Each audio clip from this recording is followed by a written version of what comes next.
Okay. Hello, everybody. I think I'm live. Yep. Hello, everybody. In case that first hello didn't come through, I didn't see the mic engage.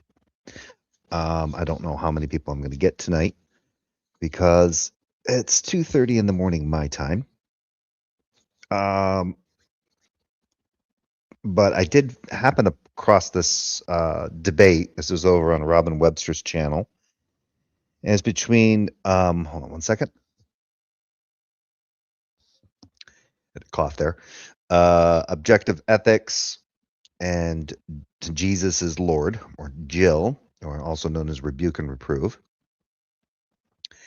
I thought this was pretty. I just kind of skimmed through this at first, and I was like, well, I'll go ahead and maybe do a little bit of a live stream on this one because given the way that Jill had the first, he did his opening statement first, and from what I could tell, it was absolutely pointless. It was completely off the point, or excuse me, off topic.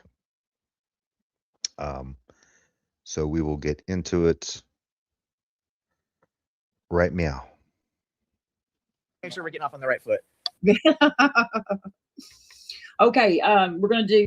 Yes, I can hear you. Whenever you start talking. Okay, here we go. Okay, all right. Well, so Jill's getting ready. He's going to be doing his opening statement here. Tonight, I want to argue something really simple. Not merely that Christianity is meaningful when it comes to your spirit, when it comes to your soul and the afterlife, but Christian ethics has proven through the science of the social statistics, right, has proven empirically that it is effective socially. Now, what he's trying to do right now, what it sounds like he's doing right now is he's trying to go to an is to get to an ought. Either way, his job isn't to argue Christian ethics. The topic of debate is whether the Bible is the best guide for morality. And the Bible isn't just, all of the Bible isn't just, remember, the Old Testament is sometimes considered the Hebrew Bible. It's Judaism. You don't get into Christianity until the New Testament.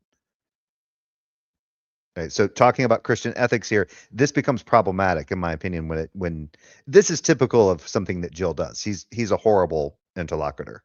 And you'll see why. Hopefully I'll get some people on here I can engage with, but either way, this is absolute slop. And I'm not going to I'm going to try to skip through this as fast as possible because I kind of want to get to, I hadn't even got to the back and forth between objective ethics and Jill. So I'm really kind of wanting to get to that. And I think I can basically summarize where objective ethics goes when he gives his opening statement. And then there's some stuff, then there's like a portion where they do refutations, and then I think it goes into an opening cross-examination portion. But here we go. So if we want to evaluate a moral system, honestly, we shouldn't try to cherry pick Bible verses which we don't understand, which we rip out of context.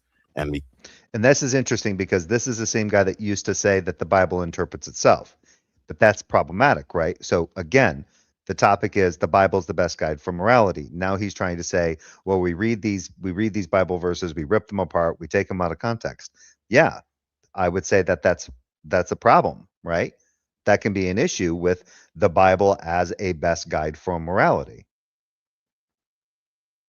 Can't understand because we haven't been trained how to read the Bible.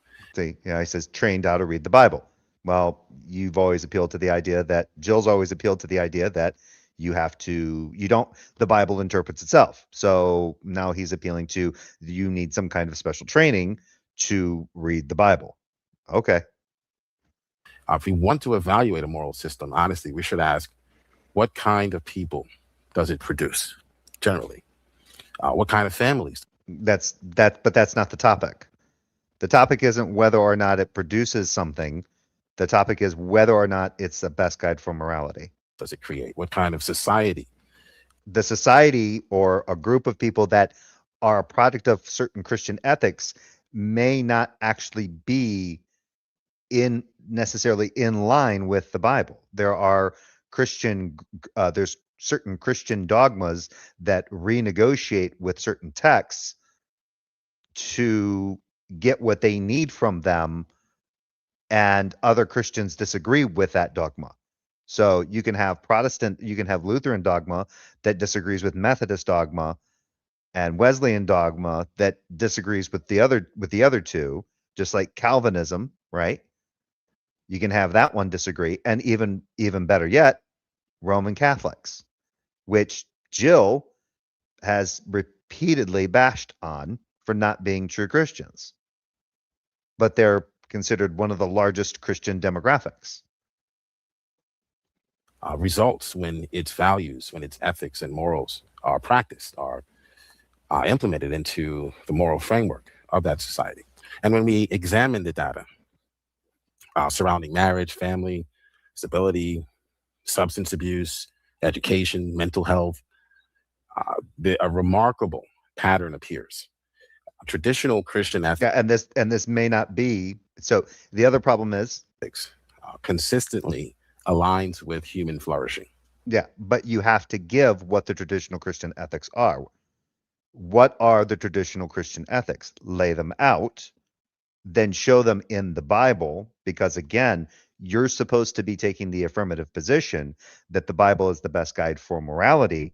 And Jill, you, and I'll sometimes say you as in case Jill listens to this, but he never will. Jill, he is supposed to be making the case. He's already thrown it away. He threw it away at the very beginning. Well, because we can basically fuck up how we read this stuff. Okay. So you're saying it's not the best guide for morality because due to humans not being properly trained on how to read this particular book or collection of books, it's not a best guidebook for morality, because the only way it's ever really effective is if a person is properly trained to read it.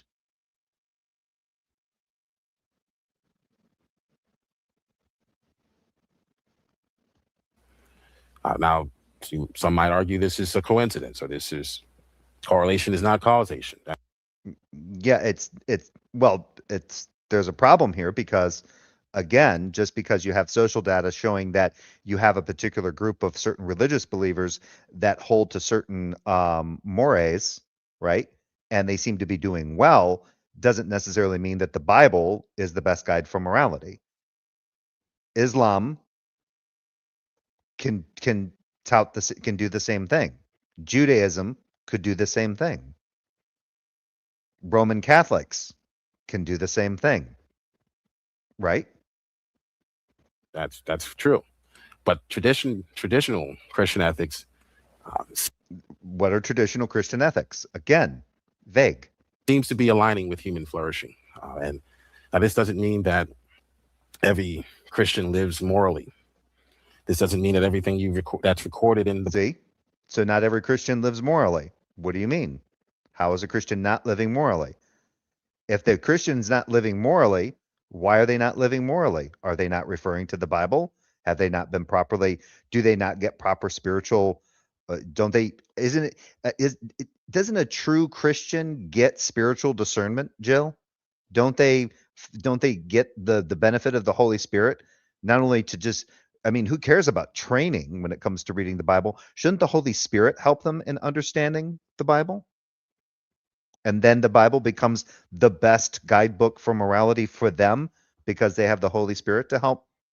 I mean, he doesn't even make, and like I said, I've listened to this. He doesn't even make that. He doesn't even try to make that argument from some kind of theological position. The Bible, because the Bible is a history book. So it's like it's not a history book. Reading a newspaper and reading a religious book. Okay, so then it wouldn't be a history book. If it's like reading, if some portions of it are like reading newspaper articles and other parts are like reading some kind of theological, like some kind of like just literature on how somebody really gets a kick out of in their relationship with God, then that's not a history book.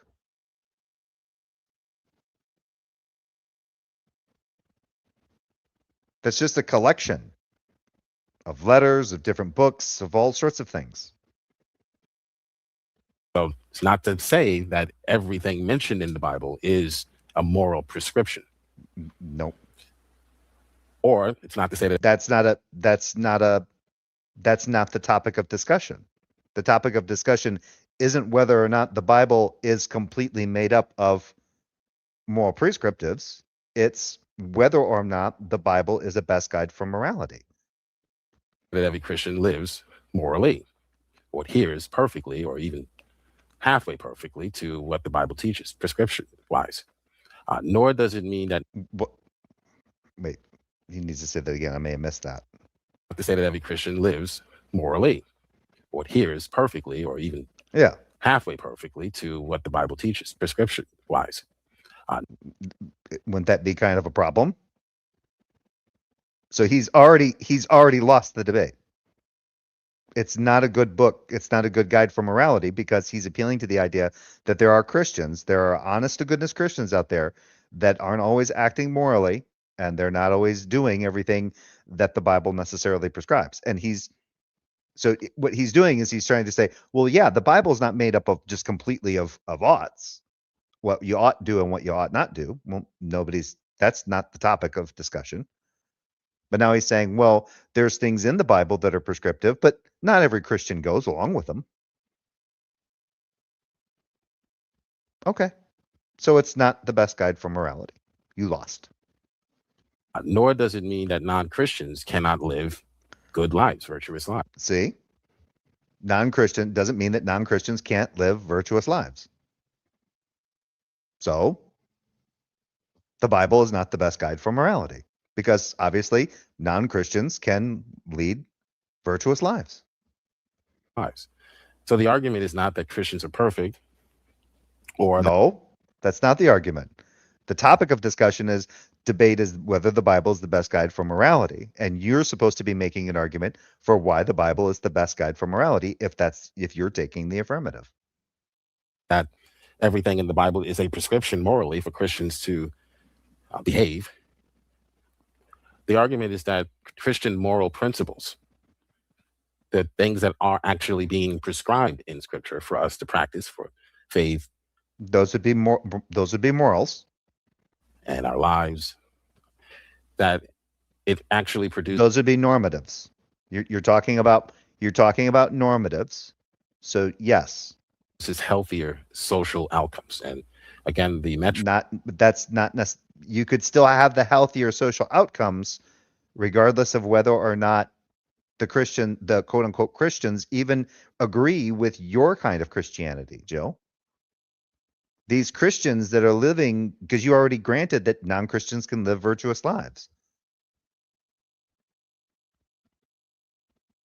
I mean, he's completely thrown away his position. He was supposed to be taking the affirmative. He's completely fucked it. Trick that I'm going to use. I have no idea what my opponent's going to use. We'll get into that later. But the metric will be the actual social sciences, not the Bible. The social sciences only get to the is. They're not going to necessarily get to the ought. And they're not necessarily going to show that the Bible is the best guide for morality. What the social sciences would show is that it seems to be the case that there might be some groups here that hold to certain Christian groups that hold to certain ethical mores, and it seems to help them out in a societal way, or it helps them out in their social structure. It helps them to be more productive. It helps keep basically, things under control. Right? They're happier, they're content, their quality of life seems to be pretty good, right? That kind of thing. That's what social sciences would point out. That doesn't mean that because they're Christians and because the science seems to indicate that they're doing okay by being Christians, that the Bible is the best guide for morality. Because those Christians, like I said before, could be Roman Catholics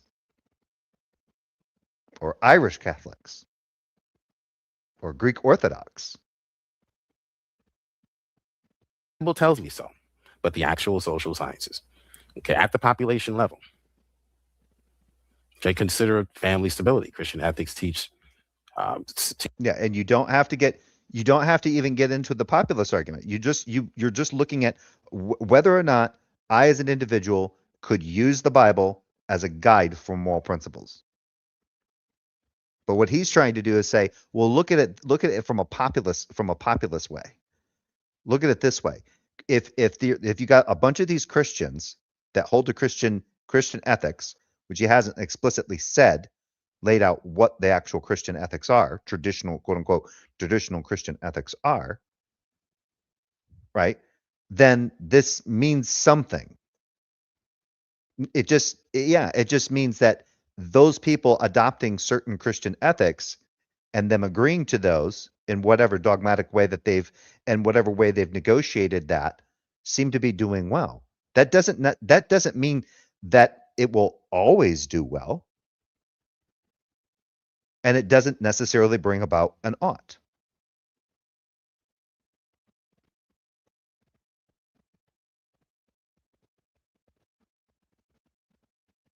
Teaches sexual restraint, fidelity in marriage, the importance of raising children within a two-parent household, a biological mother and a biological father. The sexual restraint thing doesn't happen. If you read Solomon didn't practice sexual restraint.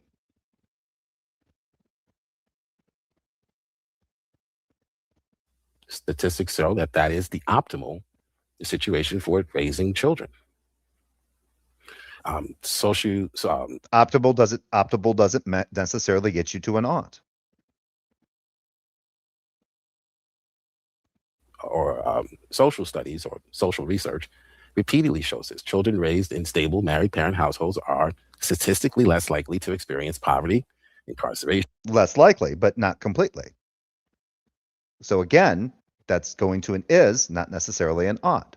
That doesn't mean that every, and again, you don't have to be Christian to have a family that holds to the standard of, the parents are together, they're monogamous, they have children, and they stay together. Even if they're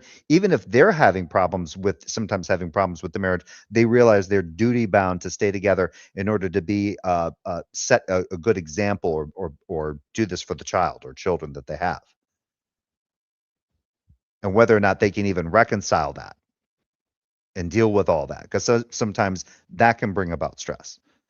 But just because that's optimal doesn't make it an ought, because again, if you have a family dynamic like that is the most optimal in Jill's view, and one of the parents dies, now the optimal is gone. If both parents are dead, then the optimal is gone. And if now the child has to goes into foster care system or to an orphanage or whatever, and is up for adoption, and a same-sex couple says, hey, we would really like to take care of this child and raise him as our own and make sure he has a good life, he or she has a good life, and so on, Jill's going to be completely opposed to that. No, that ought not happen, because the optimal for the child is to be with his own parents. And they go, but where's the ought? Again, the optimal can't be met because one of the parents died, or both parents, well, in this case, both parents are dead and the child's an orphan.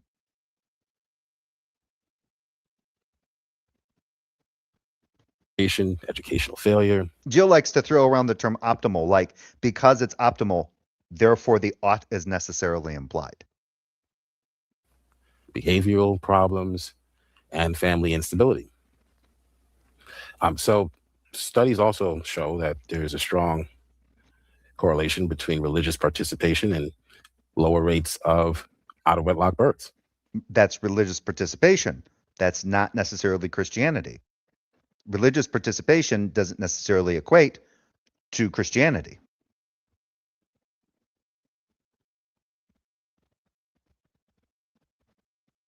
That religious participation could be Islam. That could be Muslims.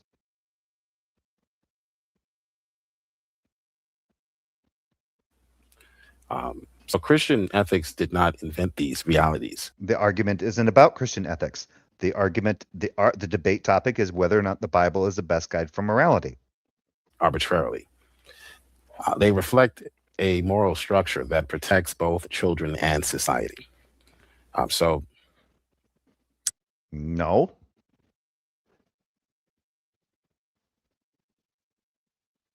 In what sense?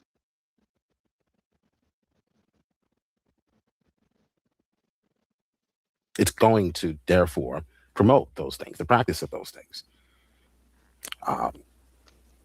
So modern culture, and again, we don't know what OE's moral framework is. When it comes to these types of debates, the skeptic will often point to passages that are not even prescription to make an argument for morality. But then when it's his turn to question, or when we ask, well, what are you comparing our morality to? The response is often, well, this is just the way I feel about this. Yes, you can sometimes have that. That's emotivism. He's referring to emotivism, but Jill doesn't understand that kind of shit, nor does he get into the specifics. And having those conversations with him, which people have tried to have those conversations with him, he never learns. But so he was talking about the best way to protect the children and society. Well, here's Deuteronomy 21:18-21. If a man has a stubborn and rebellious son who will not obey his father and mother, and they discipline him, but he still refuses to listen, then his parents can bring him to the elders at the gate of the city. They say, "This son of ours is stubborn and rebellious. He will not obey us. He is a glutton and a drunkard." Then the men of the city are to stone him to death. The stated purpose is to purge the evil from among them, so Israel will hear and fear. So you have you have the optimal setting, right? That Jill was referring to. Man and woman, they have a son. The son is unruly, and what's to happen? He gets stoned to death.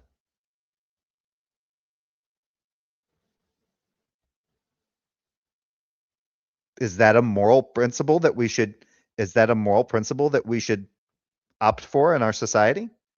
That if parents who are supposed to be are supposed to have, the parents sticking together and having the children and staying with the children, and that's the most optimal, that now they have a child that's being unruly and being a glutton and a drunkard, should be stoned to death if they don't change their ways?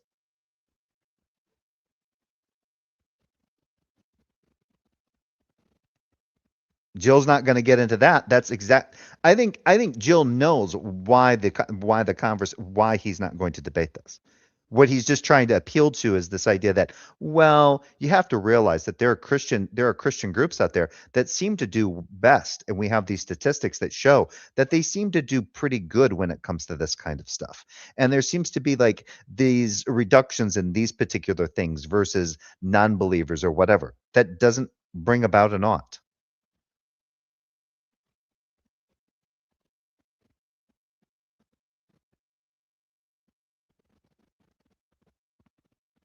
He really has no code or moral ethical standard that he's using to compare to ours.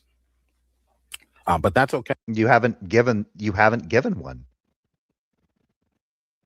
You've only appealed to the idea of a husband and wife staying together for the kid, and that somehow that the kid, it's better for the kid and therefore better for society.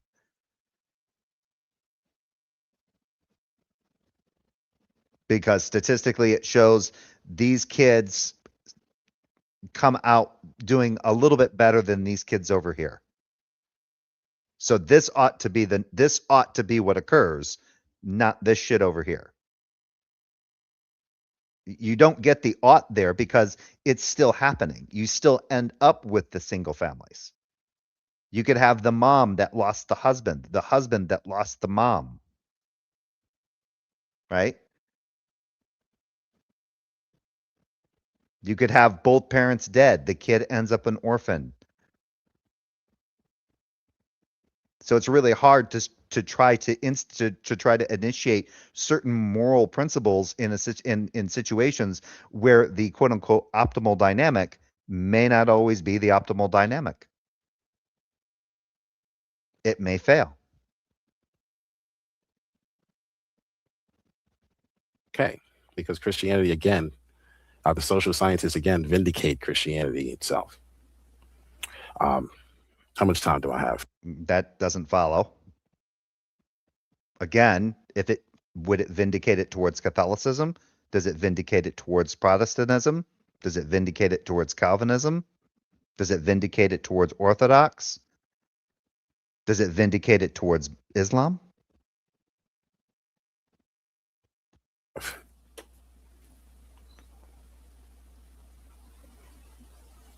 Moderator. Okay, I'll just continue. Is the Bible the best for morality? The Christian immediately is required to explain what morality is, where it comes from. No, not necessarily. For the purpose of this debate, you're supposed to be taking the affirmative to show why it's the best guide for morality. You're already kind of presupposing that you and your interlocutor understand what morality is. Now, what is to be discussed is whether or not the Bible is the best guide for morality. Why evil is objectively wrong, why humans have dignity. We can answer. Well, it's not even about just evil being objectively wrong. It's about what's objectively good in your position. And not everybody who holds to any kind of moral precepts necessarily holds that they need to be objective, meaning stands independent by some external standard or by something outside of human ethical reasoning. To those questions, and we don't have to remain vague. Okay, but sometimes the secular side is allowed to remain vague, and oftentimes the Christian ethic is being compared to some utopian creation that's never been tried out. I don't know. I don't even know what he's talking about here. That has nothing to do with the topic at all. In real life, that's never been tested by any social statistic because it doesn't exist. Morality. Who made the claim? That's not even the topic. Is social evolution. It's about empathy, and society decides without clearly grounding why any of those things are objective. They don't have to be objective to be grounded.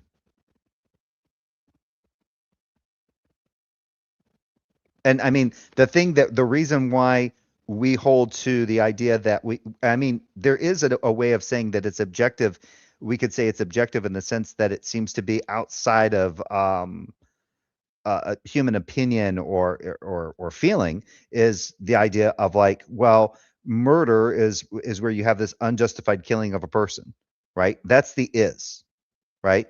We know that people can be killed, right?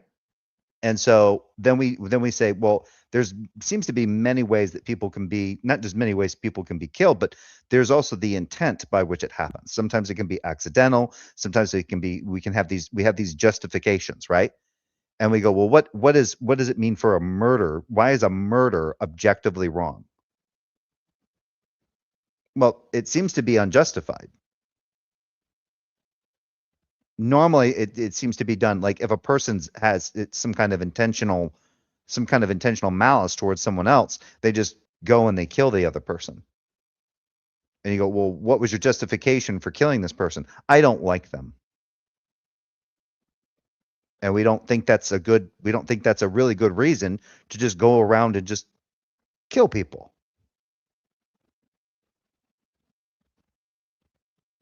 Right? So we all come to kind of the conclusion that it all seems to be the case that people can die. Then we look at what constitutes different ways that human beings can die, and especially when it comes to certain homicides, and we go from there.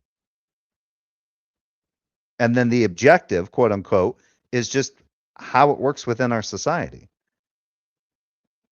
Jill's position would be what we need to be able to appeal to is that if all ethics fail, we can go right to God as the source, and God says, don't do it because I said not to do it.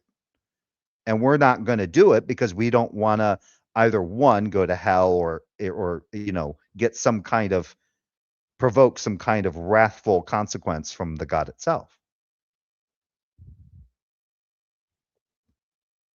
That's the problem. That's really kind of the problem with Christian ethics, or especially with the ethics of certain kind of religious doctrines, is they don't promote ethics. Ethics is moral reasoning. They don't promote that. You don't need moral reasoning or ethics to just follow the rules.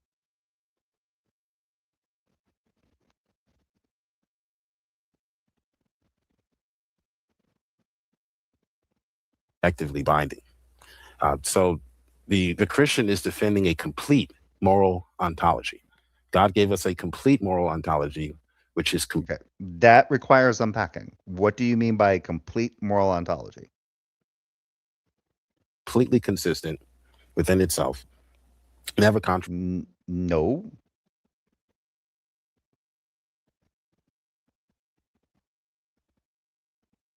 contradicting for all time, for all people, while the seculars only can attack so-called biblical ethics. That can They could attack the ethics. There's not really any biblical ethics. Unless you want to appeal to the reasoning of the entity that gave the moral. I would disagree. I don't think there's any ethics in the Bible. If the narratives are to be taken as true, there's no ethics there. At least not on the part of God's creation. The ethics all come as commands from God. They're either apodictic or casuistic. And some of them are just straight up, just kind of like normatives that are just like owning slaves. It's not something that you ought to do. It's not something you ought not to do. It's just something that you can do. But if you read it in the sense of in Leviticus 25, it's very easy. It's if you own slave, if it is the case that if you want male and female slaves, you buy them from the nations around you or from the foreigners that reside amongst you. But you will not have your fellow Israelites as slaves or treat them as slaves. You can own them as property in a sense, but you have to treat them as hired workers. create an uneven debate structure, but the moral issue or the issue is not the core philosophical issue is, can secular morality be objective? And what makes these moral objections? Yes, it can be objective in the sense that it can meet a goal. Yes. It's not going to be necessarily stance independent.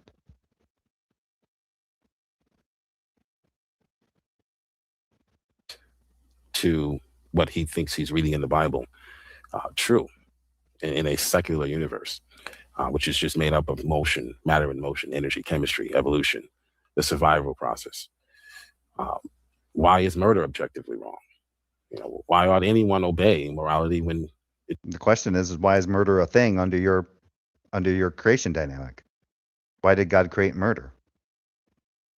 it's inconvenient for them? Right? I mean, in order to have the subjective morally wrong thing, God had to make the objective. So the real problem with this is that, I mean, he's acting as though that the proposition that murder is wrong would be wrong even for God to do, right? The moral thing would be, it would be objective. It wouldn't matter God's stance on it. God would adhere to the stance as well. Now, I think it's under what they call it, under classical theism, they kind of hold to the morality as being objective because the morality is part of God's ontology. God can't not do wrong things. God is, by his nature, by his very ontology, morally upright. He's morally good. But then that really begs that kind of spurns the question, or begs the question that, well, if this thing is the necessary creator of all reality and it's all good, how does it conceptualize a world? How does it make a world where murder becomes a thing? How does that enter into its creation dynamic if it's all good and creating everything? Oh, well, that's free will for you. Then they'll go into the free will thing. Well, free will should only bring about all good things. Doesn't God have free will? By his nature, he's all good. If God is all good, does that mean God doesn't have free will? So in many ways, the Christian ethic argues that we can justify objective moral duties, universal human rights, intrinsic Universal human rights don't exist under Christianity. That's that's the idea of human, the idea of this kind of like incorporating like these the universal human rights kind of thing, that's spurned from Hellenistic philosophy. That's not from Christianity or from Judaism. value and moral accountability. So that's why the Christian ethic, and again, Well, it could be argued that your God doesn't have any moral accountability based on the narratives of the Old Testament. He's not accountable to anyone. The only idea that you have this idea of moral accountability is that there's the moral accountability not necessarily to the society or the people that we live amongst, but ultimately to the moral accountability that we have with this God. And no matter what we do, even if other people think it's morally reprehensible, if we believe strongly enough, if the Christian believes strongly enough that they are upholding God, some kind of objective moral standard from their God, that even if humans think it's morally reprehensible, fuck them. They're in the right because they're being morally accountable to God. They're doing what they believe is morally upright in God's eyes. Fuck society. Fuck your fellow human. from both a Remember that ultimately, when it comes to Christianity, it's all about what you get at the end. It's all about whether or not you get that, whether or not you hold to that new bodily resurrection, or you're up there in heaven as an eternal spirit. However the Christian holds to their idea of the afterlife and what happens at the end times and when Jesus comes back and all that shit, it's all about staying in line and getting that prize at the end. And hopefully convincing enough people that you like that they'll agree with you and they'll get the same thing and you all get to live happily ever after, literally forever. philosophical perspective, and also from the social sciences, is the Social sciences is based in philosophy, Jill. best for society in general, all societies, not just the United States or American society. And I'll yield the rest of my time. All right, let's skip ahead. You go say it was time for Responses. So I'll do my opening and then we'll both go, but he'll do his response and then I'll do my response. So my opinion there, and I already kind of gave it, Jill lost right there at the jump, right at his opening statement. He threw his position away. He completely lost scope of the topic completely. He did not make an argument for Bible being the best guide for morality. He completely fucked it on its head. He lost. I'll get off the stage and go to. I'll need, but Thank you. am I up? Everybody can hear me? I assume so. I've got my Word document open here, so hopefully everything is working good on Robin's end. So what are we specifically talking about is the idea of getting our ethics and moral values that we use to form society from the book most people call the Bible. I prefer to call it what it is: instructions on how to subjugate women, or the manual on how to own slaves, or the justification of genocide. Basically, it is the guide to immorality. What you'll hear from my opponent is that there are some people who think the Old Testament laws don't apply anymore. But that claim is incoherent if you actually read the Bible. And this is the primary reason that we should absolutely cannot use the Bible as a grounding for morality. It is internally inconsistent, contradictory, and incoherent. It has been used historically to justify slavery, bigotry, misogyny, and child abuse.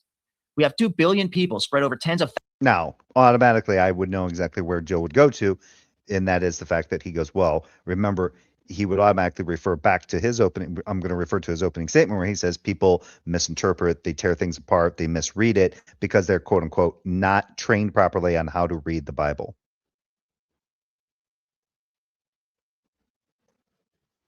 In which case, he loses the debate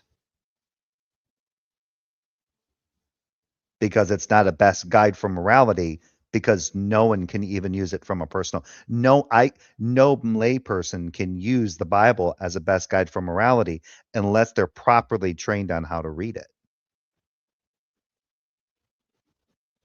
That's what one can infer with what Jill said in his opening statement.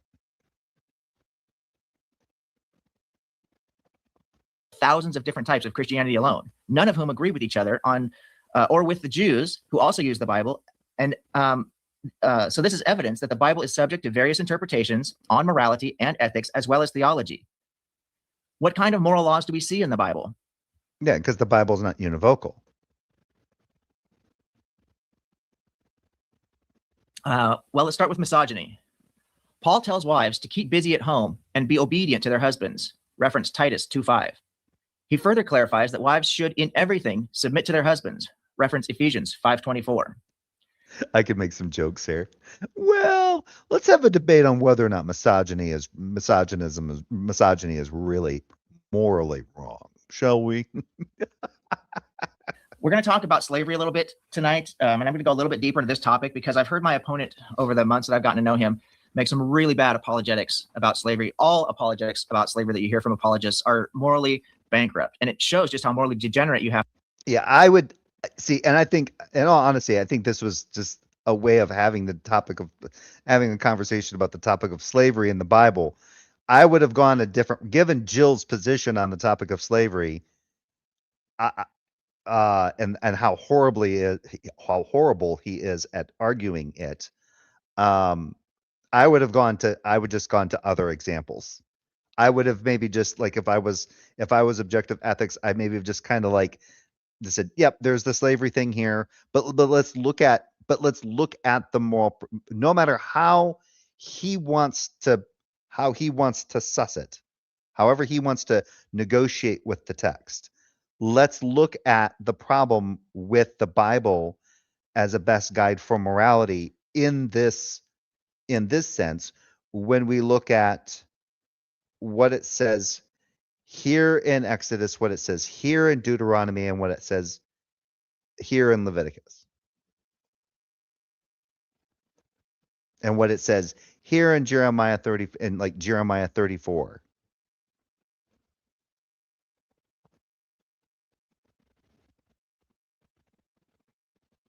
So there's obviously some problems going on, right? There's changes that are going on when it comes to slavery in the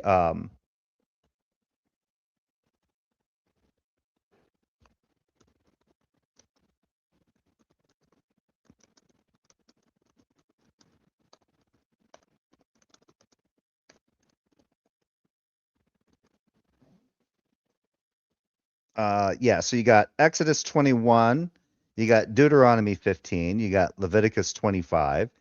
Then you got the Leviticus 44 through 40. You got 25, 39 through 43. You've got the 44 through 46. You've got the beating slaves, Exodus 21, 20, 21. The female slaves, 21, 7 through 11. Runaway slaves, kidnapping, man stealing. Which is interesting that based on the AI that I'm using to kind of reference some of these, they would use the kidnapping, man stealing as part of slavery. I mean, technically it is. The problem there is slavery doesn't necessitate, in this particular case, you don't need kidnapping to have slavery. But if an Israelite were to steal another Israelite, right? Another Israelite man were to steal another Israelite man, and sells that man, or is found holding him, they're to be put to death. That, if I remember correctly, that's kind of what's being implied there in Exodus 21:16. Right. So remember, there is a verse in, I'm trying to remember.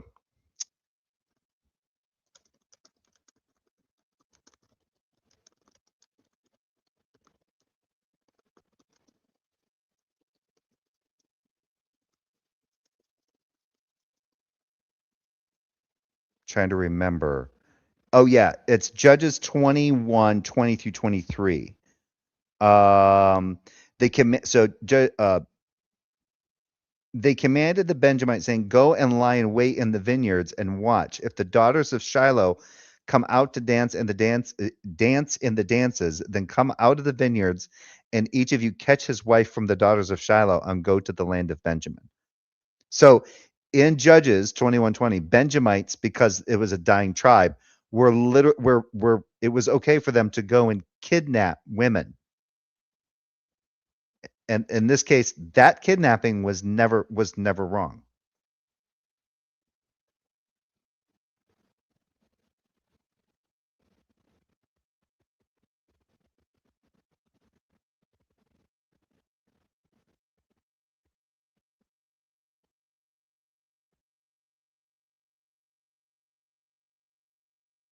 And so while there isn't a clear there's in Judges there isn't a clear prescriptive that God is saying, well, you ought to go do this, or I'm commanding you to go doing this.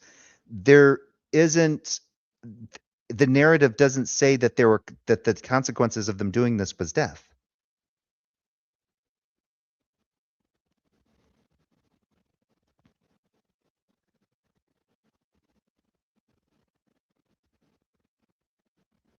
Have to be in order to defend this book. Anybody who would tell you that there was a good kind of slavery is morally degenerate. Owning another human being as property or putting them into debt slavery is morally reprehensible. God tells you that you can own people. Well, I disagree, because given the times, if you're looking at it from kind of a cultural relativist position, given the lack of like the safety nets that we have today, for the Israelites, it was actually for fellow Israelites, it was actually pretty good in Leviticus 25. If you had, I mean, the first thing that in Leviticus 25 it promotes mostly when it comes to like one of your fellow quote unquote your fellow Israelites getting into financial peril, was that family, they were promoted in helping them out financially, right? It was only up to a certain point where if they basically just said, all right, you know what, I'm just going to sell myself to a fellow Israelite, well, then they had these certain things that took place, right? It even says in Leviticus 25 that the Israelite that sells himself to a fellow Israelite isn't to be treated as an Eved. They are to be treated as a Sakir, which is a hired worker.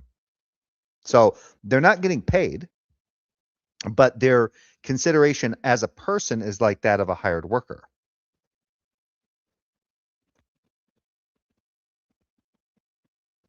And even though the term of service could be all the way up to like the 50th year, because they had the Israelites had the Jubilee, which happened every 50th year. And then there was a way of I read something about how it was possibly factored, like with the like if a fellow Israelite sold himself to another Israelite, and this happened on like the 47th year, right? So you only had a few years until until the Jubilee. There was a way of factoring in like the debt owed.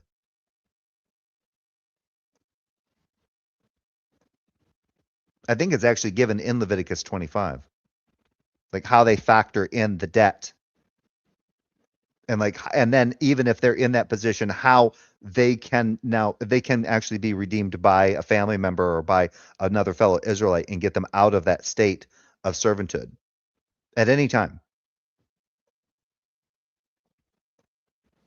But essentially, in order to pay off their debt, to sell themselves to a fellow Israelite in Leviticus 25 would have been to be that person's indentured servant for 49 years. If they were to do it like on the first, like if they were to do it on the 50th year of a Jubilee, right? Right then that 1 year of the Jubilee, they would have all of that time to serve before they could go out on their own. But it still was being promoted in the scripture that other people get them out of that position. Even if an Israelite sold himself as an indentured servant to a rich sojourner who lived amongst the Israelites, same things applied. They were to be considered as a hired worker, and they could be redeemed at any time.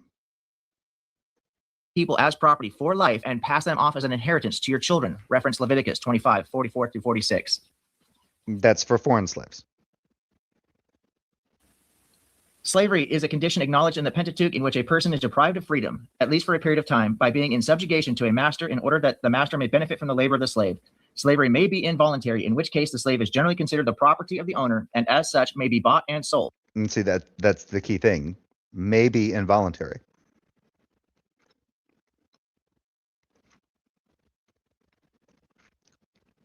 A lot of that slavery, it seems to be the case in those narratives, seems to be voluntary. The thing is that we do not allow for voluntary slavery even today.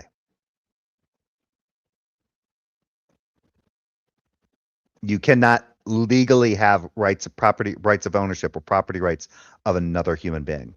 It's just not. And that would be chattel slavery.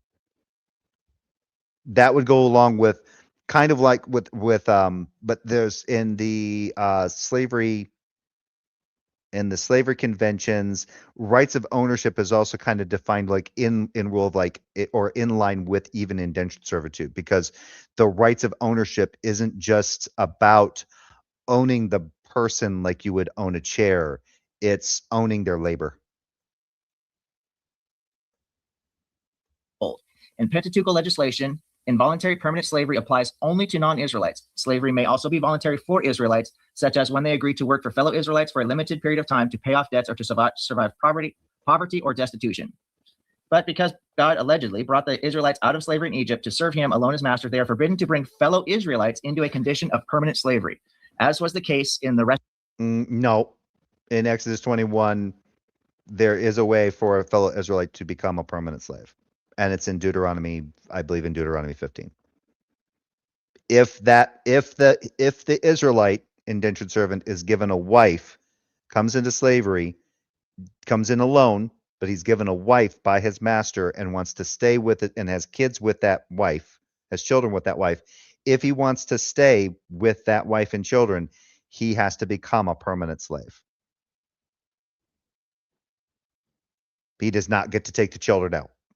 Rest of the ancient Near East, or the wife. Permanent slavery is permitted only for a Gentile in subjugation to a Hebrew. The Israelites' identity as people redeemed from slavery has direct implications for the forms of slavery that existed in Israel and their treatment of slaves, both Gentile, chattel slaves, and Hebrew bondservants. I reference Haas 2003, page 778. Yeah. And remember that what he's reading from is they're reading from, this is going from more of a narrative. This is from a narrative. This goes that the stuff that you're citing, the stuff that he's reading, the commentary, he's reading commentary. And it sounds like it almost reads like what Dr. Josh has written about. So I don't necessarily agree with it or disagree with it at all.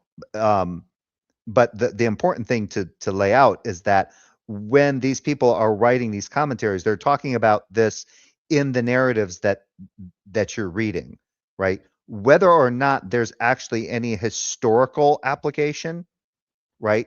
Like the ancient Israelites used these rules, as actual normative legislation in that ancient society, that we don't, at least for right now, we don't have anything that seems to state that was the case.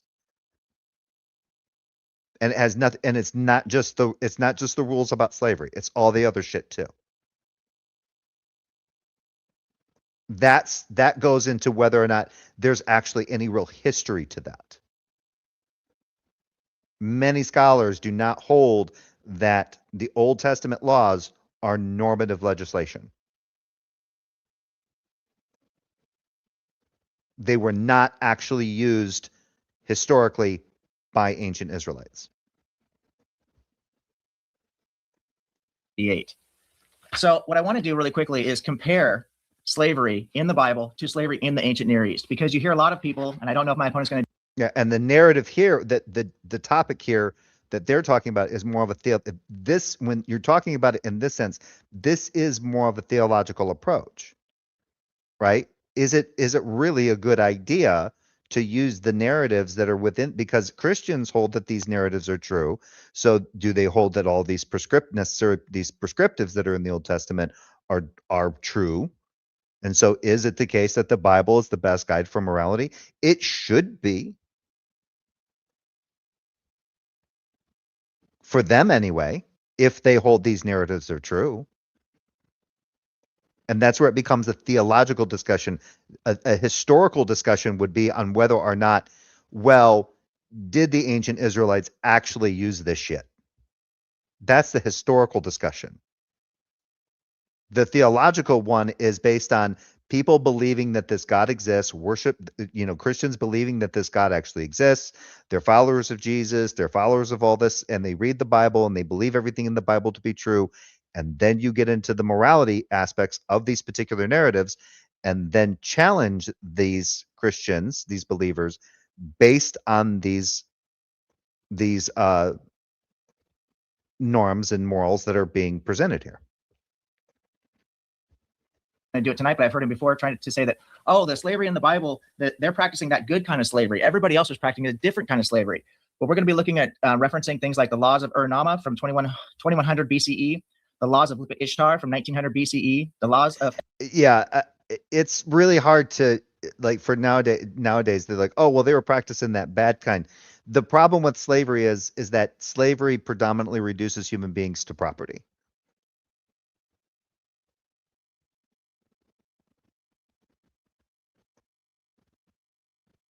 Eshnuna, 1770 BCE, laws of Hammurabi, 1750 BCE, Middle Assyrian laws, 14... Yeah, and the reason why it was kind of frowned upon Israelites being owned or subjugated to the same treatment as Evids, right? Why they were to be given the considerations of a sahir, of a hired worker instead of an Evid, is because they were God's chosen people who he redeemed from slavery from Egypt. They are not to be treated this way because they're God's chosen people. But people who are not God's chosen people doesn't apply. Yes, are the Israelites meant to respect, right? And to respect, like, even the sojourners that live amongst them? Sure. Would that prevent them from purchasing if a sojourner that lived amongst them sold family members to an Israelite as slaves? Does it prevent the Israelites from keeping those sojourners' family members who they bought as permanent property? Nope. It does not.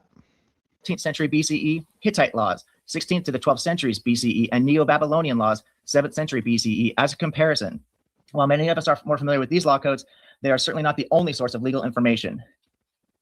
This will give us a great overview on how we can actually compare the laws in the Bible with what we see in the ancient... Yeah, I think he stressed debt slave existence. Other with me here. Okay, so let's just go on to children.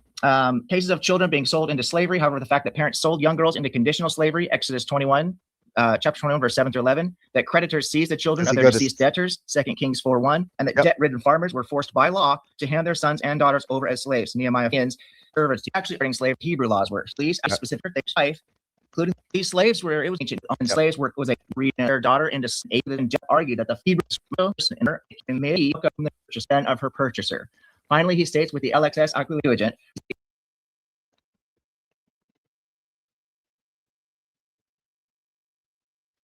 community support and equal, equitable, and lawful representation for marginalized communities.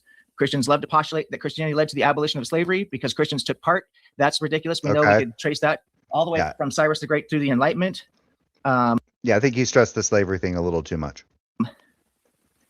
And modern slavery in the Common Era was first abolished during the Enlightenment as a result of a secular movement towards a more humanist approach. Christians were still involved in the North Atlantic slave trade when non-Christian nations were creating laws to abolish slavery. Slavery has since been abolished globally, and Christianity is not even remotely responsible for non-Christian nations abolishing slavery. And see, that's another good point. Because remember, like, when Joe was appealing to the idea of Christian flourishing, right? There were a lot of quote unquote Christian nations. Even England was considered a Christian nation. That didn't stop people from fucking leaving England to come to the quote unquote New World.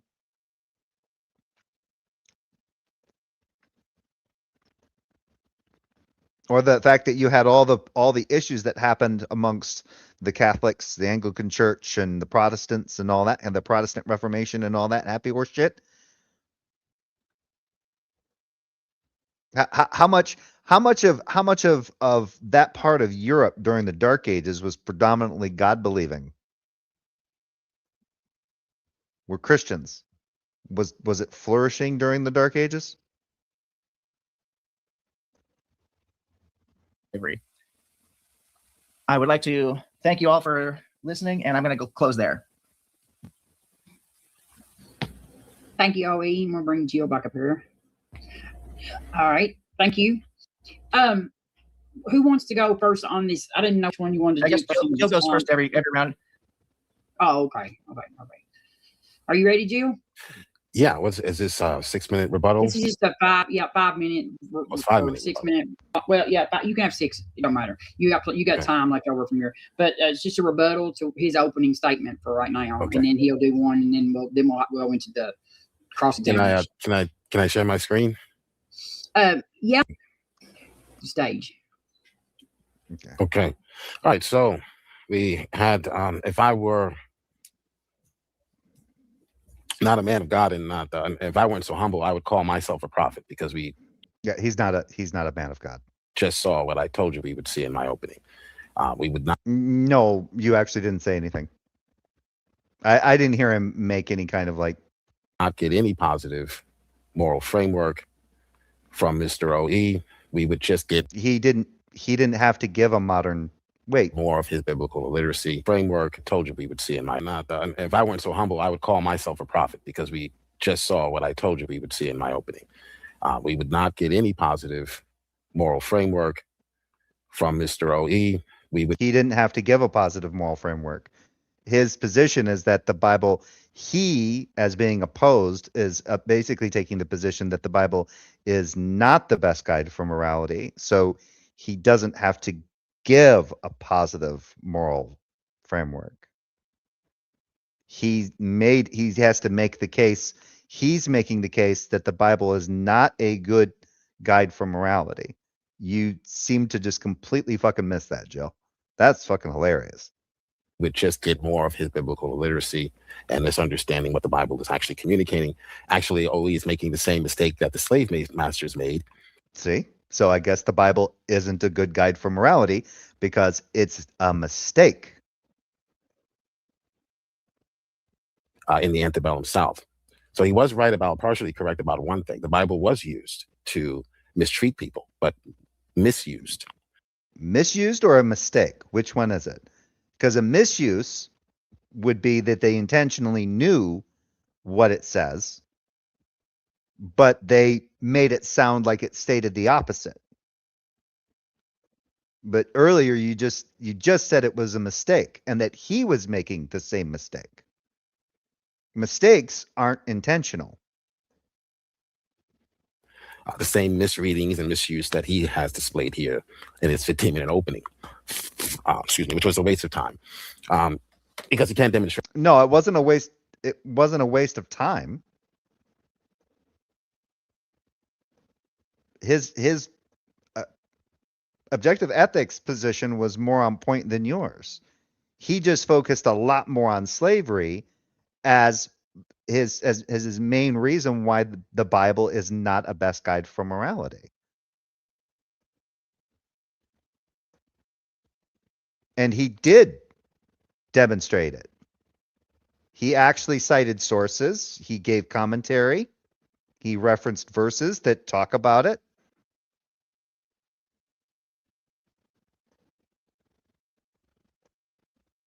It wasn't just his. It wasn't. I mean, for crying out loud, Jill. He cited people that must have been making the same mistake that he was making.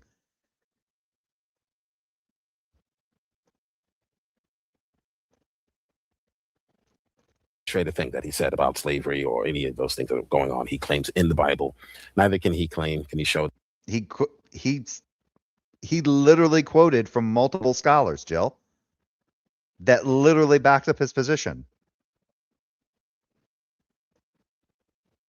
This prescription. It's a prescription for how we are to treat people So the It's a positive prescription. Yeah, it's a normative. It's still a normative.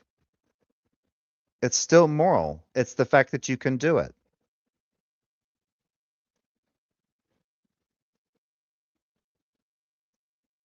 That's still moral. There's still morality being applied there when it comes to the idea of you can have slaves. worldview is still the Christian ethic, not whatever worldview he has that only critiques another worldview without grounding it. It had nothing to do with worldview. It had to do with whether or not the Bible is the best guide for morality. Jesus, fuck, Jill, you still can't pay attention to shit. Its own moral claims.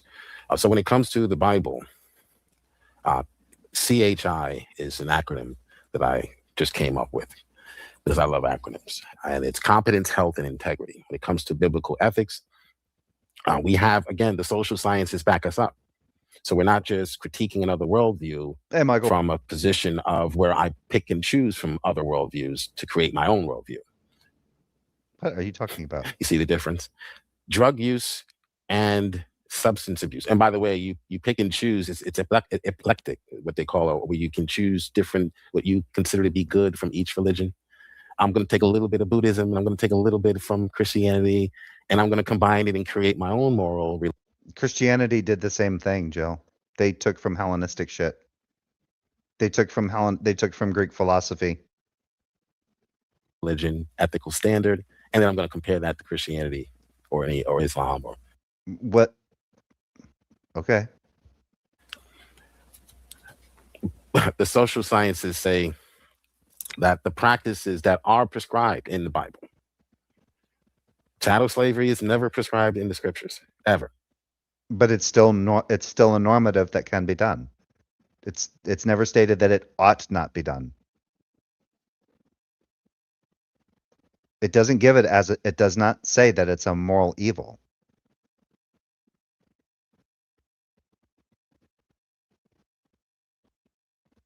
Mr. O, he can't demonstrate that. Okay, he can just blurt it out, but he can't demonstrate. I don't think Jill knows what morals are.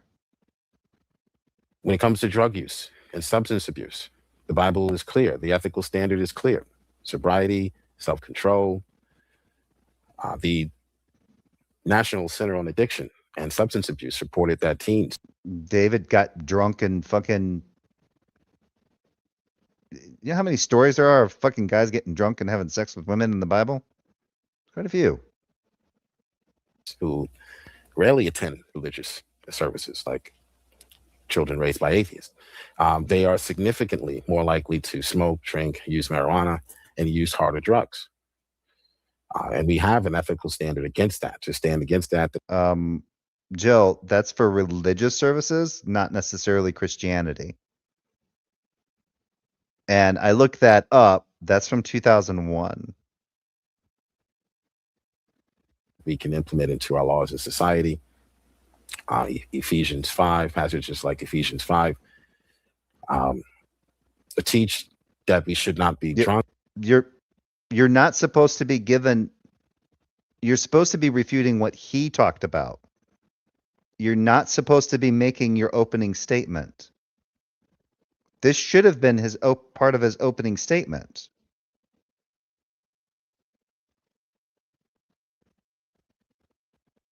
He doesn't know how to do a debate anymore.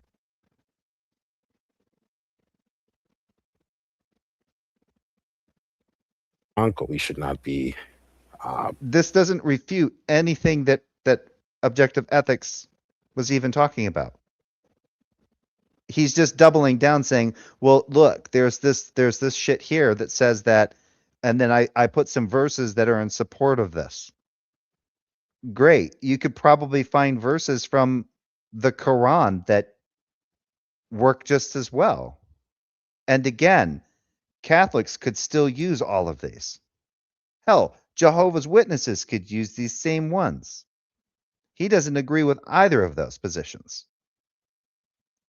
He doesn't agree with Catholics, and he doesn't agree with Jehovah's Witnesses. Well, fuck that. What about Mormons? drinking to a point where we lose capacity, where we're no longer able to be competent. Also, when it That must be you all the time, Joe.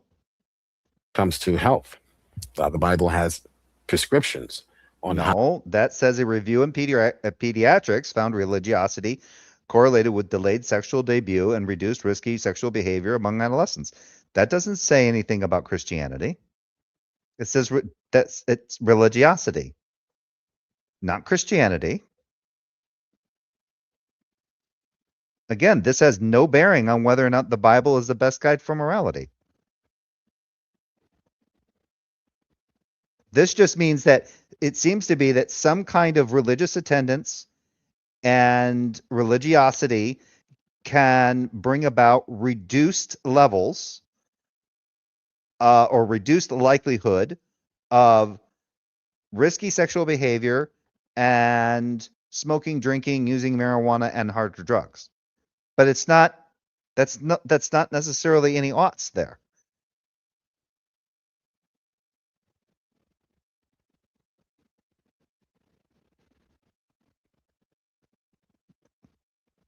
Where in the Bible does it say a person ought not smoke, ought not drink? Sobriety and self-control is not necessarily an ought not to, right? Because this is insane. He's getting to the, oh, wow, never mind. how you should behave sexually when it comes to sexual behavior, relationships, and a review. And of course, the Bible has a standard: one man, one virgin woman, together forever in holy matrimony. So It never states anything about the man having to be a virgin. I don't know where Jill gets that from, where it has to be a virgin male. them part. That's the standard. Not to say that everyone's going to meet that standard, but that is the standard. Then, okay, is that immoral? Is that what it ought to be, or is it just, is this a hard moral thing? Because with slavery, we're looking at slavery from whether or not we ought to be able to do it, right? So you seem to have been looking at like, well, there's nothing there that says that, there's nothing in the Bible that says that they had to do it. There was no command about slavery. I would agree, but there's nothing saying that they ought not do it. There's nothing there in the Bible that says they ought not have slaves. The only thing he would refer to is, oh, you ought not kidnap. You can't kidnap a person. So, and because kidnapping is necessary for slavery, that's where the you ought not have slaves part comes into play. That's how Jill normally reconciles that, which is not good. He's been corrected on it multiple times, but he refuses to listen to reason on it. But what he's talking about here, there's nothing saying that you ought not do any of this stuff.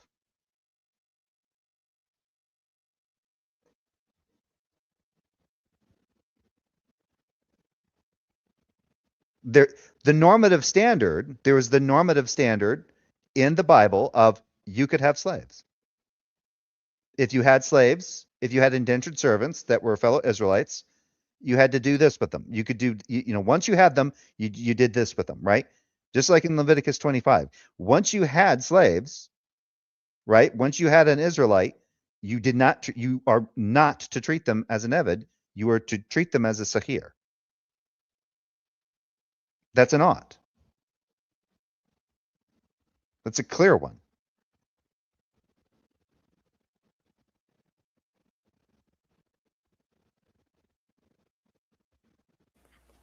Okay. And a review in pediatrics found that religiosity, and again, most of these surveys are general when it comes to religion. You mean they're secular? Because secularism allows for an incorporation of all religions and non-religions.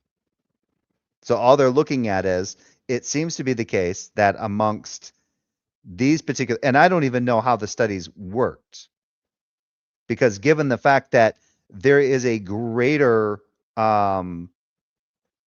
the problem is teens who rarely attend religious services, if you ask the teens what their actual beliefs are, how many of them would actually say, yeah, I believe in a God, but still do that shit? Might drink more, or might smoke, or use marijuana, or possibly try or use harder drugs. But they were raised to believe in a God. They just don't, they're not actively religious. They're not actively attending religious services. What's their epistemic position? Well, according to Jill, Jill would say if they're doing that stuff, then there's the possibility that they're not Christians anyway.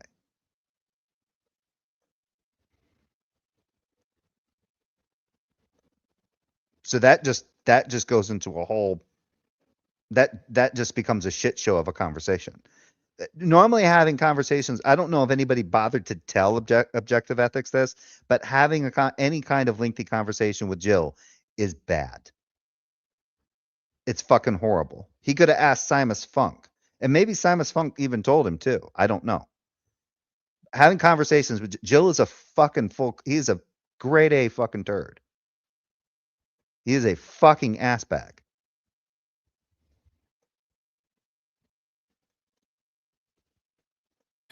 But because they're being conducted in the United States, we can safely assume that it is regarding, speaking of Christianity, not Islam or any other religion. But a review in pediatrics found that religion, being religious, and all right. it's pretty challenging family, children, from the old and the new. Touch on OE, or ancient Near East. And he says this is J. Alec Moiter. The Hebrews had no vocabulary of slavery, only that of servanthood. And it is to be noted. That's been debunked multiple times, you idiot. Yes. The term, they didn't have the vocabulary of slavery. I don't even know how J. Alec Moutier even got there. The fact that they seem to have this ability to say, you could translate certain texts, like in Leviticus 25, where they would say, there's this word there for Eved, right? And you could, as for your male and female Eveds, right? So you're looking at this in the ancient Hebrew. As for these male and female Eveds, you may akuzah,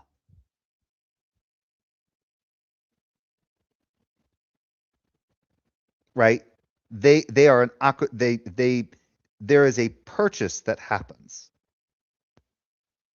I think, is it akuzah? No, it's not. No, akuzah is a noun. It's not a verb. But you may purchase them. They become your property.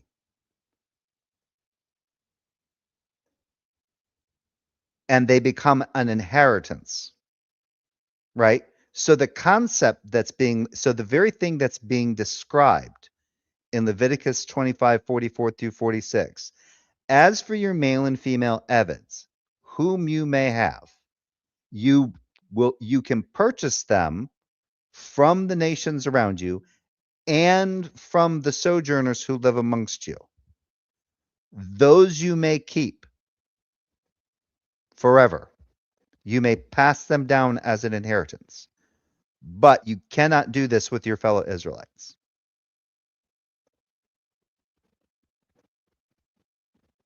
So even though they didn't have the word slave, they certainly had the idea of applying property to humans, which would make a person a slave, Jill.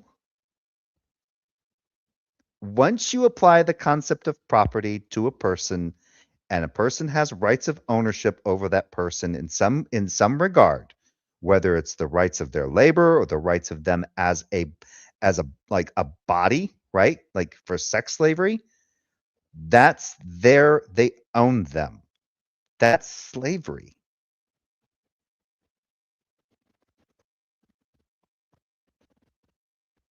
This is important. That conditions were such that the first item of legislation, meaning the first thing that had to be rendered, was catered for, he says, was that the person who loved his master and did not want his freedom. So he wanted to be. Yes. What does that say? He did not want his freedom. And that's in quotes. Why is that in quotes, Joe? Read that carefully. And it's to be noted that conditions were such that the first item of legislation catered for the person who loved his master and did not want his freedom. Why would loving your master or your employer mean that you did not want your freedom? Did you even think about that when you posted it up? You're the one, you and a bunch of these other fucking sloppy ass fucking Christian apologists do this. If you're talking about an employee-employer relationship here, exactly what is it? And the master, the language that he's using there is master. And you want to basically say, well, master is basically his boss. What is it about employee loving his, or let's say loving just means respecting his boss, has anything to do with them not wanting their freedom? How did you do that? Be a part of that household, that family. Scholars call it adoption through manumission. So the adoption through manumission would mean that manumission is freedom, is being freed from slavery, Jill. If it's adoption through manumission, and manumission is literally is just defined as being freed from slavery, why would this part where it says the person who loved his master and did not want his freedom apply? How would you be free from slavery, but still not have, the person would still not have, quote unquote, his freedom?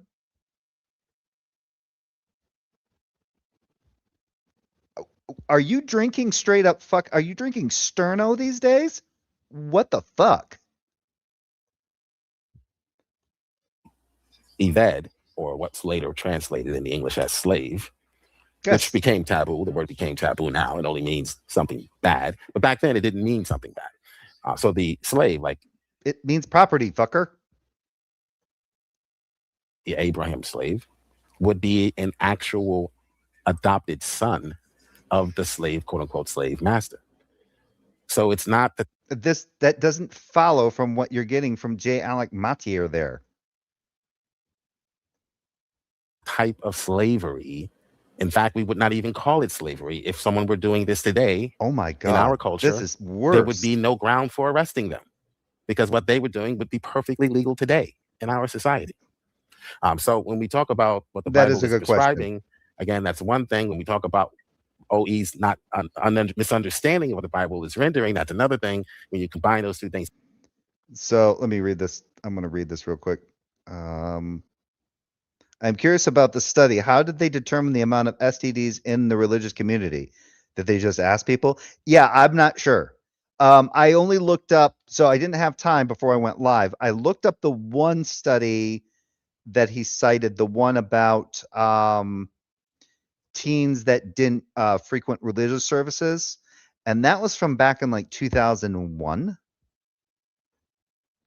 And I didn't get a lot of the details. I didn't look up the details on how that study was supposedly performed, and certainly did not look up the other two. But knowing Jill, they're probably being grossly misrepresented, considering the fact that also he's using these to appeal to the idea of Christianity, Christian ethic being a net positive, when all three of the things that he was using just referred to religion or religiosity or religious services, not specifically to Christianity. So it had no bearing. This had no bearing on whether or not the Bible is a good guidebook or a good guide for morality. Just like he's also demonstrating here you could even concede that what he's saying here, how much work do you have to, you could concede, well, maybe you're onto something here, Jill. How much studying do you have to do to be able to make sure that you don't make that mistake when you're reading these narratives about slavery in the Old Testament?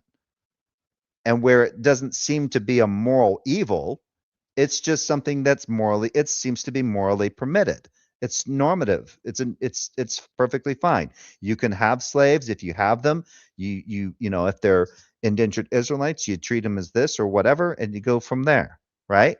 And if you want to have these particular people as slaves, you buy them from the nations around you or from the foreigners that live amongst you, and you keep them forever. Or how about this one? You get an indentured a fellow Israelite, and he's your slave for 6 years or whatever, and then he gets to go out, but you gave him a wife and he had children with that woman. He doesn't get to take the woman and the child out. They stay. The only way he gets to stay is unless he stays with them. Where's the manumission? Where's this manumission of slavery now? The guy was going to be free. So what Jill's bringing up here, going back to what he's going to here, makes absolutely no sense. In Exodus 21, if a fellow Israelite sells himself to another Israelite as a servant, if it's a male, he is to serve 6 years and he goes out on the 7th year, right? If he goes in with a wife and children, he goes out with his wife and children on the 7th year, right? But if he's given a wife and has children with that woman, right? Either or, he gets to go out on the 7th year, but he does not get to take her with him or the children. They stay with the master, right? So he was already going to be, quote unquote, free from slavery. So where is the manumission of slavery if he stays in that indentured state and gets his ear pierced to indicate that he is a fellow Israelite who is now a permanent indentured servant of another Israelite?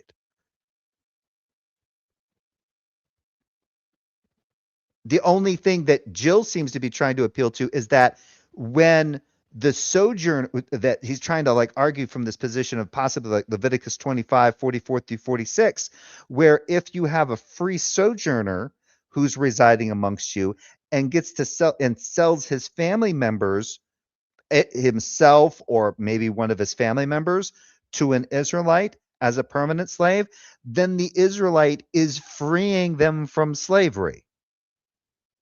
It says nothing about that in Leviticus 25, 44 through 46.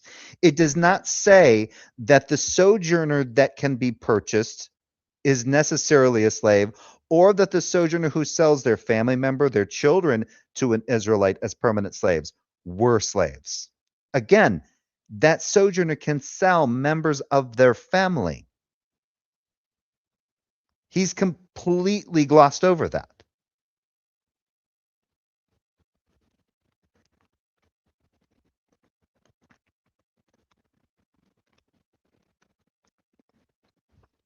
He has no argument against the Bible morally as far as the ethics are concerned. And I'll yield there. Thank you. Thank you, Jim. No. How did you? Okay. Yeah. All right. I'll remove you and I'll bring you up. Studies. He a couple things. First of all, I mentioned, I think it was 6 different sources of scholars to back up what I said, as well as cited Bible verses that back up what I said. And I also have a bibliography that contains over 50 scholars that disagree with Jill and his one source. I do appreciate that Jill recognized that what I said was true about the people misusing the Bible to justify slavery. Yep. I don't think Jill realizes that in acknowledging that, he also refused his own opening statement, because he says the thing we should do is look at what the people do with this belief. What kind of people does it produce? I believe were his exact words. And so we see what kind of people it produces. It produces bigots. It produces misogynists. It produces self-righteous people who abuse their children. He did mention another study about biological parents in the home, but I think he's misunderstanding the study, because the studies that I'm seeing from risecounseling.com, National Review, National Institute of Health, Institute for Family Studies, all of these mention 2-parent households. They say nothing about biological parents. So I'd be curious if the one study that he cited actually says they have to be biological parents, or if he's talking about two parents in the household. I'd also like to point out that I think it's over 85% of people that are in incarceration identify as either Christian, Jew, or Muslim in America. So the kind of people that it produces clearly is showing us what people do with when they hold these beliefs. It doesn't seem to make much of it. Yeah, and it doesn't. So yeah, and the trick there is that it doesn't matter what they produce. The question, he threw away the Bible at the very beginning. He said, "Oh, well, it gets misread because people aren't trained to read it properly. They're not trained to read it properly. Then it's not a good guide for morality, Jill. It's not a good guide for morality unless you're properly trained to read it."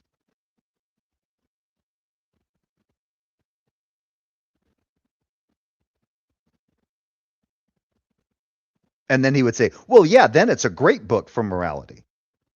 Then it's a great guide for morality once you get it, once you can read it correctly, or you can read it my way." He can't even figure out the shit that he just ended his fucking rebuttal with.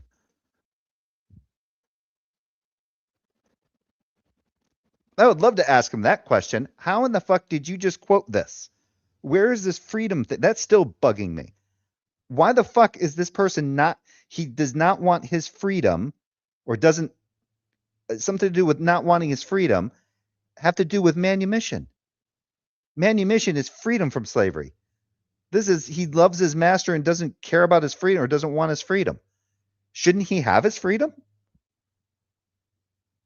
Shouldn't he be free to quit his job?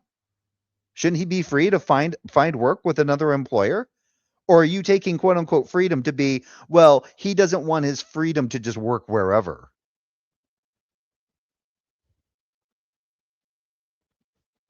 A difference. He mentioned the science of social statistics in his opening. I didn't know there was a science of social statistics, so I'm kind of curious what that actually is. He mentioned good mental health. I would counter by saying that actually there's a big problem with mental health. We see this because the similarities, when people deconstruct from religion, they go through the same mental trauma as people who get freed from a cult. There's been numbers of studies done on this. In fact, there is an actual social statistic. I don't know if it's a science of social statistics that maybe Jill's referring to, but it's called RTS, which stands for Religious Trauma Syndrome. And it's what people go through mentally. It's the mental damage and the emotional damage that people go through, engaging in morally reprehensible behavior and justifying it by, oh, God told me to do this. It's in the Bible. And that gay people are people like everybody else, and they go forth. Human beings are human beings. Bible are laws. They're not descriptions. They're prescriptions. Everything I mentioned and all the verses that I cited are prescriptive. They are laws. Laws are prescriptive. They're not descriptive. Well, to be specific, they're being written as though they're normative legislation, but whether or not they're historically used as normative legislation, again, that's another topic entirely. And I think, is there anything else from his opening I want to mention here? He says we can explain something. I can't remember what it was, but he never did explain it. That's probably my fault. I should have taken a better note. He mentioned that morality, that from the secular view, is based on empathy and social evolution. There's actually a lot of truth to that. It has nothing to do with the Bible whatsoever. He says moral ontology. Well, the ontology doesn't get you to morality because of what we're talking about here. So if the ontology of it is it's grounded in God, the first thing he would have to do is demonstrate. Well, to be fair, Jill doesn't understand. Again, this is Jill's problem with is's and oughts. Jill very much believes that you can get oughts from is's. He does appeal to nature fallacies all the time. Demonstrate that the God exists. Now, this isn't a debate about God's existence, but you can't claim an ontology about a magic fairy. Right. Therefore, if it's the case that, well, he likes to use the one about anal sex a lot. Well, because anal sex can cause these kind of problems with the anus, and these kind of risks of infection and these kind of problems. Therefore, it is true that one ought not engage in anal sex.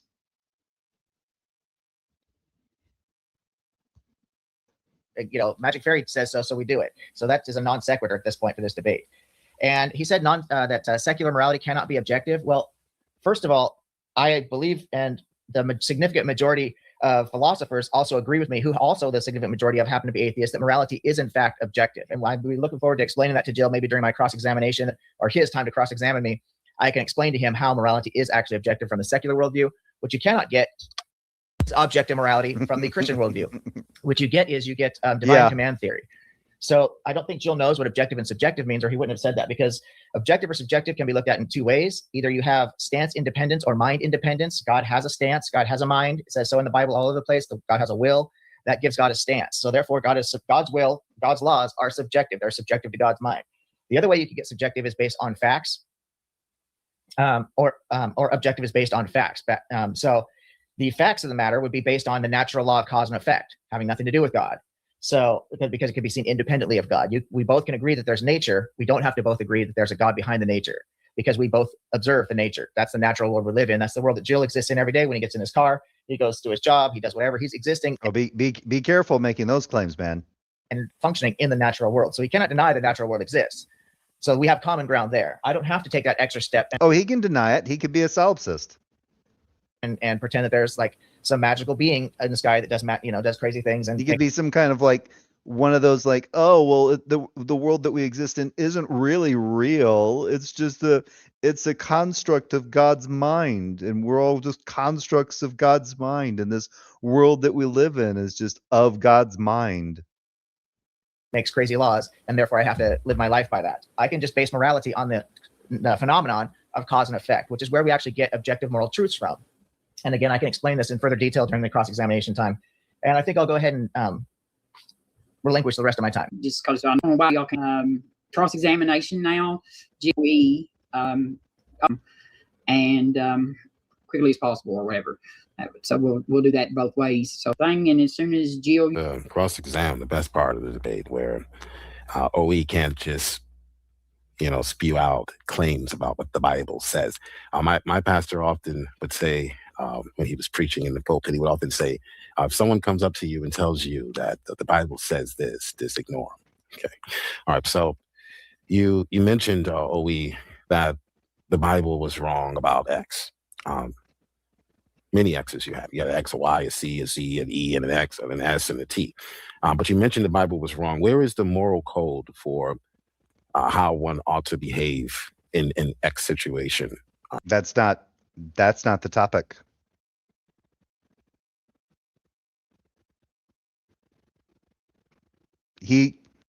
Jill completely lost this. So now he's asking him for a replacement. That you're comparing the Bible to. Where is that? See? Code. Let me take it back. Wrong. Where is the moral code for how one ought to behave in X situation that you're comparing the Bible to? Where is that? See? Where is the point of this conversation is whether or not the Bible is the best guide for morality. He already threw that out.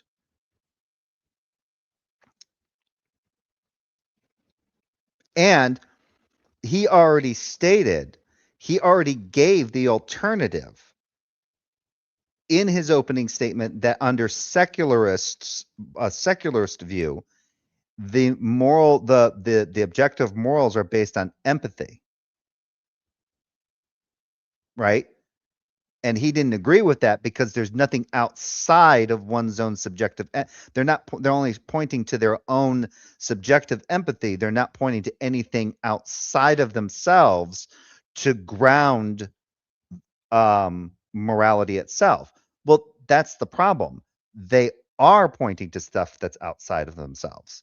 They're pointing to circumstances that are happening within reality, at least the reality that we all seem to be sharing in. And then as a cohesive, as a social species, we started to kind of develop these like, well, maybe that's not a good thing to do. And maybe that's a bad thing to do.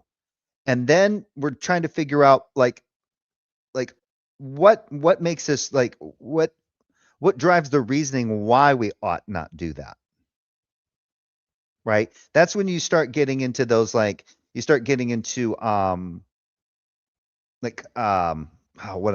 I thinking? Like consequentialism, egalitarianism, that kind of stuff.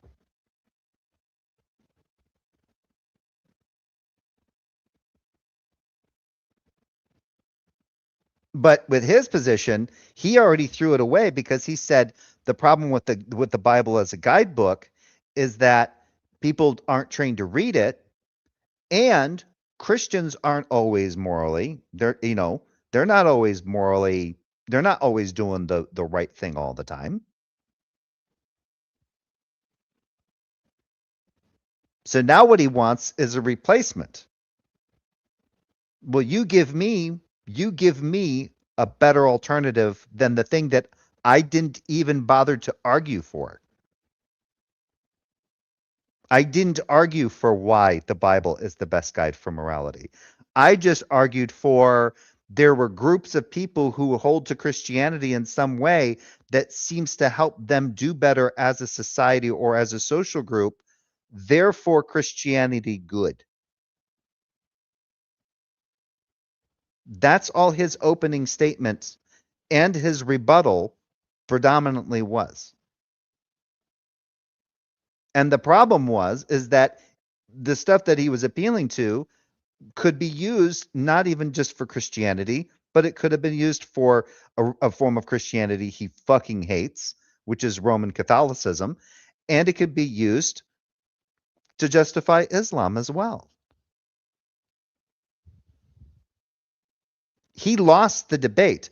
There's no point in doing the cross-examination in any way, shape, or form. He lost it. Now he's asking him for an alternative.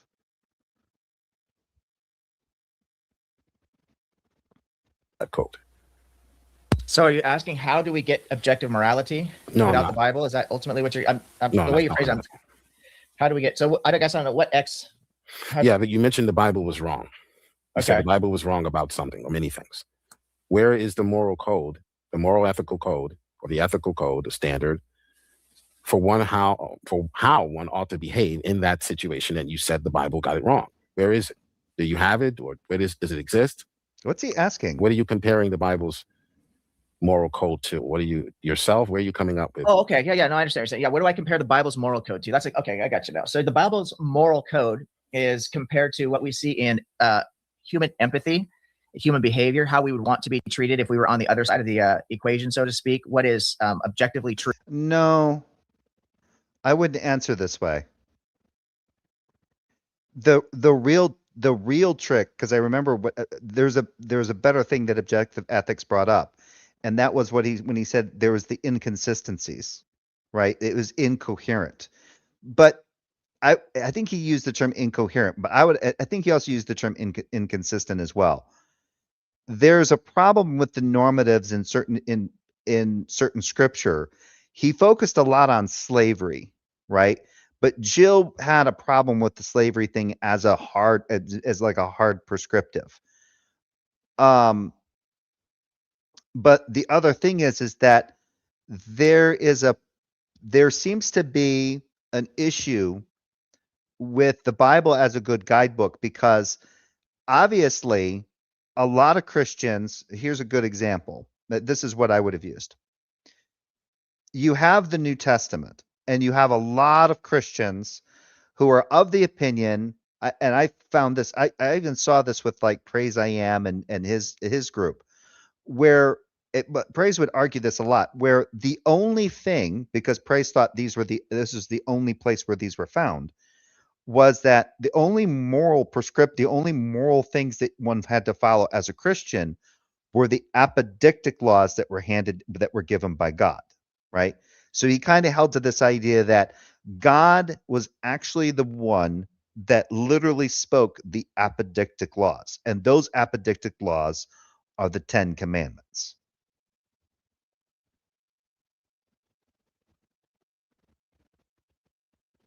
Right? So all the other things, all the other casuistic laws, right, or normative legislation that's listed throughout the Old Testament, right, or through, in Exodus, Leviticus, Numbers, and Deuteronomy, is problematic, right? You're not to eat shrimp. You don't eat pork. You don't eat, or you don't wear clothing mixed fabrics, right? they justify these as, well, these were more ceremonial or something like that kind of issue, and they just kind of say, yeah, that was the Old Testament though. Jesus came and he fulfilled the law. So we only need to obey those apodictic laws, the 10 commandments. Well, actually, those aren't the only 10, because Jesus was asked by the Pharisees, what is the most important commandment? And God said, and Jesus responded with the one where it says, you're to love the Lord your God with all your heart, mind, and body, or soul, or something like that.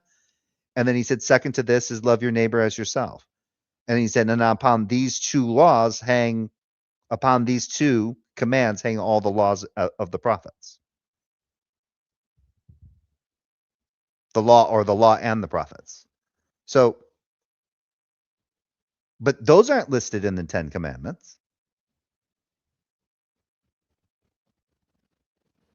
So people will renegotiate between the New Testament and the Old Testament. It's kind of like what Michael said in the live chat. Why did Jesus need to come and give a New Testament? Why is there this new agreement, this new covenant between God and people, if the Bible is just this great guidebook?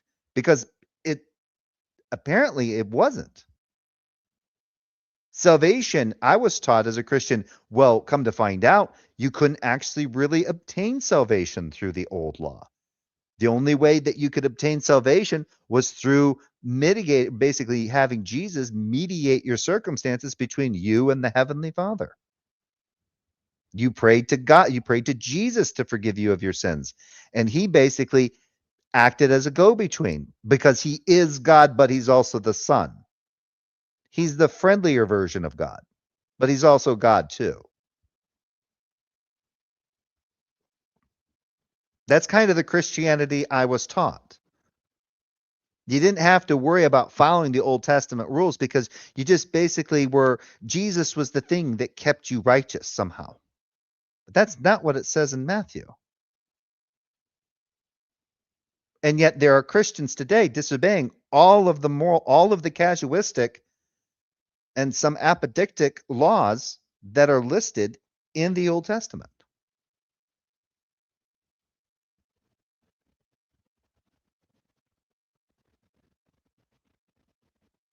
True. So objective morality is what we'd ultimately base it on, which requires equality for all people, that all people share the same status. You mentioned slavery was wrong. That's a yes. Owning another human being is property. You mentioned slavery, right? You mentioned slavery. Where is the moral code for how one ought to behave in this situation regarding slavery? Now, when you say slavery, you mean chattel slavery, correct? Actually, yeah, I'm doing my best. Wrong, it's late. All chattel slavery in particular, yeah, we could focus on chattel slavery because that's the easiest one for people to understand. Okay, so what code do you have to stand on for how one ought to behave regarding the treatment of people or a slave?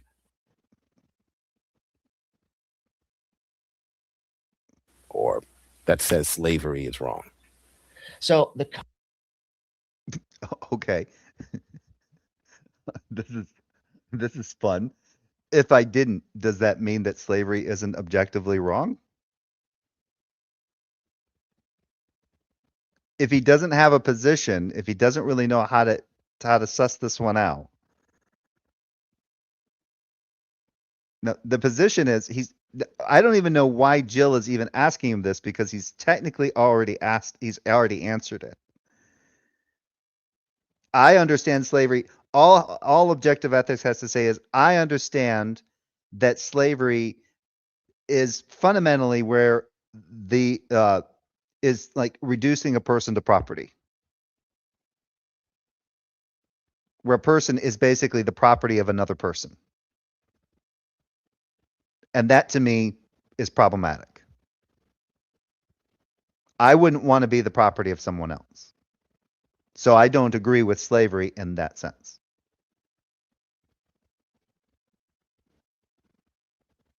That's why I think slavery is wrong.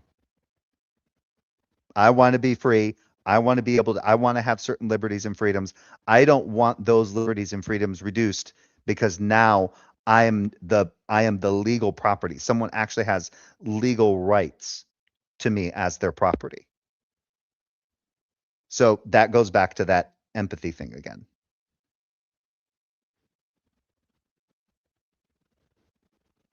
Because there's nothing in the Bible that states that slavery is wrong. The abolitionists that were Christians that pushed for the outlawing of slavery did so in spite of the narratives of the Bible, not in virtue of it.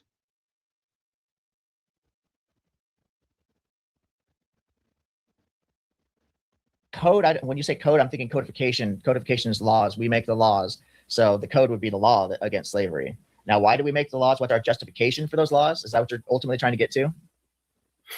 I just wanted a code book. Or where are you getting this idea that He has like 12 drinks. where the rules already. are for slavery? I haven't drank Where shit. are the rules for Do I how sound you drunk, should treat Michael? it? Let's say slave trafficking is wrong. Where are they found? Yeah, slavery is wrong because of the natural. It's objectively wrong because the phenomenon of cause and effect. So slavery leads to revolt.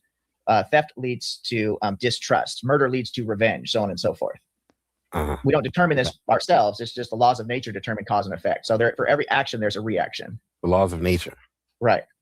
Okay. Well, it would be the Geneva Convention. Yeah, but are you sure though? Not all murder necessarily leads to revenge. But okay, the desire for retribution or revenge or whatever is subjective to human beings. It's not. I don't think that, but it doesn't. Yeah, I don't know. I don't know if that follows. Anyway, I'm not an objective. I don't hold to objective ethics, or objective morals. By the way, which sets the And I don't really know how you can say objective ethics. Objective morals would be one thing, but ethics would be, in my opinion, ethics goes to moral reasoning. So that would be how we reason about morality, and that would be, and reasoning is subjective. standards for how you are to treat people during war, and what you ought to do with survivors, and how you ought to treat them. And yes, you ought to capture them according to Geneva. Well, I don't base my laws on my. No, you don't, dude. You don't capture non-combatants. I still don't know where Jill gets that from. It's like he never read he went through this, I think, with Slim Jim. There's nothing that states that we didn't capture French people when we went through France. When America came in and was pushing the Germans from the coast of Normandy back, and we were gaining ground, we didn't capture the French as we went through.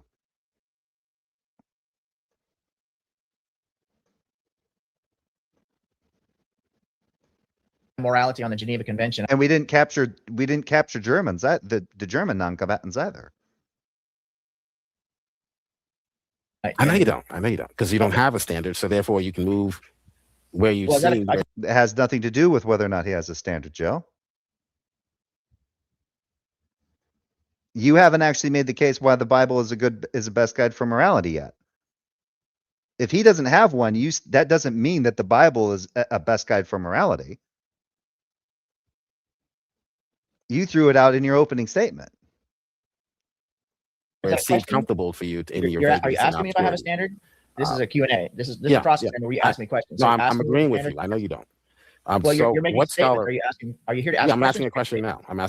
What scholar did you cite, or what scholar you claim to cite a scholar that says that the Bible prescribes chattel slavery? What scholar is that? Can you provide that for us? Yeah, let me get you the source for that. Yeah, sure. And do you have a quote from this scholar that actually? Yeah, I actually read it. I'll read it again for you. Okay, who is the scholar?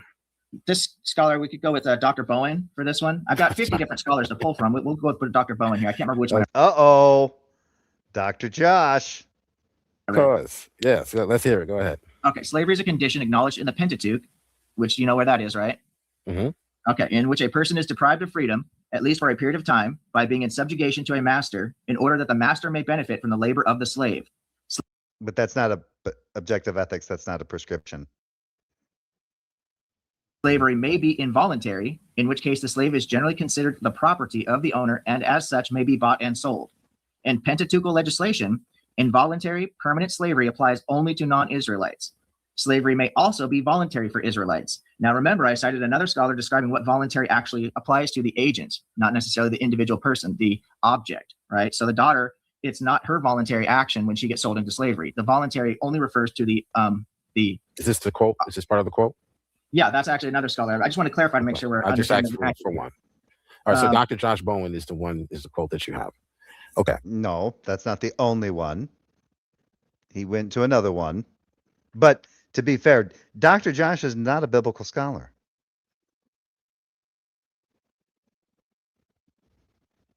Yeah, I also have. I also cited.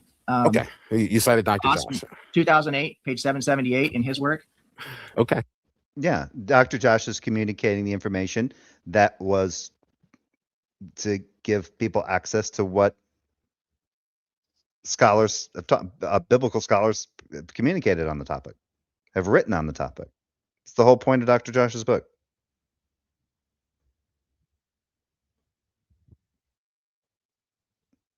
Okay. All right. So when you cite Dr. Josh and this is a mistake.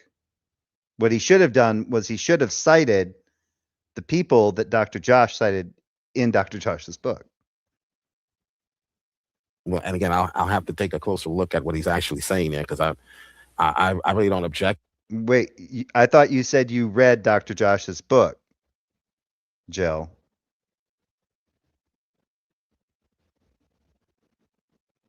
You told me that you read his book and that you fully understood his position. Okay. That because there are scenarios today in which you are forced to work. For instance, when you are a prisoner. So my slavery challenge makes room for the Israelites having a system in which they can punish prisoners. And the way they would punish them was to force them to work and pay restitution. So yes. Yeah, but this is chattel slavery. So Haas 2000 in Haas's work in 2003, page 778 specifically says the Israelites' identity as people redeem them from slavery has direct implications for the forms of slavery that existed in Israel and their treatment of. I think it's interesting that Jill never even caught the fact that he didn't actually show an ought. Unless I missed something because it's 4:30 and I'm starting to get really tired. I didn't. He asked him for the prescriptive, but I didn't hear objective ethics actually give a prescriptive. I heard him give that it can be the case, but not that it ought to be the case.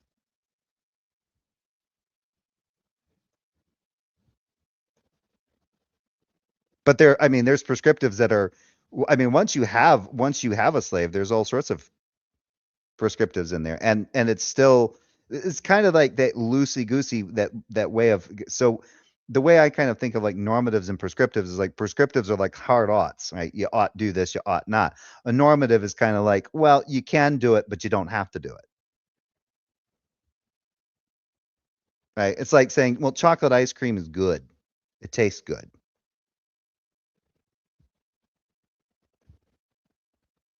And I think people would like eating chocolate ice cream because it tastes good. That's kind of a normative claim. That's a normative. But it's not really a hard prescriptive, right? But again, all prescriptives are still normatives. They're all normative. I think the rule goes, all prescriptives are normative, but not all normatives are prescriptive, something like that. Either way. But he was asking him about a prescriptive, and I didn't actually hear one. And Jill didn't seem to catch it either.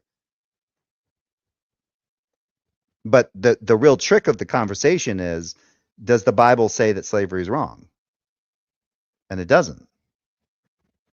Right? Remember, he asked objective ethics earlier, well, what is it about your position that makes slavery wrong? Well, since we're talking about the Bible being the best guide for morality, the Bible doesn't say that slavery is bad. So according to you, since you're supposed to be the one taking the affirmative that the Bible is the best guide for morality, and I were to adopt and say, I agree, let's say after this debate, I concede and say, you're right, the Bible is the best guide for morality. Now I agree that morality is not bad. Or morality, that slavery is not bad. Slavery is perfectly fine. And they go, well, no, wait a minute. But are you really trained to read the Bible? Wait, why do if it's the best guide for morality, why do I need to be trained? Their slaves, both Does he Gentile call it chattel chattel? slaves and Hebrew bondservants. So yeah, Okay. you had chattel slaves. Yeah, there are chattel slaves. Chattel I'll slaves. open this up a little But bit. this isn't something that this is a prisoner is a chattel slave. You are a ward of the state. You belong to the state. So we make exceptions for prisoners. I didn't say anything about prisoners. When we talk I'll put a about link even our in own case anybody wants constitution, to but we don't come call in it and chattel say slavery whatever. today. Okay. Yeah, but I'm gonna be wrapping this up. My next quick. question. I might stay on for another half hour or whatever. So when you cite Dr. Josh and you misrepresent what Dr. That Josh was from is Haas, saying, 2003, page 778. okay, that's fine. But whoever you're citing, you're probably misunderstanding what they're actually communicating, in my opinion. What are they communicating? From what you just said. Well, you can ask me that during your cross. All right. So how do you then square that up against scholars who, like Alec Moiter, who I cited, more concerned? Well, that requires more of a back and forth. The other guy that he cited, that was problematic, in which I already talked about that. There's a problem with what he brought up there. And that was let's see, we're at 57, 59. Let me go back, see if I can find where it was right here. J. Alec Matier, whatever, or Motier. Hebrew has no vocabulary of slavery, only of servanthood, and it is to be noted that conditions were such that the first item of legislation catered for the person who loved his master and did not want his freedom.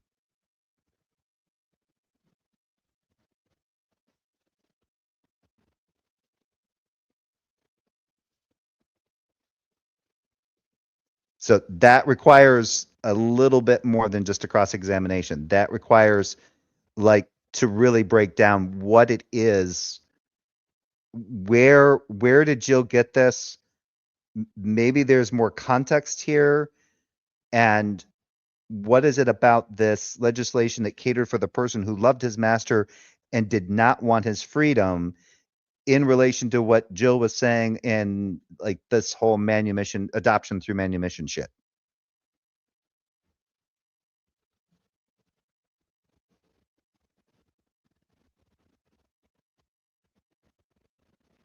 There's two ways to do it. There's two ways. First of all, you look for scholarly consensus. So as Dan DeMayan, 1992 in his work on page 58, just as Gene Haas defines slavery above, it is the state in which someone is deprived of their freedom subject to another individual who benefits from their labor. This state can exist temporarily or permanently. Dan DeMayan defines slavery in this way. Slavery is the institute whereby one person can hold ownership rights over another. So there are numerous scholars. I've got a bibliography of over 50 scholars that I could cite that all agree with Dr. Josh Bowen. The other issue is you look at context. So as I read, you can beat your slaves, right? You can own your slaves permanently. You can pass your slave on, your chattel slave, on as property, as an inheritance. This is so the context also tells us how we should be reading these passages, and the fact that not just a few people or a handful of people. Yeah, you got to be careful about conflating Exodus 21 with Leviticus 25. But either way, it does state in Leviticus 25 that you are not to rule over your fellow Israelites harshly. So that seems to imply that, yeah, as for your foreign slaves, you could rule over them harshly. But literally thousands of people use this Bible to justify the North Atlantic slave trade. Tells you that it's certainly open to interpretation. Yeah, well, again, for every liberal hack you can cite, I can cite actual conservative scholars who are actually there's actually conservative scholars that agree that it's still slavery, Jill. And remember, Jill, fundamentalist apologists don't count. Hebrew scholars who could tell you otherwise, who were actually invited to the Oriental seminar where the issue of slavery was discussed in depth. Dr. Josh wasn't invited to that venue. But I want to read from one of those scholars, or a quote from him. This is from Dr. J. Schuyler, and then we'll end this It's not Schuyler, it's Sklar. discussion on slavery, because again, this debate is about what the Bible actually prescribes. The Bible does not prescribe enslaving another. But it doesn't outright say you ought to enslave people.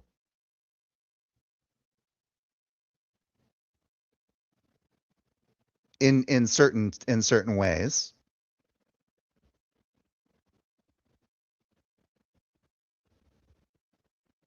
At least not in like in Exodus. Well, I think there's one in Exodus 21. I'm forgetting which one. There's one there, but I'm forgetting which one it is. But like Leviticus 25 isn't really like, oh, this is God is saying you ought to have slaves. You know, it's saying you can have slaves. It's not saying slavery you ought not. It's not. There's nothing saying you ought not have slaves.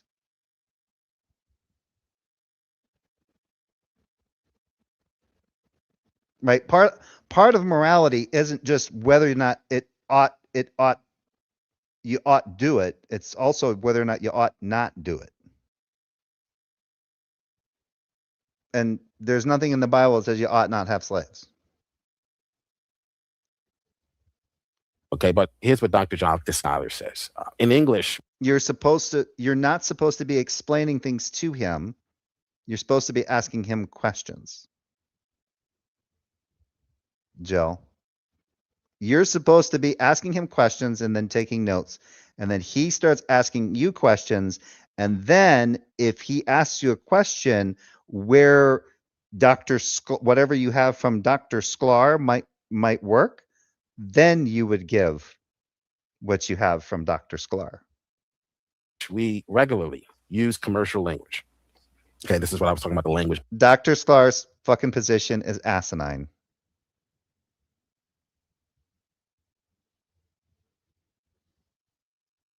Barry, you're having a problem. You're talking about he's basically arguing from like corporate jargon.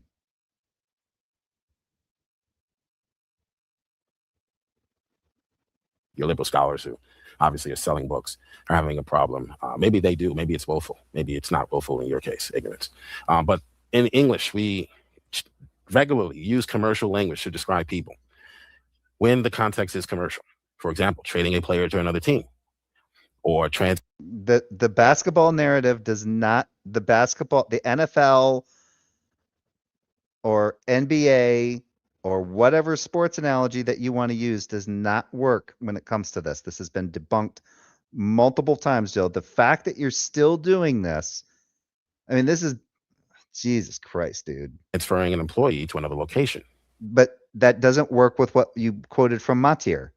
Because again, what Matir said was something about the master and him not wanting his freedom. How would a fucking...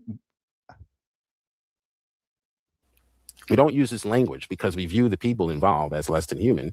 We use it because it accurately describes their circumstances. They are not, dude, they're being bought as property. They are not, they understand that they're people. They're being reduced to a societal level of being a slave, to an eved. Now, technically, in Leviticus 25, the Hebrew or a fellow Israelite, right? The Israelite that sold to another, who sells himself to a fellow Israelite, is still technically an eved, but they're not to be treated as an eved. They're to be considered as a sahir. They're given the considerations of a hired worker. That's the distinction. The eved, on the other hand, is reduced even lower than that. They become the property or the akuzah of the Israelite who bought them, and that Israelite who bought them can pass them down as an inheritance. Now, they can free them if they want, but there's nothing that obligates them to free that person from that position. Where are you getting this idea that they're like a traded player where they're making a wage? There's nothing in the text. There's no, as Dr. Dan McClellan likes to talk about, there's no data that supports this.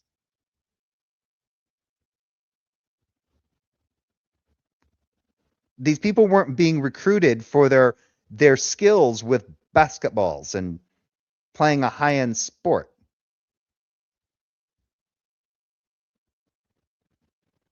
In a given commercial context. To say that servants are property in Leviticus 25 all throughout the Bible, again, perfectly legal today. No one would be put in jail if this scenario played out in America today. Yes, they would. It would be a violation of the fucking Slavery Convention of 1926, Jill. You have fucking been told this multiple times. You cannot reduce someone to property legally. If you claim to have rights of ownership over their labor or rights of ownership over their person, you are in violation of the 1926 Slavery Convention. That is a fucking crime.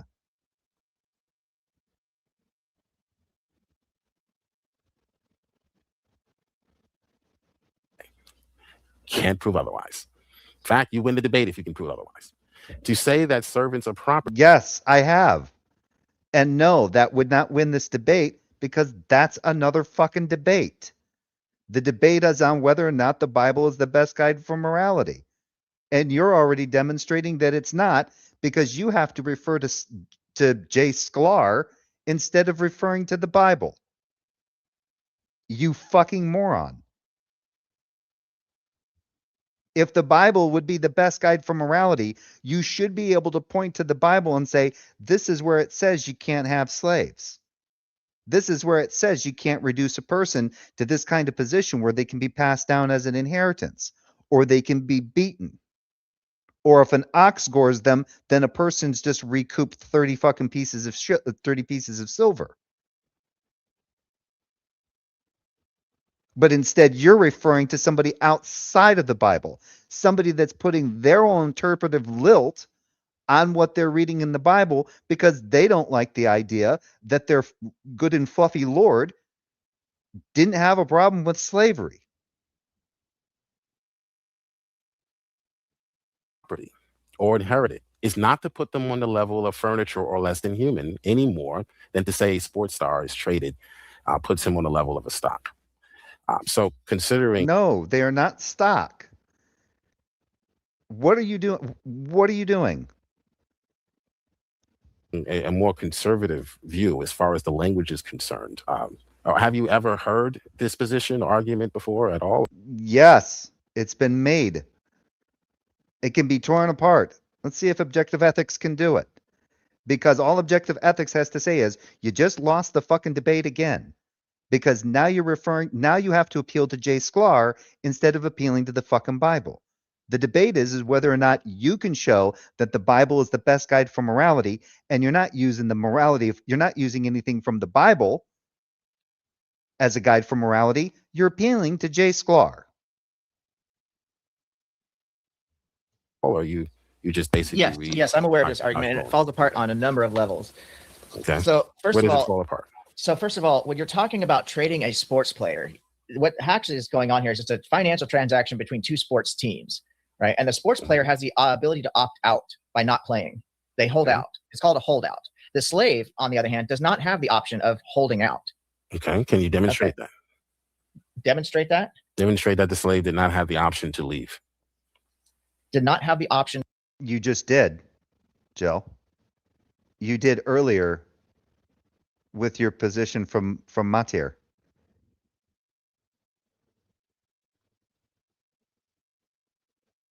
Right here.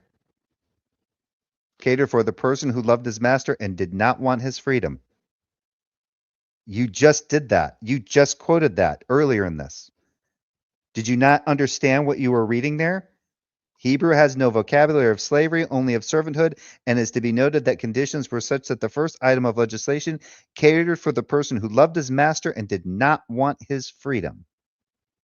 Now you're asking them where the person wasn't free to go. Why would a person who loved his master not want his freedom? Why would those go together?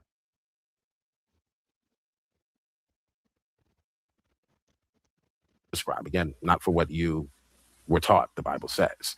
I brought up drug use and substance abuse and the biblical ethical standard of sobriety. And Let me see. Right That's all I need over to know. another My person's next question. actions. You can relocate. My Chattel next question, specifically means my property that next can be question. relocated.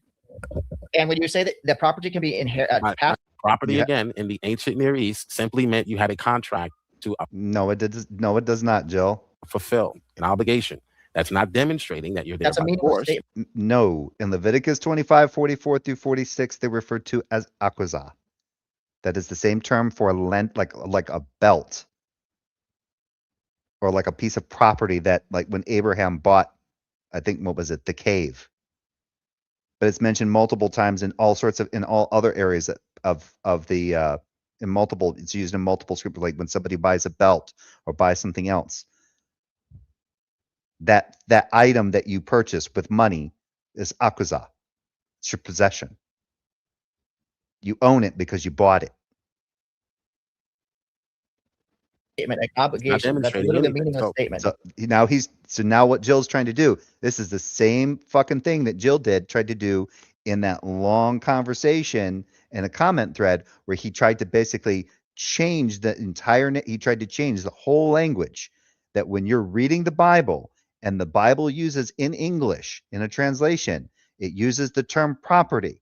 Well, is that what it really meant to them?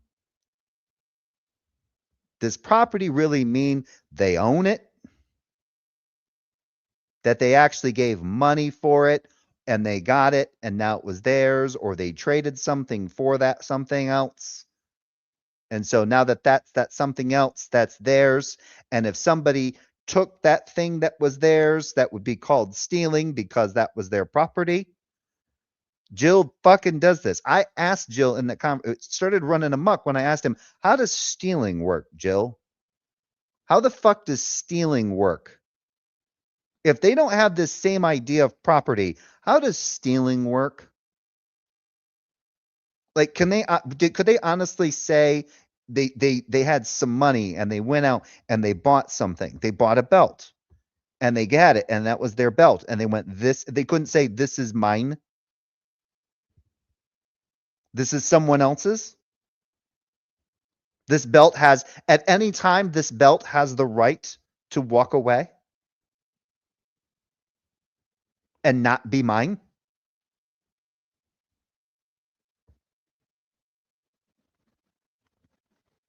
That's the real trick there.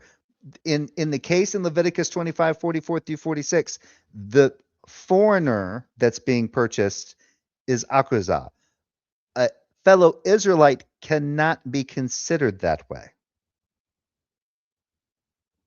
Again, the consideration for them is as a hired worker, not as an eved, and definitely not to be considered as property, as akuzah, as a possession like that. But that's Leviticus 25. So again, you really don't have an argument for No, slavery. you haven't actually said anything of any value, of any substance. It's an obligation that Welcome to talking to Jill, Objective Ethics. There is nothing of value. You get nothing of value from talking to Jill. Absolutely fucking nothing. literally means nothing. Okay. So all you have is the word. So all you have to show me is the word property. Yes, because because people who are smarter than you, Jill, read that shit and went, this word seems to be comport to this in English. Because this person, it seems, based on the way the language works and it's being written, used some silver, gave it to this person, and this person gave him that.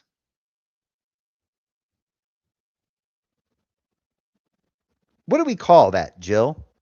Well, that's called a transaction, right? That's purchasing. What is it called when I give money and I get something in return? What is the thing that I can call that I get? It's my fucking property. That's it.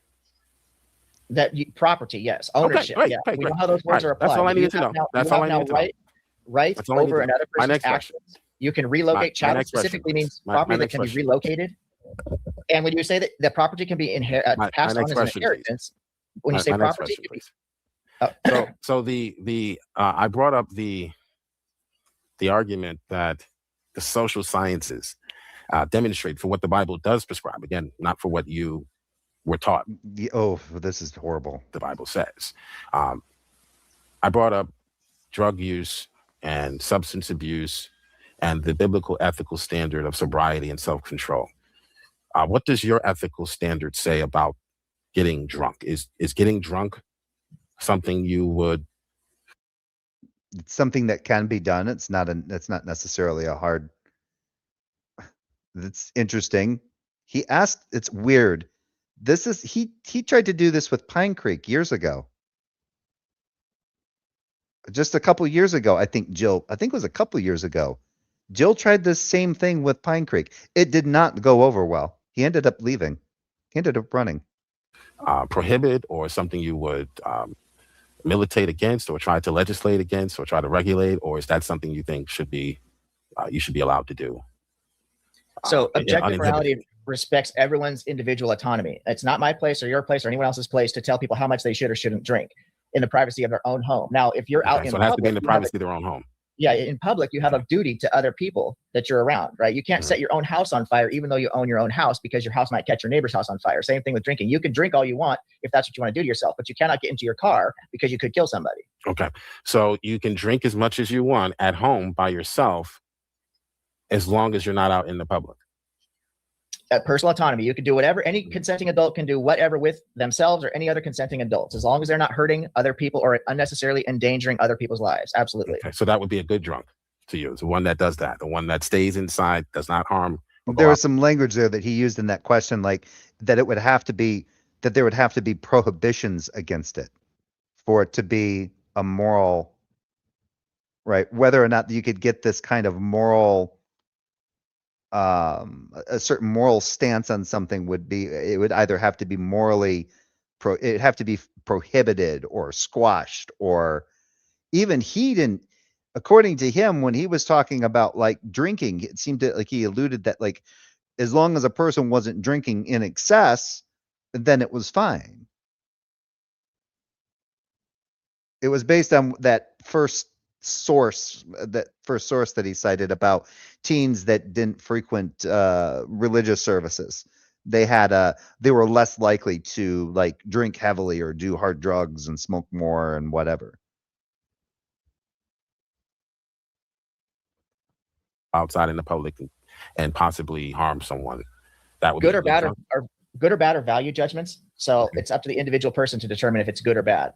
Oh, it's up to the individual person. So you don't really have a standard when it comes to whether the standard is in respecting a person's personal autonomy. That's the standard. Okay. That's the principle. Unless the personal autonomy takes them outside in public, where they are unnecessarily endangering other people. Right, exactly. Because now they're affecting other people's personal autonomy.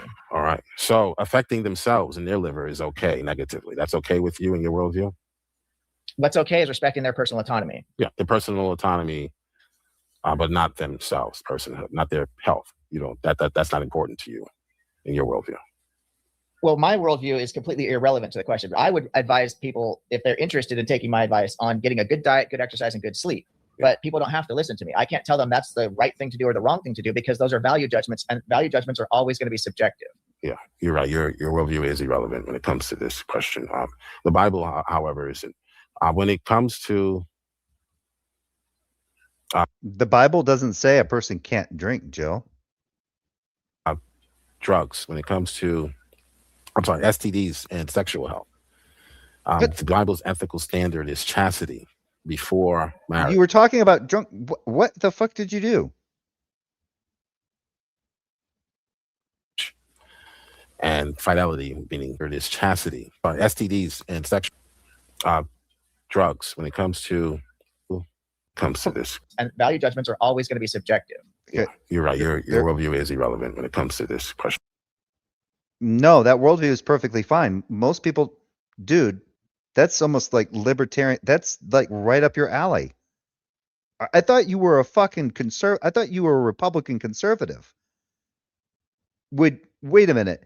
Would Jill literally, if he was in charge of this country as and wanted Christian ethics instilled as a part of our legislation here, would he say that it would be illegal for people to drink alcohol?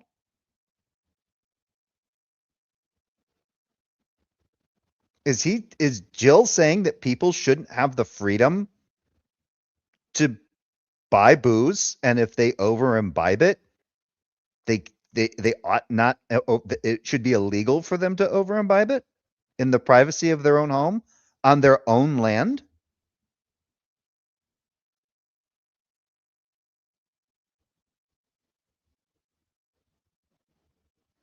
Because his worldview seemed to be pretty fine with the idea that, well, as long as people are they're staying at home and they're not drinking and driving, right? Like, to him, he thinks that would be kind of bad for your health.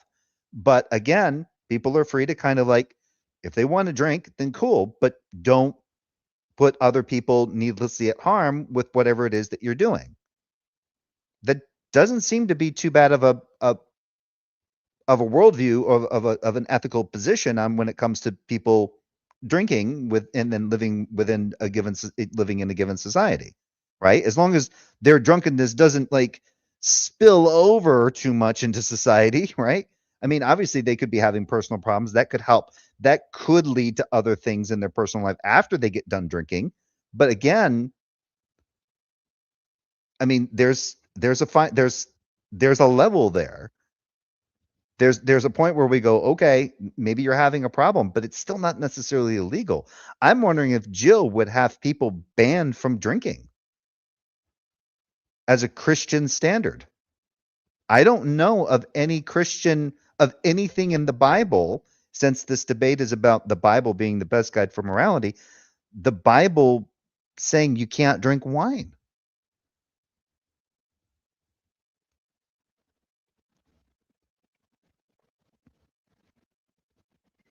Hey, Halsey. That's weird. Question. The Bible, however, isn't. When it comes to drugs, when it comes to Yeah, this is weird. The Bible. Then he moves on to Then he moves on to STDs. So he asked him about that, and he said your worldview doesn't make any sense there. So that leaves it open for some. I'm sorry, STDs Wow. and sexual health. The Bible's ethical standard is chastity before marriage and fidelity. Where is the chastity when it comes to men?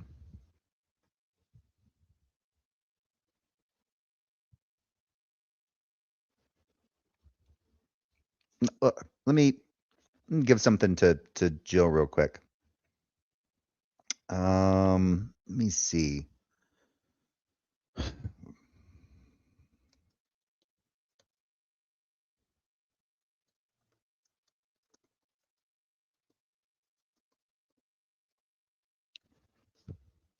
Let's see if I can find it.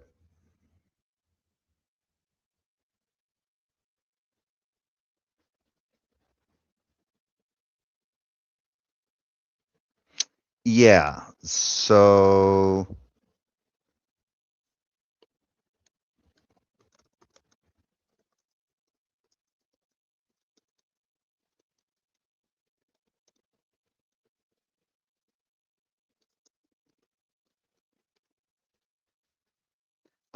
just in case Jill actually, stops by or if he's been listening. It is? Oh, okay. Um,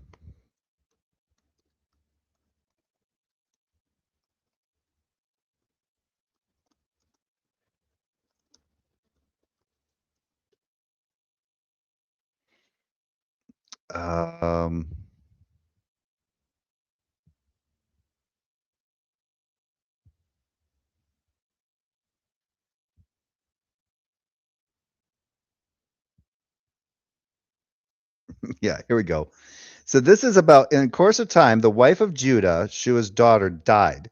When Judah's time of mourning was over, he went up to Timnah to his sheep shearers, he and his friend Harah, the Adullamite. When Tamar was told, your father-in-law is going up to Tamar to shear his sheep, she put off her widow's garment. Now, Tamar was the widow of one of Judah's sons. Put on a veil, wrapped herself up, and sat down at the entrance of Enaim, which is on the road to Timnah. She saw that Shelah was grown up, yet she had not been given to him.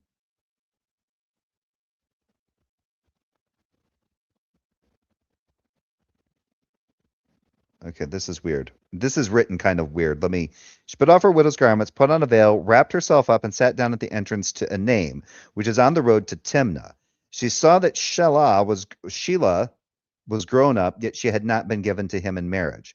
When Judah saw her, oh yeah, okay. So Shelah was it seems like, oh yeah, Shelah was it's Shelah. He was the youngest son.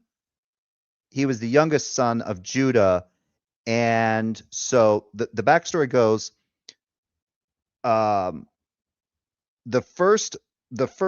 oldest son that marries Tamar, God doesn't like him, so God kills him.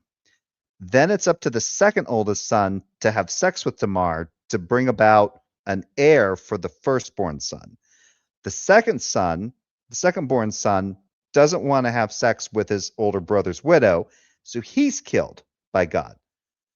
The youngest son isn't old enough to do that duty, so they've got to wait until he comes of age before he can plow Tamar, and still the kid, any child that he produces with her, still becomes his oldest brother's heir.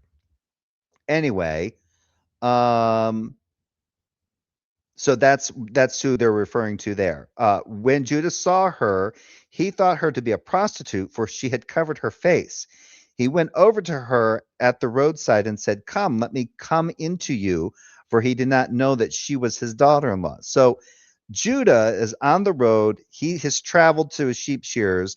His daughter-in-law, his oldest son's widow, basically goes following after him, and he, because he thinks she's a prostitute, fucks her. This is Judah. There's nothing in the narrative where God says this was wrong.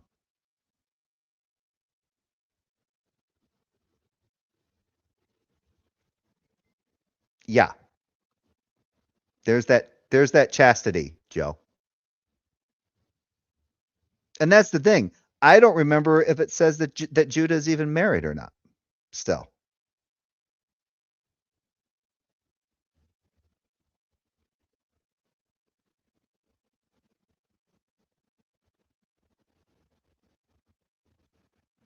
Yeah. Yeah, he was married to Shua. He married her, and she conceived and bore him a son, Again, she conceived and bore a son whose name was Onan. Yet again, she bore a son and named him Shelah. She was in, and she bore him Judah, took a wife.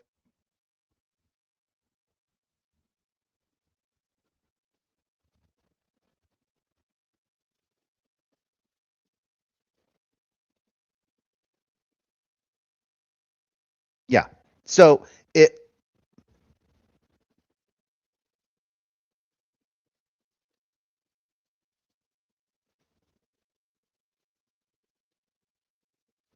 Oh yeah. So Judah's. Yeah. So Judah was. Yeah.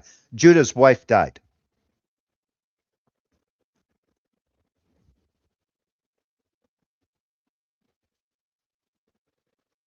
So it doesn't actually. Yeah. It doesn't give Judah's wife's name. It's just that Judah saw the daughter of a certain Canaanite whose name was Shua. He married her and went into her. And then it says, in course of time, the wife of Judah, Shua's daughter, died. When Judah's time of mourning was over, he went up, and that's when he went. So he was now a widow. He was now a widower. But yeah, and apparently he got his fuck on with his daughter-in-law, which he didn't know it was his daughter-in-law. Meaning monogamy within marriage, and does your worldview have an ethical standard for? And let's not forget, in fact, Michael had brought up earlier about Lot and his two daughters. they got him drunk on wine and both took turns having sex with him in order to get pregnant. A goal or a standard for which we are to, a high standard, any standard for which we are to try to achieve. It has to be a high standard or just a standard? Which one is it, Joe?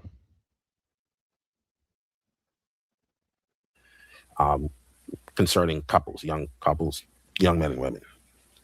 Yeah, education and Does it have to be young couples, or what does it say just about adults in general?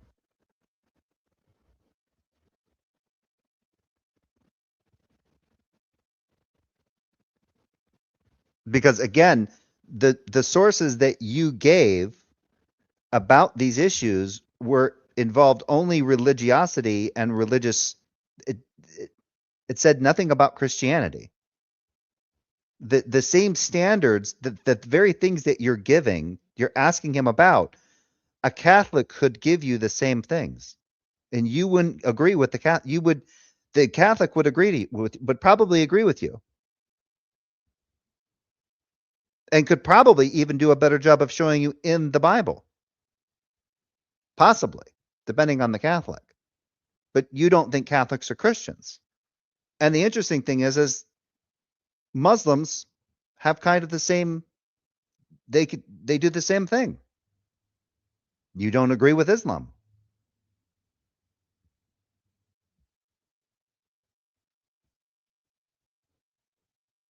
So this is completely moot. personal and respect, self-respect and respect for others, mutual respect. If you focus on those two things, because I would advise people, ultimately, everybody wants to live a good life. The way to live a good life is to respect the planet, respect other people, and have self-respect. So if you respect yourself and you have mutual respect for Yeah, it can be debated on what it means to have a good life. That's been debated in philosophy for a long fucking time. others, then you want to focus on education as being the best defense against spreading STDs. Yeah. Some just reduce it to like a good life as anything that reduces harm as much as possible, or suffering. You CNN is hiring after the debate. Maybe you can that was good. I mean, you could probably run. They need some help. The Democratic Party. They're gonna. Joe, most Republicans that I know hold to those privileges, hold to those liberties. What the fuck? What is your fucking position now when it comes to? I really want to know what Jill's position is here.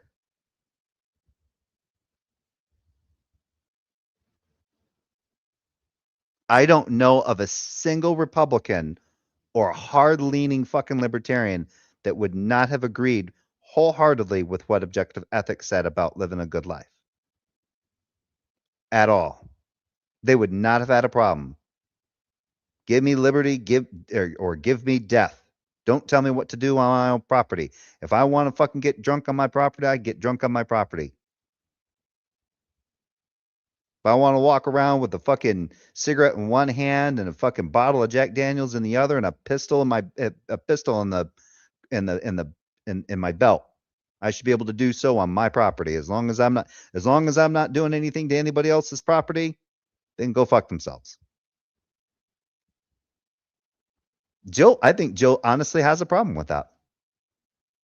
It sounds like, given what they're talking about right now, I think Jill has a problem with liberty.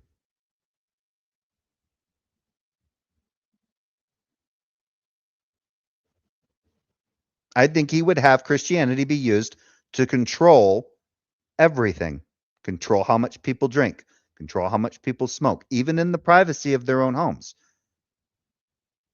We've got to make sure that people aren't drinking too much when they're at home. They work hard for their money. They bought their property, but we can't have them drinking too much.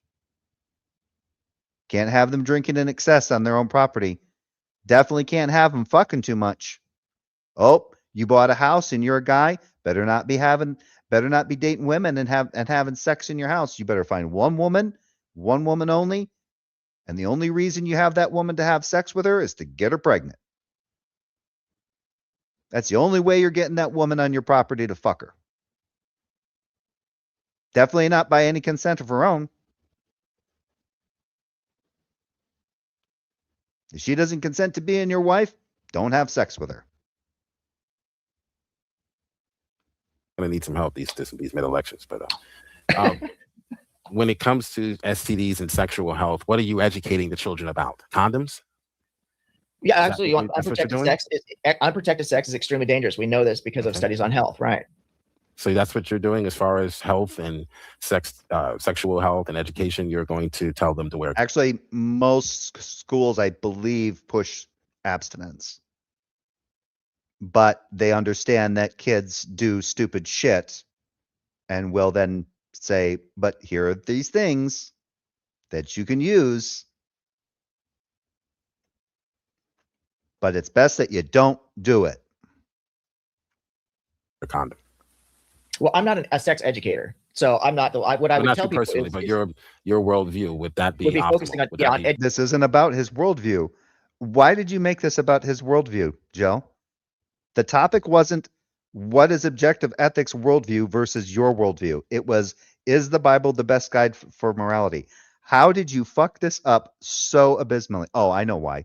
Because you're Joe. education. Yeah, education, absolutely, and to put the proper resources into education and also into the health industry, so that we could create. Sorry, go ahead, Robin. Bill, your 20 minutes is up. Did you Okay. have any more, did you have any more questions? I mean, like, no, no, that was it. Thank you. okay, all right. Well, it's OE's time, and Jill do the same thing. Try to keep them quiet, like, try to keep them short, like, so cross-examine, closing statement, get a hold of it. So that too. But all right, I'm gonna get off here. Okay, so I would like to just ask really quickly here, Jill, do you know the difference between descriptive and prescriptive? Yeah, I think I mentioned that in my opening. Can you tell us what the difference is between something that's descriptive or prescriptive? Yeah, something that is descriptive basically is just describing what happened. For instance, Lot and the situation with his daughters. Something that is prescriptive is in the imperative. And so meaning No. this is something you are to do as far as faith and practice, not something. No. It doesn't have to necessarily be an imperative. Oh my God.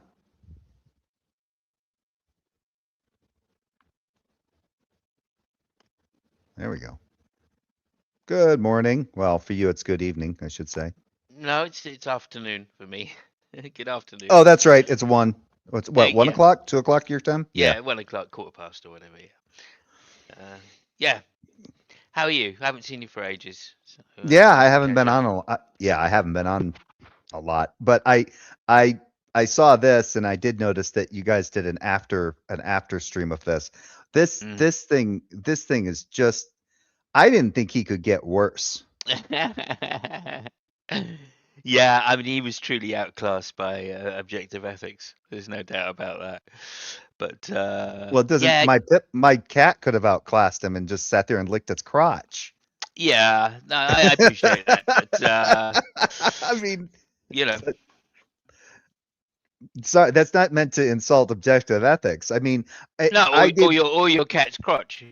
yeah, or my cat's crotch, but because my only criticism of objective ethics was that he really pushed the slavery a little too much. I would have gone a little bit more diverse.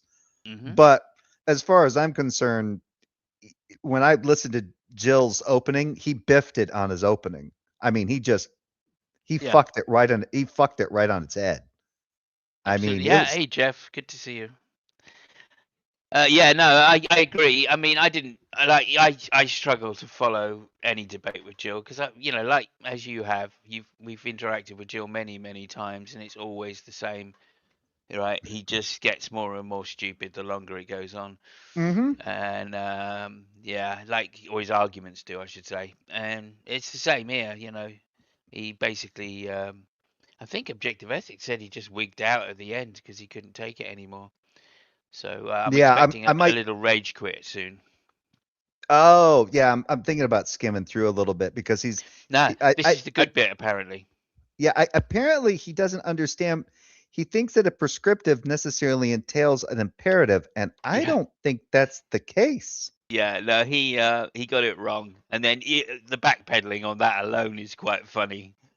Oh, okay. So this is going Because to he get fun. basically gets told what the actual definition is by objective ethics, and then he switches from the one he first gave just now to objective ethics is one. Of course he does. Well, what I meant Yeah. to say is Yeah, no. no, that's what I did say. That's exactly what I said. Oh, okay, right. Because it didn't sound that way to me, you know. But yeah, and I'd love to see if you can is do a short of just the two statements side by side. You know, interjected with objective ethics saying what his one is, like this definition that he's just given versus the definition he gives later. Yeah, I'll see if I can find some. Yeah, I've been looking for some juice. My favorite Mm. thing though so far was him talking about the manumission of slavery. He uses this guy Matier, a quote from Matier, and then says something about manumission from slavery. And reading the quote, it says something about the slave or the person's the guy basically loving his master and no longer wanting his freedom, and it has freedom in quotes. And Yeah. then Jill goes on to talk about how it's like adoption through manumission. And I'm like, Jill, manumission means freedom, being freed from slavery. If this is just Yeah. if this is just employee-employer relationships, what Yeah. are you doing? How did you do I that? love it. Jill I love it. Praise used to do the same thing. And I'm like, manumission is freedom from slavery. What are you talking about? Manumission is being freed from slavery. Mhm. Why would this guy not have his freedom from his master?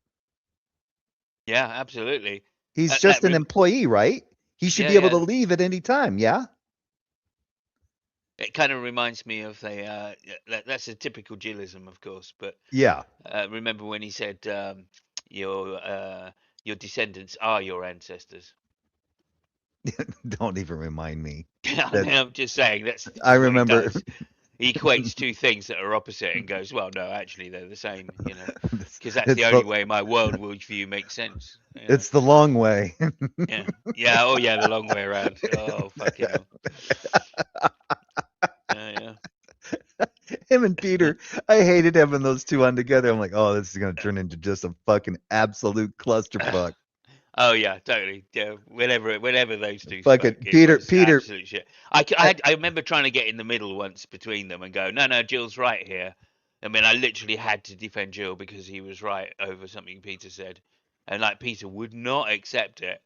No. He did not want correction No, on Jill it was being right. it was principle. Yeah, at that point it was just principle. He'd die on that hill if he had to. Yeah, You could show him receipts, it could be stamped, notarized, everything. He'd No, I still be, did. I fuck did. you, no. I mean, I literally said, no, that's incorrect. You'll find, you know, Jill is correct in this particular instance. And I'm like, and he went, no. There were never any, you know, whatever. And I was like, no. That literally, I know the history here, right? I've read it before. Look, I'll go and get you a link to Wikipedia or something which says it. And by the time I'd found it and got back, he doubled down and tripled down already, and I was like, "Oh, for fuck's sake!" Those two Just would wait. I told you to wait. Why didn't you wait? Now you look like a complete fucking dick. You know. Yeah. Yeah. It was like they were just taking turns diarrheaing on each other's faces. Yeah, exactly. Much like, more interesting. fuck, this is just, it's like, this just got horrible. Yeah. But surprising. Anyway, this is going to get the same way pretty soon. I feel. I seem to remember. I mean, it's, you know, I didn't. As I say, I find it extremely difficult to listen to Jill pretending to be a debater. Yeah, when as soon as I that's why I covered it, because I like breezing through his opening statement. I'm like, you just threw away your position.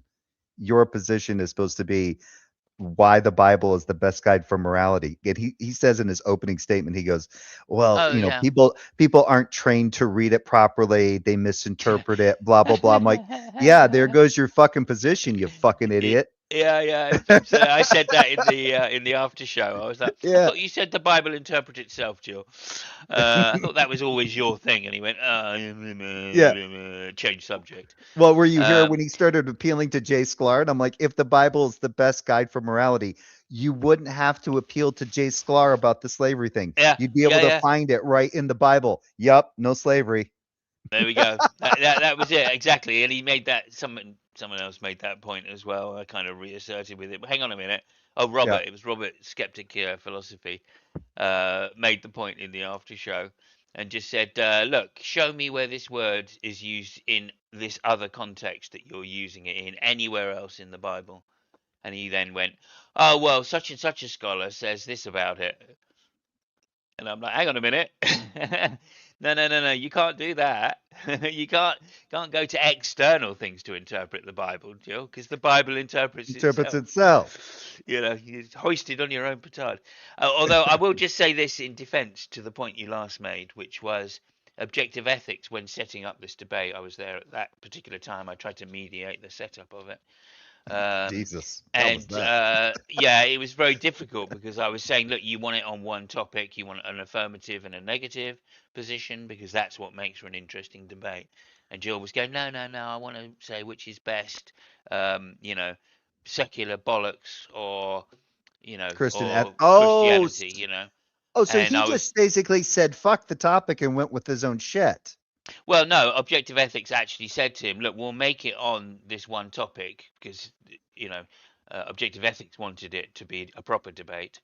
But I'm perfectly happy if you want to come onto my worldview and in the cross examination go to my worldview, and I'll be happy to give answer on Oh, those questions.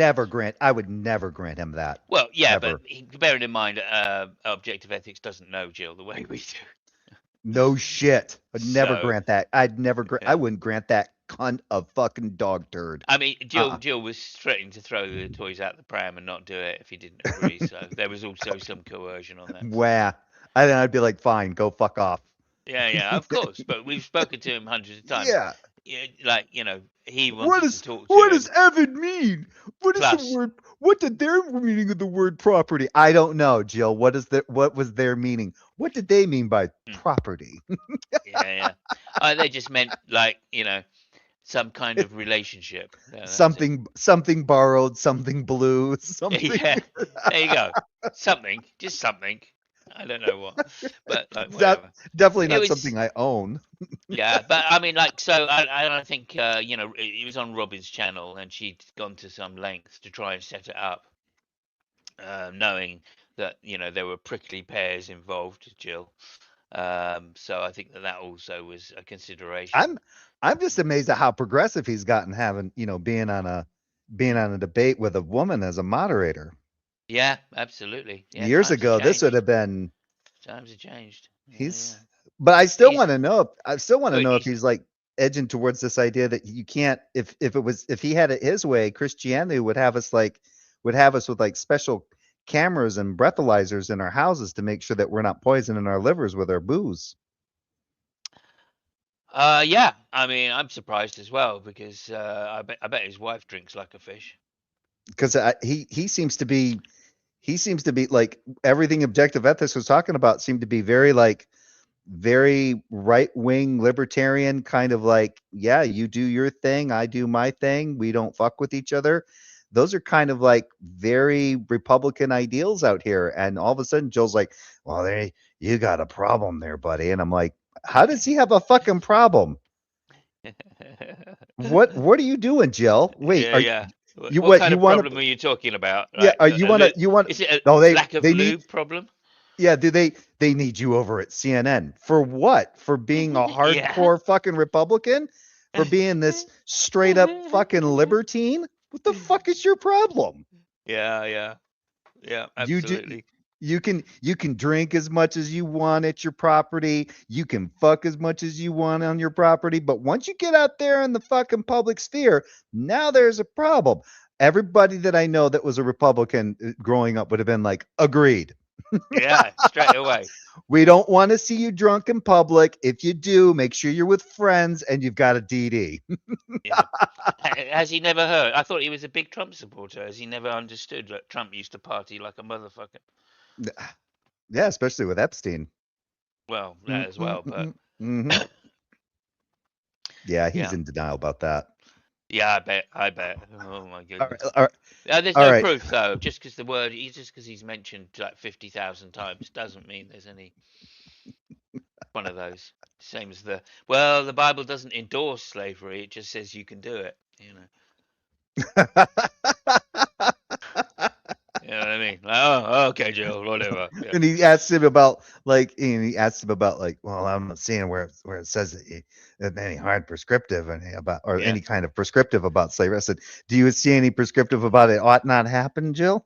Mm. He There you looks go. at it from one way, and I'm like, have you seen the counter? Have you Yep. seen the other way? The ought Well, he doesn't- not. He doesn't realize how symmetric his arguments are. That's one of the faults. But like, anyway, this is Jill we're talking about. Calamity Jill, Mm-hmm. who says there's no such thing as the problem of evil because the word is translated as calamity. Huh? Yeah, that's what when I brought up the problem of evil to Oh, him one time, he said, no, there's no such thing as the problem of evil. That doesn't exist in Christianity. And I was like, what? And he goes, no, well, the word is actually calamity. And we're like, okay, so how do you address the problem of calamity? and And is he that just how he went, got? Is that how you gave him the term uh, Calamity Jill? yeah, I didn't. It was Spooky that did. Oh, But, yeah, okay. Spooky was in the side chat at the time, pissing himself laughing as I was stripping him down bit by bit, and just went, Calamity Jill. It's fantastic. There's no evil, really. Yeah, there's You no dis- evil. Okay. It's All right, calamity. Mister. All right, Mister. I can translate ancient Hebrew. Yeah, honestly. Evil's not the correct term that the translator should have used. They should have used only calamity. Evil doesn't actually exist. Yeah, evil doesn't exist because that's not the translation. I love it. Yeah. It's just Yeah, like but what about my you argument, can't. dude? Just like Doesn't you can't. change anything. Just like you can't steal what they don't ever own. but Oh, they have there a. you go. But they have a commandment that says you shouldn't not- steal. Yeah, there you go. There All right, you go. all right, it's been great catching up. Let's dive Okay. through this a little bit. Let me see if I can Yeah. choke on this a little bit more. And If I yeah. hear any weird sounds, you'll know what they are then. Oh, okay. Be deep Thing throating. you're instructed to do to try to escape from the Midianites. Because the Are Midianites are instructions chasing, prescriptive or descriptive, though? or what? Are instructions descriptive or prescriptive? It depends on what the context is regarding the instruction. If you're in a fight and I instruct you to pick up a rock and protect yourself, that's not a prescription for how you should behave in a civil manner. Huh? I know. I know. He just doesn't No, that understand what it is yet because objective ethics hasn't said, look, this is the actual definition. And then he goes, oh, right. Okay. Yeah, right. No, that's what I said. he still has the same problem. Man, this reminds me of years ago when fucking Nicola cornered him on fucking normatives. He had such a hard time with it. He was like, how are you having a hard He goes, well, you're not being very clear. He goes, actually, I'm being very clear. Do you not know what a fucking normative is? Or in a So civil you don't context. actually. It's okay. So you don't really understand description and prescription. Descriptive is to Wait, describe wait, the way wait, something oh, is. okay. Prescriptive is the way describes the way something can be or ought to be. It Can right? be or ought to be. Right. Okay, which is basically what I said. It's describing Behaviors. I'm It's sorry. basically regarding what I control. said. Yeah. Basically, Yeah. I think throwing a rock, if I tell you to go and throw a rock at somebody in defense, that's basically what I said. Yeah. I mean, Behaviors. it's like Yeah. unbelievable the amount of cognitive dissonance this guy lives in. Yeah. So if you say that you can pass Isn't that what I people- said? if you can pass people on No. or slaves No, on as that's- an inheritance, No, that's not what you fucking said. You said nothing like that, but you said exactly the opposite. Once again, your ancestors are your descendants. Yeah. He's such a fucking. He's such a. I swear. I think the reason why he gets on the drinking thing is because he's projecting. I swear. Maybe. He, Yeah. like I asked earlier. I don't know if you're here. I was like, "Are you drinking Sterno these days, Joe? What the fuck? Maybe antifreeze. It's only partial. It's only partial paralysis." Yeah, I think so. that is a prescription, What was the not a It is. description. It is. what was the thing? Yeah, from the quote from that film. Oh, looks like I chose the wrong week to give up sniffing glue. Yep. Yeah. A prescription. Right. Yeah. Okay. How Just did, making sure we're on right. the same Yeah, page it with is a that. prescription. Right. Okay. If Do they you, want to be passed on. Okay, thank you. Do you think Yeah. it's a good idea to base our society on a book? If notice how he added that in there. Yeah, If they yeah. wanted. if they Yeah. wanted to be passed on. Yeah, making morals relative, of course. Wait a minute. Wait a minute. The guy that seems to have a problem with people freely being able to get plastered in their home now automatically seems to be the champion of when a slave wants to be released can just only does so when they want to Mm. Yeah, I mean, like they can run away. or get moved. Yeah. Yeah, I mean, it's not leaving; it's running away. I mean, it's just, you know what I They mean? put in But no, their actually, well, running away is a type of leaving, isn't it? well, Yeah. everybody knows back then that you gave 2 weeks notice meant that you had to Yeah. run as far as you could in 2 weeks. In 2 weeks, yeah. If you made it 2 weeks away, then you were Then pretty clear because they you weren't were gonna good. fucking come after you after that. Yeah. Yep. That was your Yeah. 2 weeks notice. Apart from the I- one bastard that the slave ran to, and he just went, yeah, I'm sorry, I'm going to take you back." Yep. Yeah. Yeah. That is Anyway. subjectively open to arbitrary prescriptions of moral and ethical behavior, which was used historically, as you have mentioned several times, to justify things like slavery, such as the North Atlantic slave trade, misogyny, such as in not allowing women to vote, child abuse, citing verses like Proverbs 13:24, those who spare the rod hate their children, but those who love them are diligent to discipline them, and even genocide, such as in the Rwanda genocide in 1994 with the Hutu-aligned Christian churches who used biblical narratives to justify dehumanizing the Tutsis. You think that's a good idea to base societies on a book which that one has do you been want me to so answer? misunderstood? Which that one do you you want me to yourself- answer first? You want me to answer? Well, he's bringing that up as Jill. He's bringing that up as context. Now he's giving you the fucking question. Holy fuck. to genocide, slavery, or what was the third Just one? in general, the book has been used for all of those things. Sure, historically. because they were just as biblically illiterate as you are. Well, that's fair enough. That's fair enough. So Aw, Oh, when? yeah. You know why? Because the Bible's not a good guide for morality, Jill. Yeah, it's exactly the point you just made. Yeah, exactly. Because he reads it the way I do, which is in this Yeah. totally fucking abstract I'm sense. so sorry. This best guide, you have to be properly trained on it. I didn't know that. Yeah, although Well, it in your does understanding interpret itself. Yeah. Yep. things. But do you think it's a good idea to base our society on a book that has been that misunderstood as you yourself have acknowledged, as opposed to something that would be maybe offer a firmer foundation? Yeah, the fix would be course. to fix you and teach you how to read the Bible and to teach you that the word slave. Oh, burn. Mm. Oh, yeah. Nasty. It's He's totally coming at- avoiding the point that objective ethics is making right now, which is like all of these people that read the book in that way, they'd been taught by their priests, right? In the Rwanda genocide, right? That was a pulpit-led attack, right, of civil disobedience, right, that led to horrific acts, and that was directly preached from the pulpit.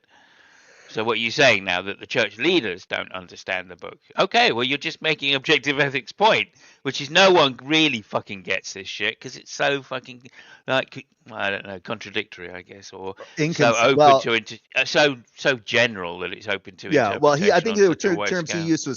he used incoherent and inconsistent, and I'm like, Okay. I agree. Yeah, Incoherent, some maybe, but inconsistent, yes. Especially like, I mean, well, and the thing is that the only time you actually really get some kind of inconsistency, at least, is when people are pushing for the univocality. So there's nothing inconsistent if you read Exodus 21 for Exodus 21, and then you read Deuteronomy 15 for Deuteronomy 15. But if you're trying to say, well, wait a minute, Exodus 21 and Deuteronomy 15 need to somehow find a way to coalesce, that's that whole univocality thing that Christians like to espouse. So in that case, is now you're going to have inconsistencies, because that's when you have to get into that whole negotiating with the text to make all of this shit try to mesh as best as you can when it wasn't meant to mesh to begin with, especially when you look at those in contrast to Leviticus 25. So and you look at the size of the extra biblical work done by rabbis. I mean, and in the Islam, right? The hadiths are just like 5 times the size of the Quran. So the explanations of the Quran take up a hell of a lot more word space than the Quran does itself. So if it's that difficult, and it's the same with the Talmud, right? It just Joey just needs to Jill. surrender to Jill's dogma, and then the Bible will suddenly make sense. Yeah, if we could ever work out any consistency in Jill's dogma, that is. Yeah. Oh, that I remember one time Brojo, man, he was trying to do that for a while and he couldn't get anywhere. He's like, God damn, you just need to Yeah. go away. Yeah. Just fuck off. He just kicked him out. Slave I had a mean, different meaning. to be fair, Seb and I used to have a lot of fun with Joe, just tossing in between us. Oh, So, I remember seeing that. And then there was the one where like Serb kept insisting, how much are you gonna sell? How much do you cost? How much are you gonna sell yourself to me? And he's like, why? I'll buy you. He, Yeah. he goes, I want to put you in a gimp suit and rollerblades and roller skates and roll you around. Yeah. I think we asked him if he'd be happy to become one of our slaves under biblical law. He said, "Yeah, under biblical law, of course. Yeah, I can just walk away anytime I want." Hmm. But I do Well, remember that then the conversation when it came to like, you got to show where I couldn't be someone's property. And then the best thing is that when at the time we really didn't, Serb and I were talking to him and we're like, well, we can't really say where you would get arrested, but I don't think there's anything that would enforce, like, because he would bring up that thing about like if Veckel chose to be oh, yeah. Jill's property and Jill bought him and then they wrote out a list of like what his duties are. And I'm like, yeah, the problem is there's no way to really enforce that under any kind of like contract law or anything. And Jill was having like the hardest time and Serb was making it like as simple. He goes, do you not understand how these kind of laws work? Like, if you not do like you have to be able, like if there's any kind of damages and then you can seek kind of like legal, you know, he had a really hard time with that. Redress, yeah. And then it was like months later, he starts throwing around the slavery conventions of 1926 and the 1956 addendum. And I'm like, dude, these say that it's illegal to have a person as property. No, it doesn't. Yes, it does. It's Yeah, fucking. It was, you gotta love him. You just gotta love him in a weird, masochistic way. I mean, no, it's got to be. It says it's got to be coercion. No, it doesn't. It says any and all way in which a person is acquired where this can happen. yeah, Oh, and he still won't. He still. and You can post it. You can keep repeating it. I did it on a comment thread. He just kept deleting them. yeah, that guy. I mean, I had that same debate with Maximus, right? So it shows you that even Christians that are like well educated and have a what you would think is a quite reasonable position on a lot of things when it comes to slavery, they just don't know. They cannot understand what the fuck is going on. Yeah, they Which one seem to was have a Max? massive. Which? Is it Maximus? Yeah, I think he was. I mean, this is going back onto G Plus days. Oh, okay. I So may not have yeah. been there yet. Okay, right. It was between. Well, it was mainly me and him going at it. Empiricus, I think that was his name, Maximus. And Ozzy was there. Like he started it off, and then I took over and just started like just beating the hell out of this guy because Ozzy really liked him, so he didn't want to go at him. And I just thought, oh fuck it, I don't care. I like him as well, but I'm just gonna go at him because this is just ridiculous that you get a really intelligent Christian saying this shit. So I started going, right, okay, well look, let's just get terms defined here. When I say slavery, I'm talking about the possession of of a human being, right? You When I say understand that, slavery, right? you say. Yeah, so I'm not going down the fucking point of saying, well, slavery just means servant, like, and you hire a servant in modern language. So no, we're not going to Hmm. play those fucking linguistic games, you know. And he Or just went, the yeah, no, that's fine. Yeah, I get that. Yeah, of course, that's how it was meant. Yeah. And then I was like, okay, so you're conceding the debate, are you? And he went, no. And I went, well, it sounds like you just said it's okay to own humans as property. So, and yeah. Ozzy goes, no, I'm sure he meant something different. I'm like, Then the Ozzy, guy. fuck off. I just fucking nailed the guy in a minute.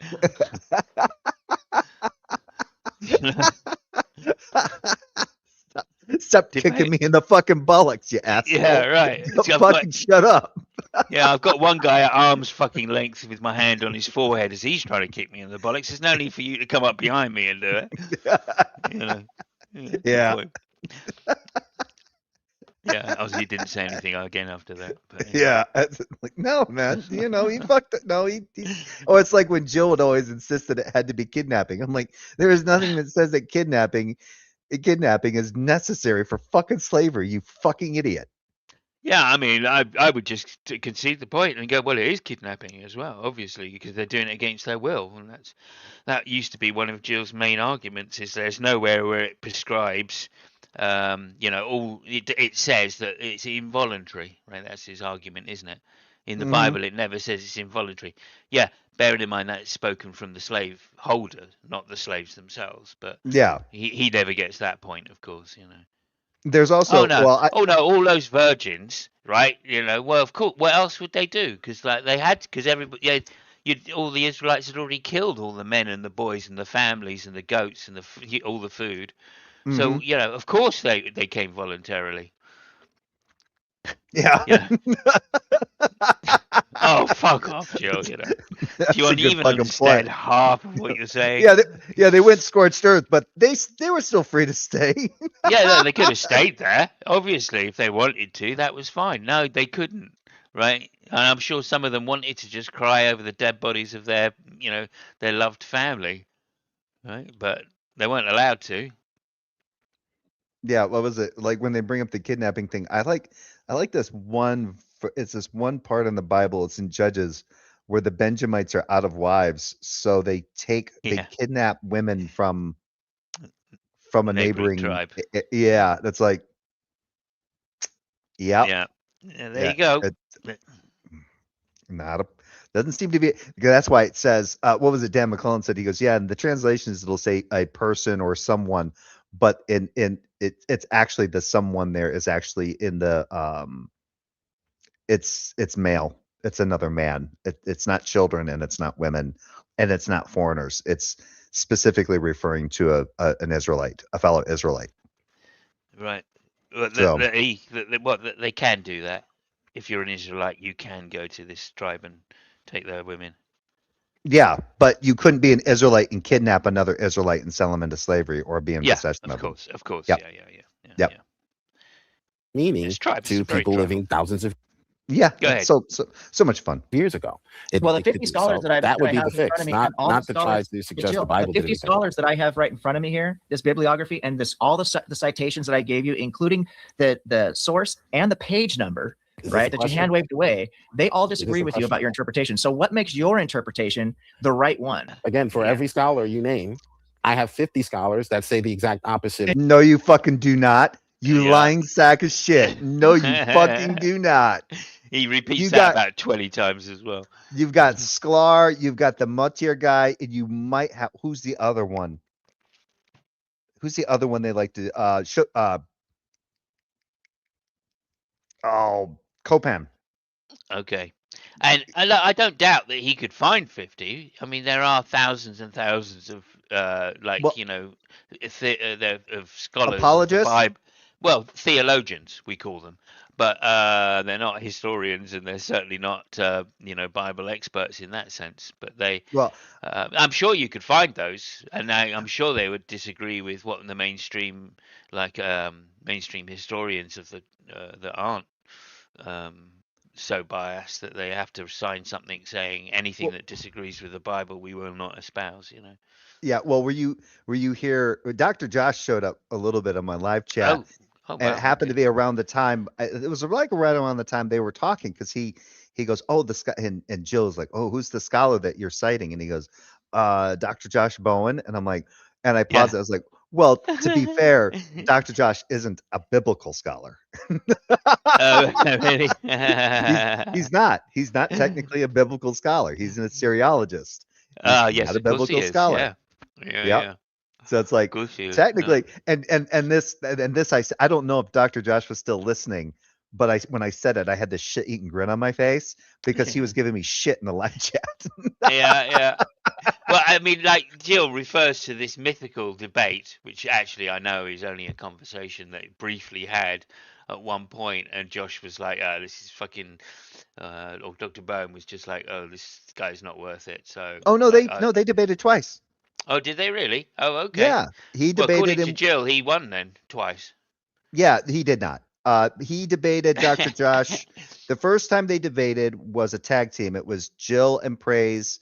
Praise did all the work. Okay. And Yeah, then it was Dr. Josh. Yep, it was Dr. Josh and Skylar Fiction. And then there was a second time where T Jump was supposed to do it, or somebody else was supposed to do it, and they couldn't do it. They called and what's his name from Modern Day Debates? He called Dr. Josh, and Dr. Josh kind of like, yeah, James. Yeah, he stepped in, and then what's his name? I can't remember the other guy. I'm blanking on his name. I can remember his icon. I just can't remember his name. Yeah. Describe his icon.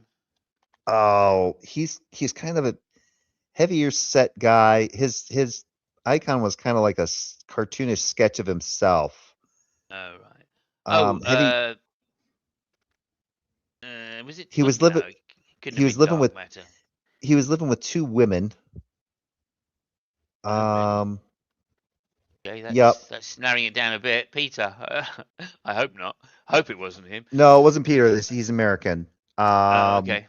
They got into a bit of a tiff with Knock at one point over some shit. Yeah, this is all just ringing a bell. And with the Messenger of Fields, I can't think of his name. But yeah, either way, it's not important. It was just, but Dr. Josh was called in, and he debated with Jill, and I think it was Jill and somebody else again. And yeah, it went just as well that time as it did the fucking first time. It was. Let me have a quick look to see if I can find it quickly. Jill Praise and oh yeah, okay. Oh, Skylar Fiction. Yeah. Ahoy. Hello. Who's that? I'm not. That is Vegeta. Oh, Vegeta. Hello, mate. Long time no see. Sirius. Thank you, Spooky. Sirius. Oh, okay. Or Cirrus. That was his name. Cirrus. Okay. Yep. That was the one guy I just looked up on Modern Day Debate is Jill. Oh, that's not. But is that Josh Bowen? I can't remember. Can't see it. No, it's probably not. Well, the other one, I don't know if James ever changed it, but it was supposed to be with T Jump, and T Jump couldn't make it. Something happened. Yeah, Dr. Josh and Skylar Fiction is the other one then. Okay. Yeah, that one is fucking hilarious because they get into the whole beating of the rod thing. Praise has such a hard time with that, and Praise is like, and Dr. Josh, I really don't know why you're like, I don't know why you're having a problem with this. They're beating them with a rod, dude. It's a Chevette. Yeah. Yeah. All right. Cirrus Skeptic. Yeah. Okay. I see. Yeah. Okay. Anyway, how are you, Vegeta? I literally woke up as it is 8 a.m. almost 9 a.m. Looked at my phone and went, "Oh, Jay's live. I'm gonna harass him." So here I am. Oh, yes. Thank you. I'm going to ruin everything that you have established over the past 3 hours. Yeah, well, good luck with that. We're listening to Jill, so yeah, Jill's already done it for me, man. You're too late. If you could draw a straight line between that, I'll grant you anything you want. And do you think that's actually problematic? If that's true, do you think that's problematic? No, I don't. I think that's scholarship. That's liberal scholarship versus conservative scholarship. So you don't think we can come up with a better foundation? Liberal scholarship is whatever Jill doesn't agree with, by the way. But everybody knows this. I've got to keep reminding people as well every time that he uses the word. Jill thinks that Mussolini was a liberal. Yes. Oh, is that so? Okay. Yes, he does. Oh, all fascists were liberals. Fascism is liberal. So despite fascism being an inherently right-wing authoritarian ideology, it's liberal because he doesn't like. No, that was what the Democrats wanted you to think. Oh, the Democrats. You mean the same Democrats who would have been conservative at the time? All right, cool. Yeah. Cool. Yeah, there you go.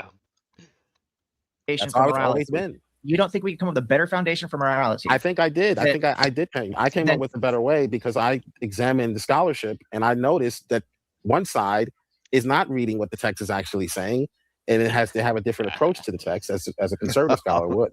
So a conservative scholar has a different approach. You're missing the boat here, Jill. So what I'm asking you, and you've acknowledged thus far, and I don't want to put words in your mouth, so I want to make sure that we're on the same page here, out of fairness, okay? It seems to me that you have acknowledged several times that you could match scholar for scholar, that these things have happened in history and people were misusing the misunderstanding and are so ignorant of the Bible. But I've you debated have the with these solution. scholars on this, yeah, and I've called them out in real live debate. And you like don't Dr. think, James and White you don't did see how with this Bart in and of Ehrman. itself is problematic. I don't, because when I see the two come together in debate, you lose every time. When I see Dr. Josh being called out in debate, when I sat Dr. Josh down in the debate and asked him straight up, show me Why is he child whining slavery in like the a little Bible, bitch? he had nothing. He showed you child slavery in the Bible. He showed you it in Exodus 21, you fucking stupid git. What do you think happens to the children of a fucking Hebrew slave who sells himself to a fellow Hebrew, is given a wife, and has kids with that wife that he's given by a master? They are chattel slaves, you dumb shit. What do you think the fucking Amma is that's given for a wife? She wasn't fucking 18, I can tell you that. Their culture didn't. No, culturally, in that narrative, that girl would have probably been like 14, 15 years of age, maybe even younger, and she's being sold to somebody else as a way of paying off debt, as a child bride. Do you think the fucking Amma that's sold as a slave is an adult? And 2 Kings 4, you idiot. 2 Kings 4, where the widow begs fucking Elisha, they're going to take my sons as slaves.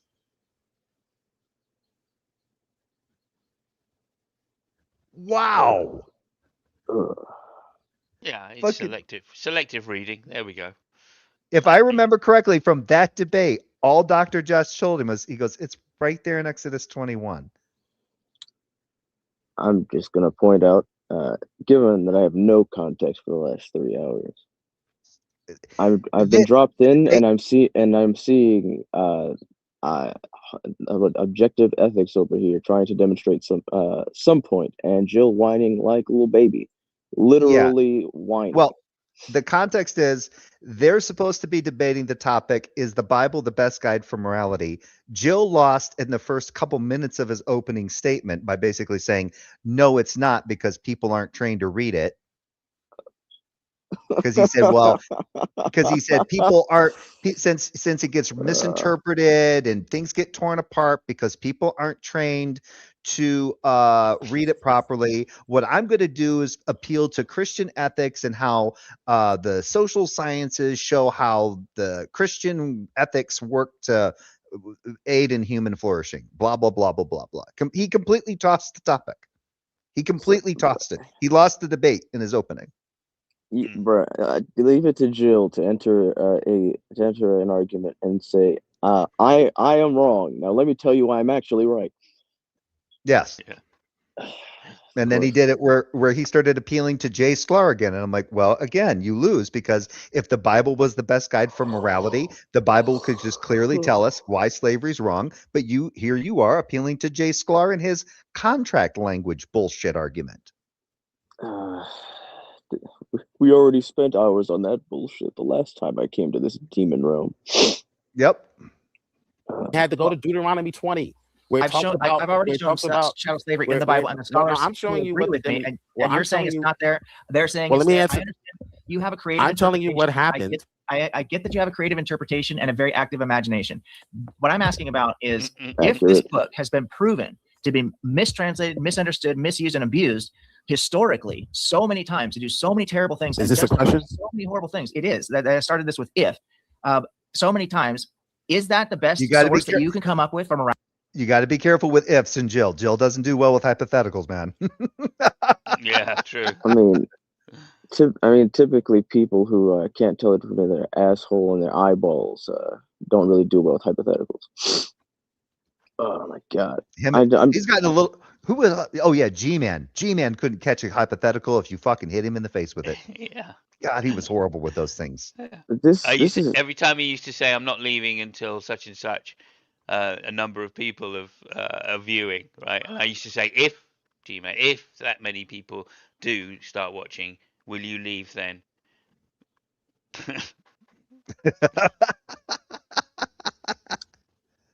Morality, as opposed to stepping back from the situation and saying, maybe we should do. Oh, were you going to say something? was gonna say, you know, I've detest the entire human race and the recent anti-intellectual shit, and I say recent as in the last 10 years because I'm old now. Where now we reached the point where You know where what you're talking to, pal. Yeah, I you get have it, no you idea. fucking fossil, you fucking troglodyte. Who, me or Simus? Yeah, don't I- worry about it. I think you come from Ask Yourselves Discord server, don't you? Is that right, Vegeta? Ugh, don't fucking speaking of troglodytes. Ugh, I can throw the insults back just as easily. That's all I'm saying. Like what they've done in many countries, Ugh. including America. I'm going to keep going. I want to chew through this. Guy who just woke up to ruin my channel. Or to extend this by another 2 hours. Yeah. What's the difference? Question or to rant separate or what? church What's from come on, state. The time that I get to go to sleep. Come on, let's Do you get think the, that would be a better solution is to separate church from state, to step away from religion and use maybe a more humanistic basis, more egalitarian basis for the laws? Oh my God, you're going to set his hair on fire, dude. Stop with that nonsense. And Oh, the moral edicts that we use? Huh? You lost him. So Did you fall out of your chair? Yeah, I dropped the headset. When it comes to No, that was him shitting himself. I love it. I Alright, love it. his ears were burning. He's like, ah! Get it off! Get it off! Get it off! I have to listen to that. Get behind me, Satan. Yeah. You do realize humanism is a Christian invention, right? Yeah, it is. to Josh again. Not you. I was saying to Joe, hypothetically. Oh yeah, don't ever fucking tell him that. He'd be like, "Where'd you get that shit from, Simus? You're gonna have to demonstrate to me where you got that from." I think you could show up, find the exact philosophers that developed the concept, literally show a video of them on their knees praying to God in church, and be like, nope, they're all liberals, and actually, they're gay. So what's the point? Yeah, no, absolutely. They were Catholics, so I assume Jill thinks that they're satanic. Yeah, the liberal, like when you say, "Oh, these liberal scholars," you mean those scholars that happen to vote for Democrats? Is that what you mean by a liberal scholar? Because you know how Jill does that. A person can't honestly be like conservative in their interpretation of how they're working with like biblical manuscripts and stuff, right? And then the way they lean politically is another way. No, with Jill, if you lean politically to the left, right, in his view as a Democrat, then your whole world is shaped by that. You will use whole political ideology will shape will shape or maim or mutate or mutilate whatever else you do in reality. It will be that which encompasses your entire worldview. You can't ever be socially conservative and vote Democrat. That would be contradictory, because that would not be consistent with your own worldview. Because for Jill, political identities are worldviews. I find that I find it interesting because there is a conversation one could have when it comes to political ideology and fields of study. But the problem is that he wouldn't like it because he would find that typically when you find that there's heavy biases leaning towards pre-assumed conclusions, there's going to be a bit closer to conservative ideologies in the person, forcing them to want to fit whatever evidence they find to that, rather than forcing the conclusion to fit the evidence. Yep. But I don't think Jill would like that conversation very much. No, he wouldn't. No, because he thinks his position is completely based on facts and rationality. If he was, it's just an entirely contradictory ideology in and of itself. How can you both be conservative and be under the impression that everything you believe is backed by evidence? Inherently, if you're trying to conserve an old ideology in the face of any evidence, there's just a high it's just statistically improbable that every belief you have aligns with facts despite you refusing to change them with new Well, evidence. in Jill's case, I would argue that it's a combination of religious traditionalism and dogmatism that's really kind of keeping him at bay. Well, and Absolutely. defining where the right wing is, right? I mean, you've got to be Yep. further right than fascism to be Yeah, it's properly right always. wing. Yeah, I agree. Yeah, it's always identity politics with Jill, almost always. And once he So can peg you it's as that particular meaningless. identity, he crushes you. That's It's what he thinks meaningless. that he does. If you even say anything, right, which even slightly agrees with somebody who also is left wing and has that opinion in any subject, immediately you become a liberal left wing. Doesn't Yep. matter. You could be the most conservative, politically minded or economically minded person on the planet, and if you just said, "Yeah, but of course, I think that people have the right to express themselves," Yeah, Jill. well, there Yeah, you go. You're left wing then. Yeah, yeah. yeah, no, Jill. no, Jill no. does. But I do think that we don't need a government, and government shouldn't have social nets and all of this kind of stuff. Well, yeah, no, but you're still liberal. I mean, Hmm. I, Yeah, well, it's kind of like what he did with Kasich. Kasich all of a sudden was a rhino because he didn't support Trump, and number two, yeah, there you go. even though he's pro life, he wasn't completely out of favor with abortion procedures for life of the mother, that kind of Yeah, or rape and incest. yeah, yeah, yeah. So immediately for Jill, that put him square. He might as well been fucking holding Yeah. the fucking sticks of fascism in his Yeah. hand. He might as well have been Che Guevara. Yeah, he was just Yeah, complete. He's just. absolutely. I write you off. You're not a fucking. You're not. There's no way you're a conservative because and there's no way you're a Christian if you hold to that idea. You can't you even be think a real Christian. you think I can give Jill an aneurysm by telling him I'm a communist? Yeah, quite possibly. Quite possibly, yeah. Although all he'll do is stop listening to you. It's Hmm. not that he'll get an I aneurysm. He'll just he'll just say something and then take his headphones off and walk away until Like, you're finished, and then come back and say something else.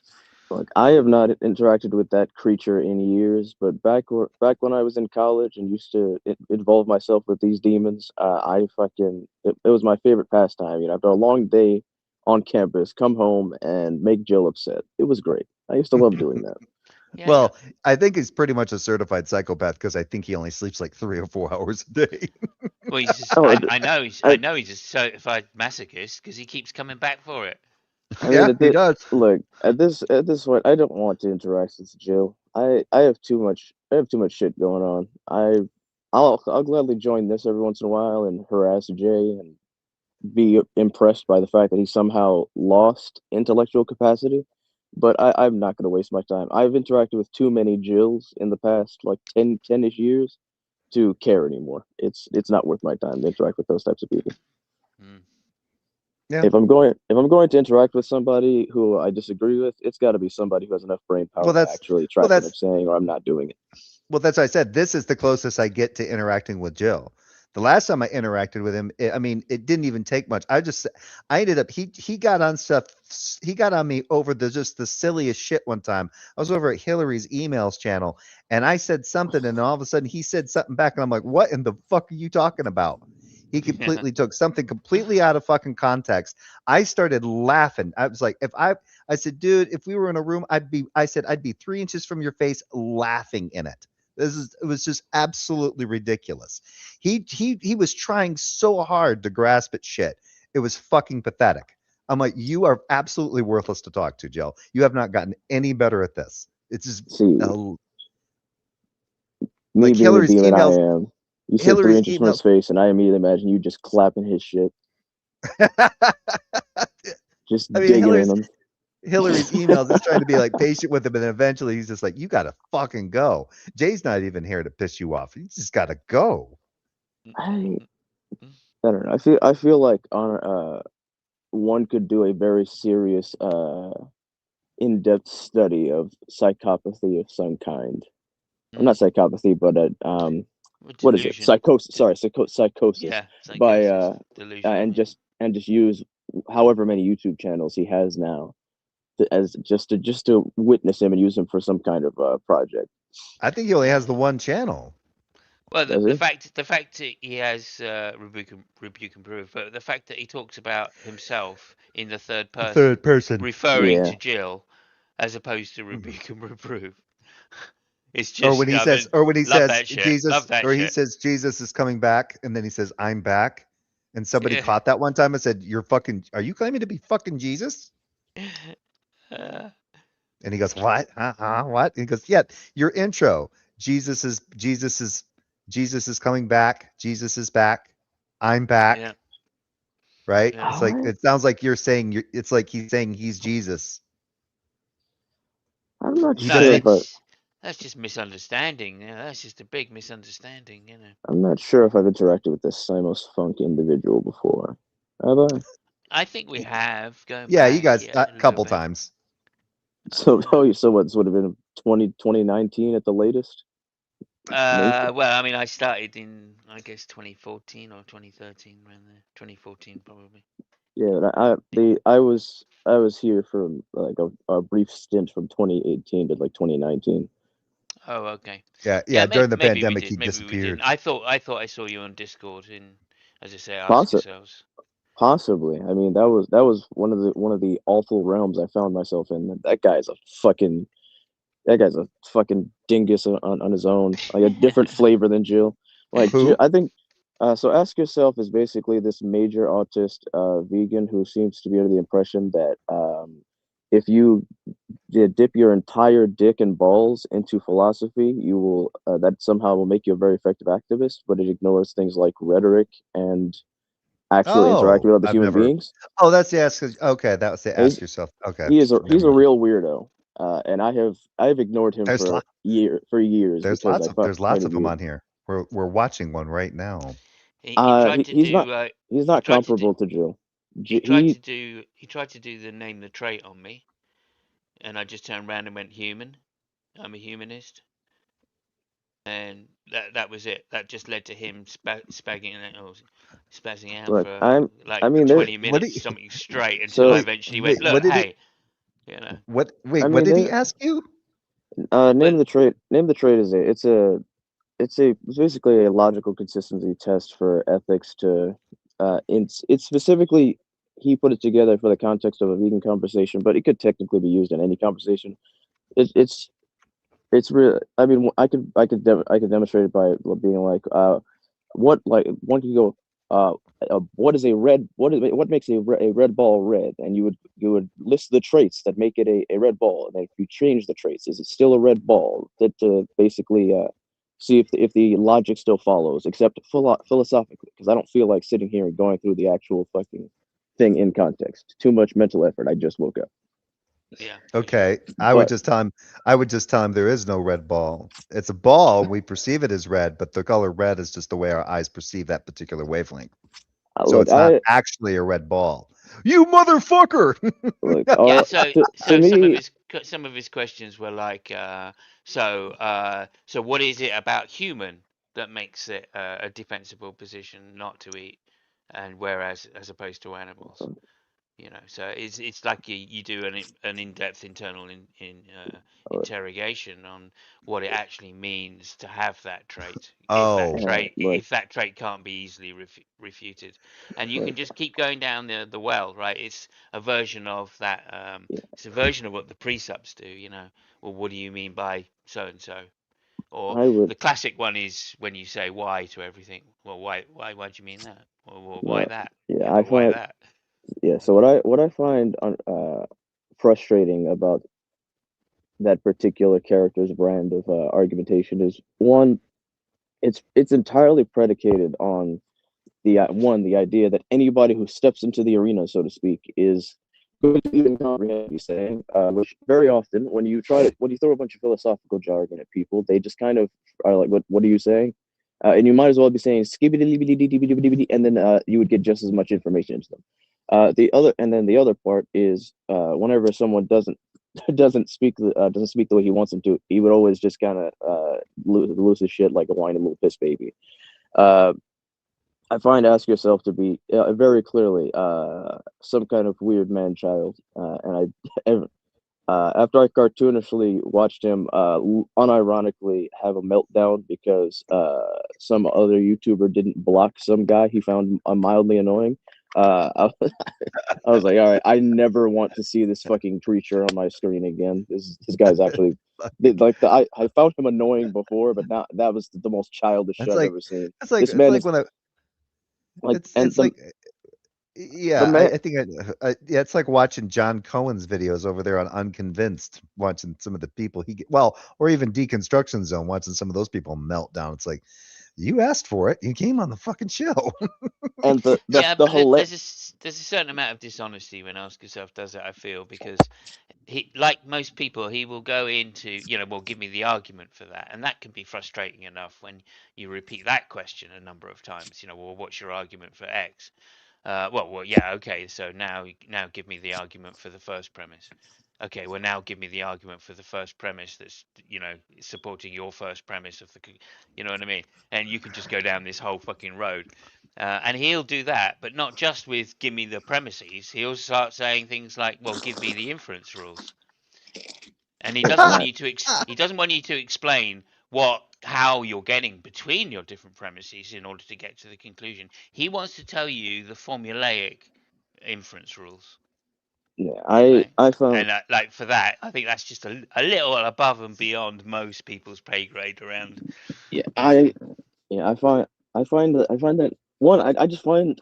Look, if I in my personal understanding of both the vegan conversation and pretty much any conversation. All right, ew, don't put him on the screen. There he Is that comes. him? Ew, Yeah, that's him. ew, Yeah, yeah. ew, He will destroy ew. people. He will destroy people, right? If Like, there's somebody he's debating you don't like, that's quite entertaining because he will destroy people. the thing is, for me, I couldn't even enjoy that because he's just a fucking asshole.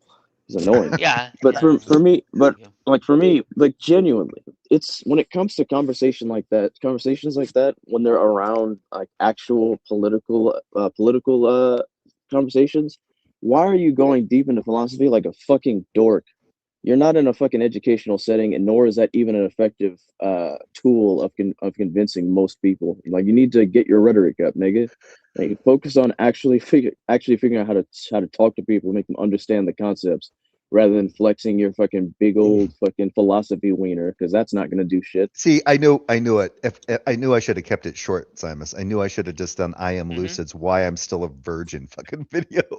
Well, there you go. Yeah. Yep, I mean, you took to two. be fair, I only interacted with him a couple of times, and both times we had a pretty decent conversation.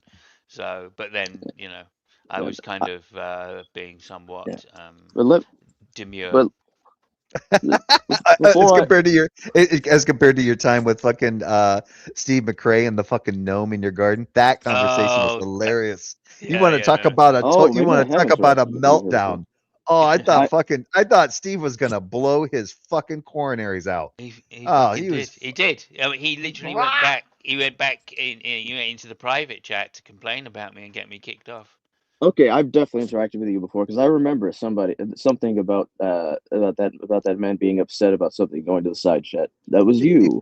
Yeah, yeah, old, that old was me. Simus always could find a way. Well, and not purposely. Normally, you were just being naturally inquisitive or just kind of pushing back because Yeah. Steve would push something like it was just like a universal fact, and you would push back, and then he would push, and he'd be like, "What?" And how dare someone question the great Steve No, McRae? but look, Then he pushed a little let, bit more, and then yeah, no, let I me say think this. What caused it, right, was I said, I'm prepared to defend my atheism, right? That's not a problem. So I said, well, he's famously an agnostic, right? So I just said, well, what's your argument for being an agnostic? And that kind of stopped him a little bit, and then he realized, well, look, I said all positions, right? It's your claim that you are an agnostic, so how do you defend that position? That's what I want to know. And like, and he started saying this stuff, and every single argument he came up with was just fucking bollocks. So it eventually turned out that his argument was, well, there might be an argument for God, which is sound. And I turned around to him and just said, "Well, yeah, I mean, obviously that's a logical possibility, but we don't care about logical possibilities, do we? We are actually caring about, a good reason to believe, right?" And And he said, yeah, but there could be one. And I said, well, yeah, obviously, you could put the argument, God exists, therefore God exists, right? And that But could have I just don't understand how that's going to justify your position, Steve. I mean, And he went, exactly. you're a moron. I mean, And for all we I know, was like, Jake, hang on a minute. Hang on a for minute. all, Just because it don't have two premises doesn't mean it's not I can make it have two premises Oh, if you want. Yeah, you used You to know. say that you had to have a premise, and then I was like, no. Yeah, I know. I There's can make it actually have two premises, but I'm just like shortening it because I'm making it obvious that it's a fucking stupid argument you're making. I don't know. Yeah. I completely agree with this. I mean, I mean, I'm a vitriolic bastard, so I would always hit this with something like, "Oh, well, based on that logic, I mean, for Jay might have a cock that's a genie's lamp, but that doesn't mean you should spit shine it, right? Just in case." Yeah, So, nice. so what are we doing here? Yeah, exactly. Yeah. Anyway, I said, look, Steve, there's no need to go to insults. And he went, oh, it's not an ad hom. And I went, no, Steve, an insult. I know it's an insult, right? I called it an insult. There's no need to go there. Like we've been, I haven't insulted you, right? So I'm why are not you using it insulting as me? I'm not using it as a way to like fucking like say, well, you're a moron, so therefore we don't have to Therefore, listen to anything you say. I'm just saying, I'm just yeah, insulting you. just saying there's no need to do that, right? And he went, yeah, you would say that you're a moron. And I was like, look, Steve, like last time, there's no need to I go mean, down that road, is there? Because we should be adults, should we not? And he I went, mean, yeah, only a moron would say that. And I went, well, What? I guess, not very creative. if that makes me a moron, then I Says guess the guy. you're Says the guy living. no, Says I the said, guy living in a said, closet. I said, I guess that means you're just a self-obsessed prick, So fuck I don't that. know. I mean, as Yeah. someone who loves insulting people, even if I agree with them and don't have any animosity towards them, I probably would have gone the route of British detective opinion rejected. But all right. I mean, saying moron over and over again is just boring. Come on. Well, Yeah, absolutely. the best thing is like he actually thought he could hurt Simus's feelings. I'm like, and they fucking make. I said they start out eating grief at fucking at birth. What do you? That's fucking English for Christ's sake, Steve. Yeah. I mean, No, you get for us, the C word is a term of endearment. Yeah, like that, exactly. bro. Like the British are born with no sunshine and eating gruel, and you expect moron to hurt their feelings? Come on, bro. Yeah, right.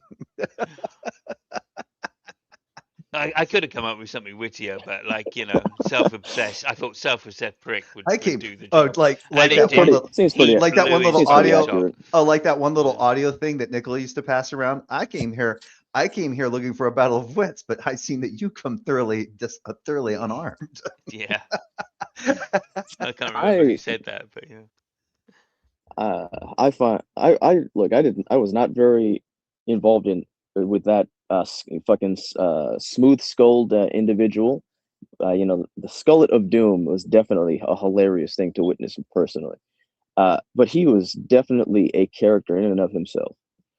And I found any time he was put before my eyeballs, I was simply looking at someone with too much ego and not enough ability, and Yeah, I found it kind of sad. by the time you got to him, he was well set in his ways. Oh, but Simus, remember the First Amendment auditor that was was a straight up fucking sex. I mean, he was like a fucking multiple offender. Like he raped. He pretended Jesus. he impersonated a cop so he could rape a woman. Yeah. Oh my God. He handcuffed her. He handcuffed her as a cop, put her in the back of his car, drove her somewhere, and raped her. Steve has him on his show. This guy's he's a really slick First Amendment auditor. And he's like, we looked this guy up, Steve. Steve called him. Steve knew that he'd been accused of What? and done before he had him on the show, and he still called him an honourable guy because he'd spoken to his brother, and his brother said that he didn't do it. Even though he'd been convicted by a court. Wait a minute. Now, I already had no respect for that. That's the problem with agnosticism. Rapist and fucking had the on his fucking program on the internet and had the audacity to say anything but I'm gonna beat you within an inch of your life. Yeah, well, and worse than that, he called him an honourable guy. And then he defended him when people fucking went after them, when people were trying to tell him People didn't even go after Steve at first. People just said, "Look, you should shut this down, Steve. This guy is not, this guy's not good, right? He's been accused and been convicted actually of multiple rapes, etc., etc. And you shouldn't really have him on your channel." And Steve just started blocking people in the chat and stuff to stop them Blocking saying it. people over a rapist is crazy. Yeah, absolutely. And he lost everything at that point, right? He lost all of the community that had been growing up. Good. Yeah.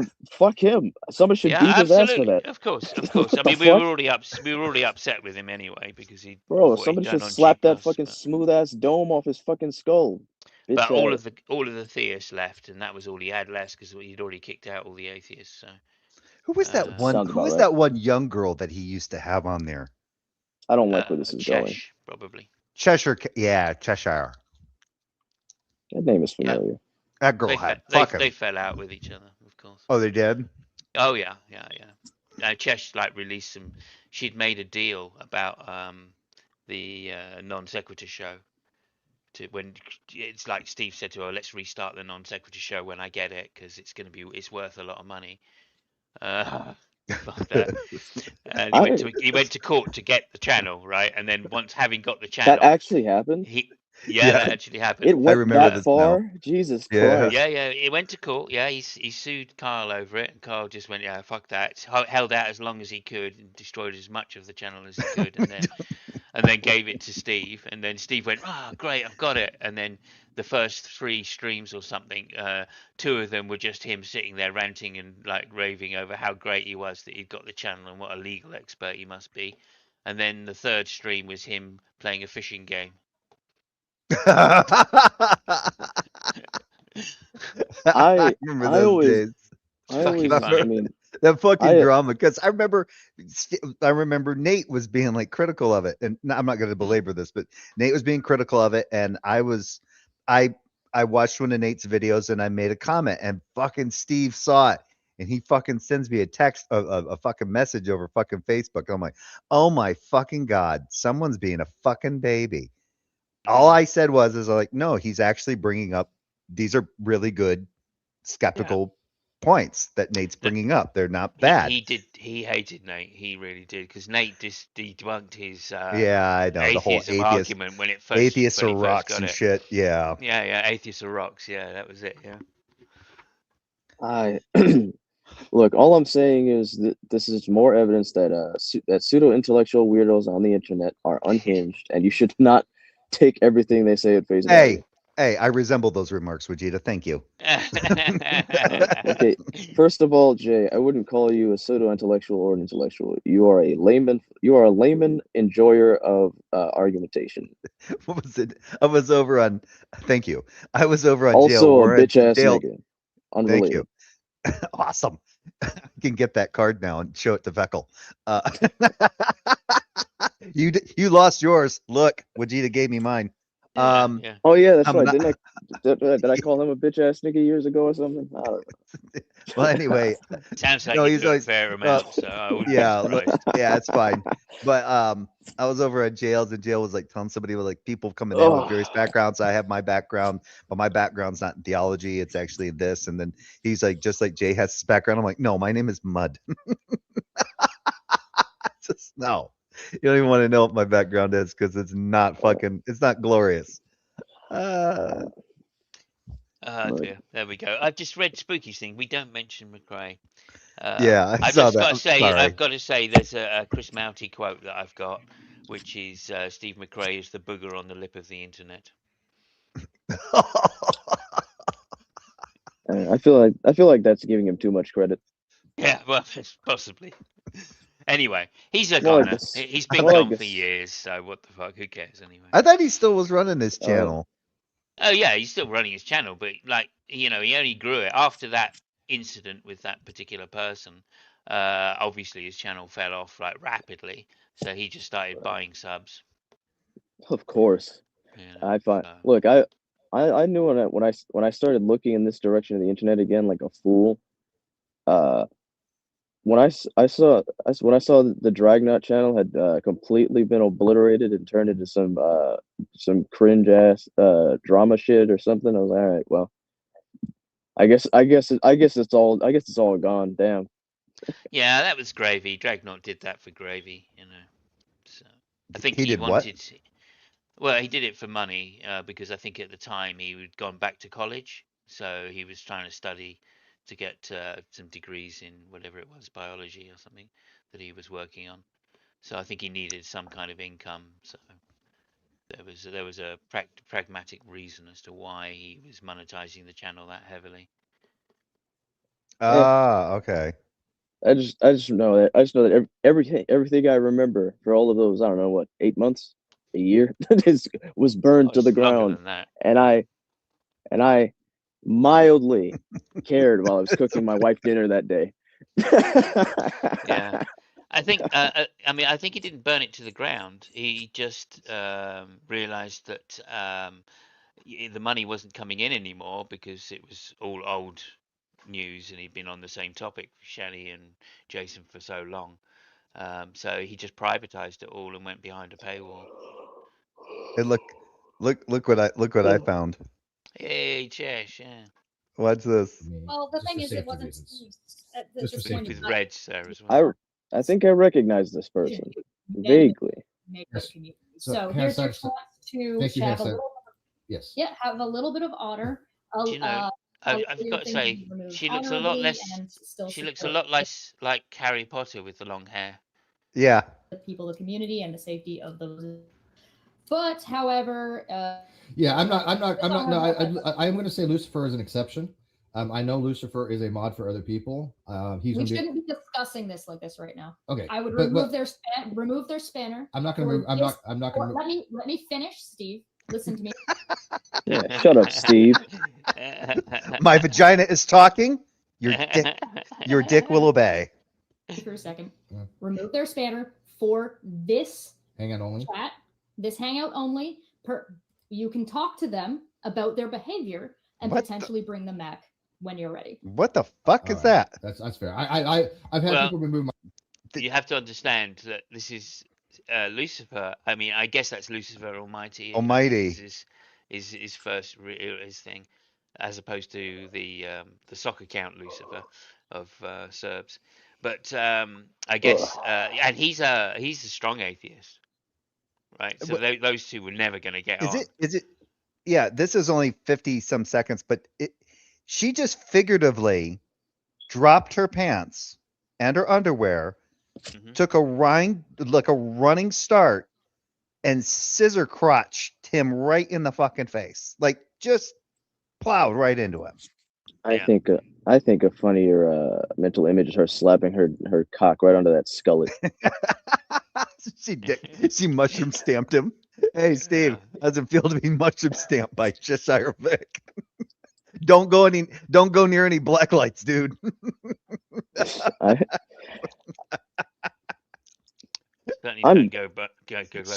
remember one time I was on a stream with them and she fucking got nasty with me. I was like, what in the fuck is your problem? Yeah, like, she was a loyal attack dog to Steve. She didn't like him, right? But like Steve simped for her basically, right? So she didn't want to not like him. Let's put it that way. But she was an attack dog, and there's no doubt about it. Yeah, she was the one that used to go backstage and get all the information so Steve could dox people. Let me finish talking. Yeah. Eventually, she became so important that he had to give her half the channel or whatever. And then what split them up was that when he did get the channel, he reneged almost immediately. Oh, he did? Yeah. That was the big thing. She had a written agreement with him about how they were going to split non-sequitur, and she was going to become a key component of it and own half the channel, etc. I would just like to state that in the last 40 minutes, I've successfully derailed everything. I win. Fuck you, Jay. Well done, sir. Well done, sir. Jay and I always enjoyed talking about the old days because they were so much fun, right? I think it's funny to just insert myself as a side character who was there for like a functional blip, who has really no investment and just I was like, I was actually just I think I was cooking dinner for my wife, and I was like, I wonder what Jay's doing. I looked at the channel, and went, oh, he's still posting shit. I watched the stream, was like, oh, Jill's worse. That sucks. Then I Jill's then worse, I yeah. subscribed, so maybe I'd catch a stream or two. Wait, how Steve McRae ruined his life, but from Fight the Flat Earth? He pissed off Fight the Flat Earth? None of those Oh words are yeah, in the no, Bible. absolutely. That was a big thing, yeah. So it turns out, I don't know if you're aware of this, but it turns out there was some grifting going on, some Wait, fundraisers, right? You remember GoFundMe's? Oh, yeah. Well, yeah, okay. So there was a little cabal, an internal cabal around Steve McRae of fundraisers. Reds was the main kind of character, shall we say, and another guy as well, but I can't remember his name. Spooky will tell me in chat. Who was a veteran who always used to go around begging and doing fundraisers for this, and then they got the hang of it, and they started doing. And somebody made a list that they'd done like 20 fundraisers or GoFundMe's in the last like year and a half, and made £150,000 or something from them. And that basically they were going around saying, one woman said she had cancer, or they'd encouraged her to do a fundraising saying she had cancer, when all that really happened is she needed money for a dental procedure. That sounds familiar. What? Yeah. And there were How long ago was that? were a lot of these fundraisers as well. I feel like I've heard about that. How long ago was this? Well, yeah, it was probably around that time. I think I can't remember the guy's name, but there was somebody who did a big hang on it because it got exposed, and there were several people, everybody. I think was Spookert, the dead guy's hair. name.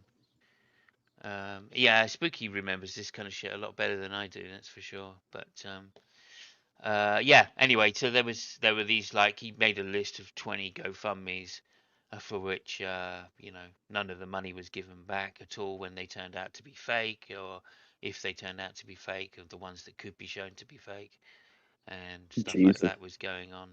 Oh, here we go. They were doing once a month or something. Go on. Why everything is nice. Everybody's nice or something. Everything's hashtag MAGA. I am MAGA from 1 year ago. Oh, right. Okay. What? Yeah, there you go. Thank you, mate. Steve, that's past live streams from the Non Sequitur show. All right. So yeah, if you look up everything nice, then you'll find all of that stuff. Again, Reds was heavily involved, and of course he went out with Chesh for a little while. Oh, he did? Yeah, when she first, because I think she got kicked out of her house, her parents' place. They're quite rich, and she got left with nothing, so she was just in this apartment with a bed on the ground and no furniture or something. And Reds turns up to buy her some furniture, and Jesus Christ! All of this is fucking, like, this is unironically like zapping particular ancient parts of my brain. Yeah, because she was always online a lot, and she was almost always in like pajamas, like baggy sweatshirt, baggy sweatpants, baggy shorts, Reeboks with the straps. I mean, if she hadn't bothered, if she'd refused Reds, she could have been the next Nadia.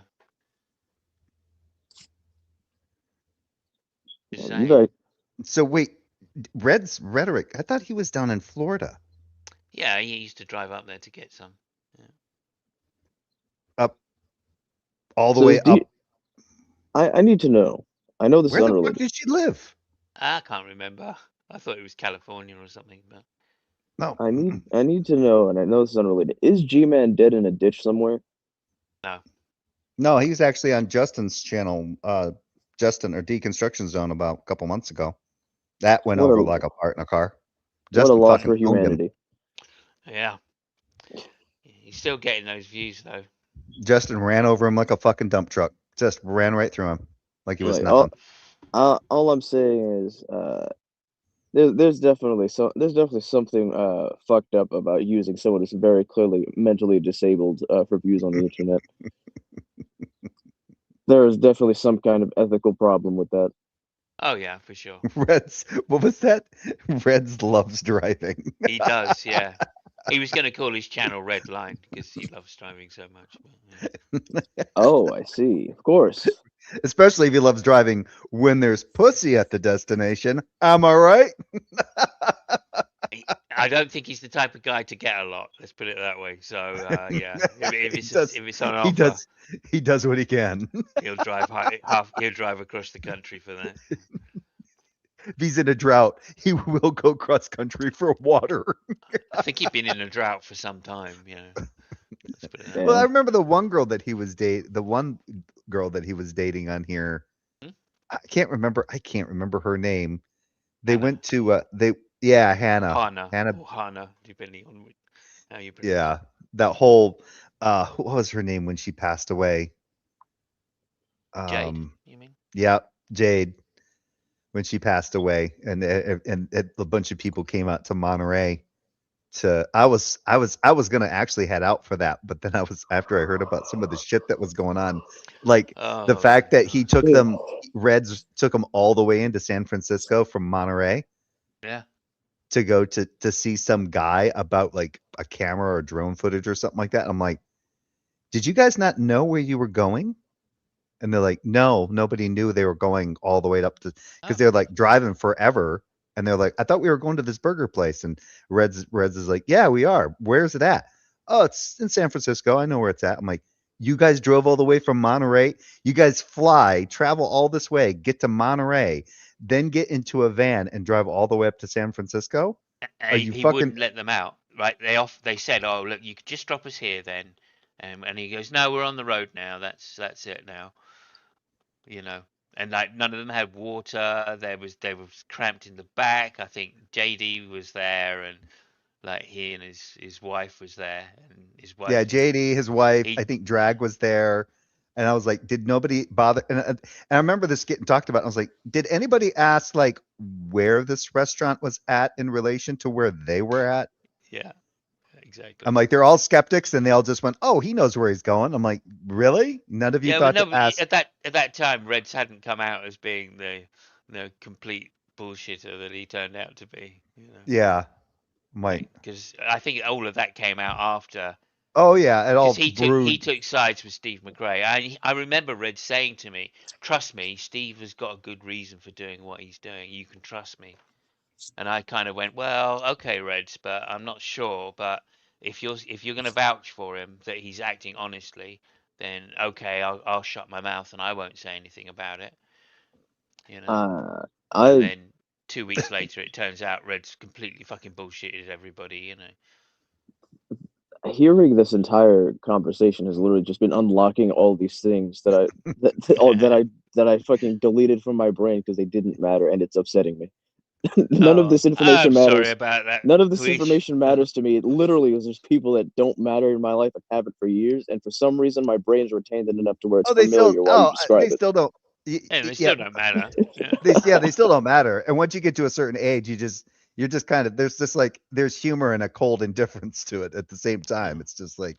Well, they never really mattered anyway. But you know, that's why I just remember how fucking pissed off Fiona was because she flew all the way from what, Scotland? She's from Scotland. Yeah, from Scotland. Yeah, and she's like, you know, she's frail and and she really wanted to meet Reds, and that was a very exciting thing.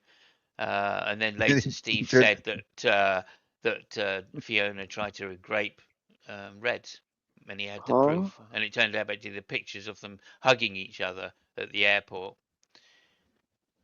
And he said, look, you can see Reds is desperately uncomfortable. He's trying to pull away. And Reds is, I don't know, 6'2" or something. I don't know. And Fiona's like 4'8", you know. I mean, okay, look, like, I mean, fuck me, mate. If that's your idea of rape, then yeah. Every girlfriend you've ever had. Hey, Steve, I didn't realize you were such a liberal cuck. Fucking snowflake. You're a feminist. You're a hell of a feminist, dude. You must believe all women. Yes, thank you. Yeah, Ilya Moon was one of the Oh yeah, the cancer fraud, the dentist one. Yeah, yeah. You're right, and they Maybe put it up to they put her up to it as well. They said, well, you won't get much money for cancer. You won't get much money for dental stuff, so you have to go bigger than that. So we'll just put in for you that it's cancer, all right? And everybody keeps stum about it. And she went all I along know with it. is, So thanks to Steve, I will never look at a man with a skullet the same way again. I'm going to assume they're garbage. yeah, I don't think he has the skeleton anymore. I have I no don't give a idea. shit. I don't care. No I don't idea. care if that. I don't care if that man is literally a smoldering corpse in the middle of fucking Alabama or some shit. In my mind, he is some fucking raving old lunatic dipshit with a fucking skullet, bitching about his stupid YouTube channel like a fucking loser because his fucking gay co-host didn't care anymore or something. What's the quote? Have some respect, Shannon. YouTube channel died. Womp womp. Get a life, loser. What was it? It was something like have some respect, Shannon. A YouTube channel died because what? she debated Steve on the topic, I think, or something like that. I can't remember exactly, but Watching a 50-something at the time-year-old man cry about the YouTube channel that he burned to the ground. Meanwhile, I'm like 19 and fucking in college, and I'm just like, you're a pathetic loser. I don't care. Shut up. yeah. Don't you have a child older than me? Shut up. You don't understand that Chesh had a layered argument for it being rape. Yeah, she did. It was a layered. She had to defend Steve once he'd said it, right? So because Steve was sitting there going, "Look, they're going to crucify me because I'm not a woman. I shouldn't have said that," like type thing. And so she literally came in to defend him. So she became the feminine voice. Yeah. So this basically this 30-year-old guy, white knight 6'2" for Steve McRae and a rape allegation. I mean, Yeah. is it not that hard to not accuse like a tiny woman of rape because she hugged somebody and made like if she made him uncomfortable, she made him uncomfortable. You can say that.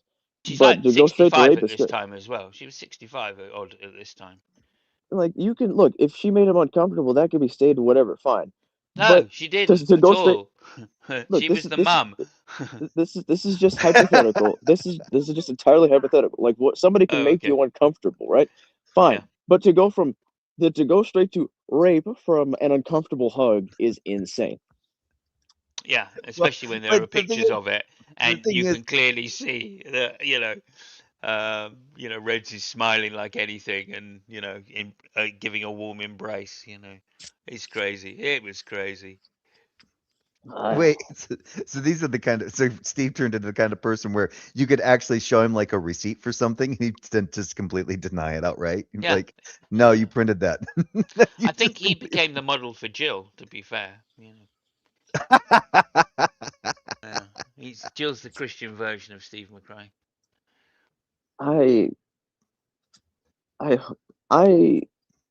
I'm going to. Let me just say something else. You'll find this funny, Vegeta, which is he did. He's written a philosophical paper. Oh no. Yeah, yeah. Oh, and more than that, he, when people said, yeah, you may have written one, but that doesn't actually mean much because you've not got it published. And he goes, yeah, but it is peer reviewed. Peer reviewed. I remember that dumb shit. That just means it's posted. Yeah. That doesn't mean anything. I can bust a nut on a piece of paper like, here's my peer reviewed paper. Shut the fuck up. Jesus Christ. By which he'd sent it to No, Vegeta, it's more ridiculous than that. Yeah. Every time you're not peeing, you're pre-peeing. You're pre-peeing. I've pre-peed, so just to let you know that I'm an expert. Look, all I'm saying is if you can preheat the oven, you can pre-peer review a paper, I guess. Fuck it. Yeah, no, what he meant by that is he sent it to somebody, that Australian philosopher. What's his name? Oppie? Oppie, yeah. He'd sent the paper to Oppie, and Oppie had just sent it back going, "Oh, okay." I'm just okay. Look, I'm not an expert in anything. I have like a mild education in fitness, and otherwise I'm working on a fucking nutrition certificate.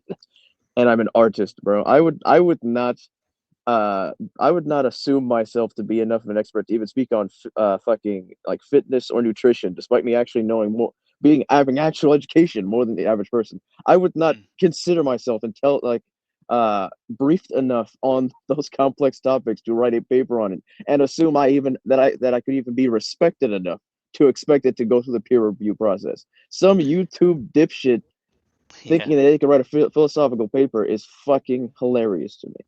Like, I don't think people really understand the level of understanding of a topic one has to actually write a paper on that level. Yeah, he didn't just have a paper. I mean, he also had a Venn diagram, to be fair. Oh, you know what? But Never mind. I take everything back. He took it into Tom. So you know, the Power Talkers. I don't know if you know who they are. Tom Rabbits and Jack Strike and that crowd. You know, he took it into them, and they just fucking destroyed it and literally spat him out laughing. And he obviously never went back because of that. But I mean, that didn't teach him anything, right? Wait, is it the how? Yeah, I found it. How the presumption of atheism by way of a semiotic square of opposition leads to a semantic collapse. Yeah, semantic collapse. Even Chesh destroyed that, right? Chesh destroyed it on stream once. That title alone gave me a headache. Yeah. That is the most pretentious shit I've ever fucking heard in my life. Jesus Christ. Yeah. And we had to put up with that for fucking 3 years before he finally got kicked out of the community. Wait, did he get permission to use this quote from Graham Oppie? For if we accept that there is the distinction between strong atheism and weak atheism, we should surely accept that there is a similar distinction between strong theism and weak theism. Strong theists reject the claim that there are no gods, while weak theists merely refrain from accepting the claim that there are no gods. And then we shall have it. The agnostics are both weak atheists and weak theists. I'm thinking that Steve took that out of context. I would almost guarantee it. And also that shows that, I mean, that points, I would say almost certainly, because that points to the asymmetricism of the square of opposition. Right? There are no weak theists that say, you know, that there is no God, or there might not be a God. Nobody who believes in God says there might not be one, other than in some agnostic sense of, you know, the God that you believe is false and the God I believe is true. But there isn't anybody that says that they believe in God at the same time as saying that doesn't exist. Jesus Christ. So it's not the same comparison. I don't understand why people overcomplicate this conversation in the first place. Yeah, it also comes down to what type of logic you're using. If you're using first order or second order logic, right? So that you get a different answer on both, just to show that it's not a consistent argument. You have to strictly say that you're using first order logic in order to get his thing to make any sense at all. And even then, you still can't do it, because when you go to SAP and start reading the literature, they all assume classical theism is the opposition to strong atheism. So it still doesn't work, you know. There are just so many lines of exception or of refutation for his argument. It's untrue, and I refuse to believe that Graham Oppie wouldn't jump down that. I think he just wrote him a letter, and then as far as I'm aware, Graham just sent back going, "Oh, okay then." So he made some because he cited it, but I don't know. Graham Oppie, editor, A Companion to Atheism and Philosophy, John Wiley and Sons Limited. So it's probably I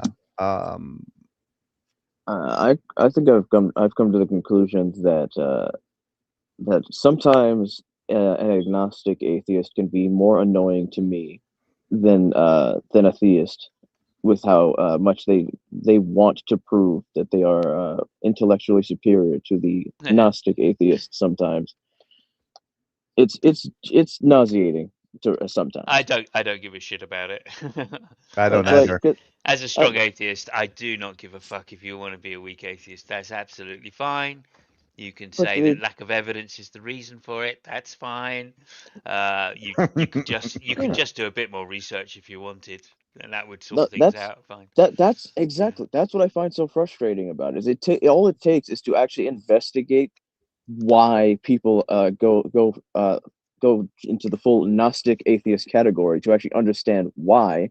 But instead, there's this presumption that that the neutral position, and this is that weird. This is a very weird thing that I find goes on any conversation ever for some reason. This anti-intellectual world is this presumption that the most neutral position must therefore be the most reasonable position to take and uphold, regardless of context, which I find frustrating.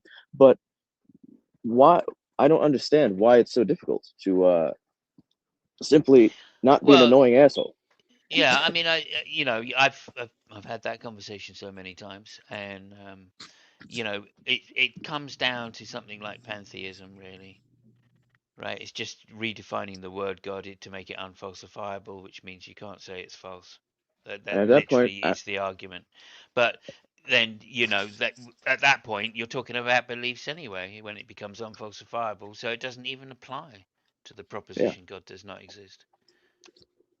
I mean, But whatever. I'm not interested in it anyway. I Well, don't this is. care. I mean, Would you? Okay, so I just for shits and giggles, I set this to Chat GPT just to see what its what the thoughts were on fuck, it. Jay? I needed Oh, that it's water. Fuck here. off. Yes. So it says my overall take. This is from Chat GPT. The paper is ambitious and technically framed, but its central argument has several serious problems. The biggest issue is that it seems to confuse semantic labeling with logical identity.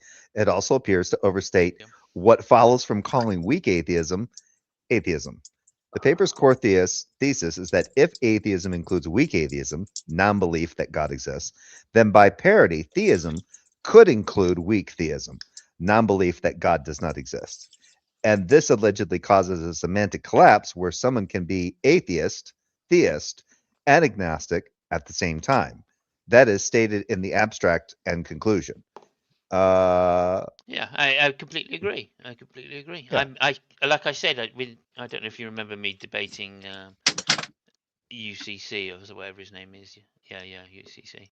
But I literally said, look, I take all three positions.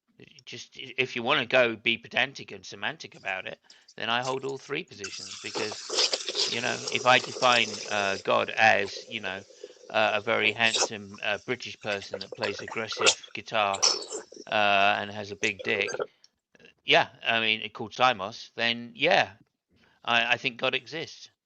So therefore, I'm a theist, right? Well, but nah, I'm gonna have to go back on you on that one. A British person who's handsome, impossible. Okay, well, you just talk to the girls around me. That's all I'm saying. They're all Just talk. British. They don't know any better. Yeah. No, I'm talking about the American ones. So Talking about it Oh, the says American ones. I've done my I touring. Don't you worry.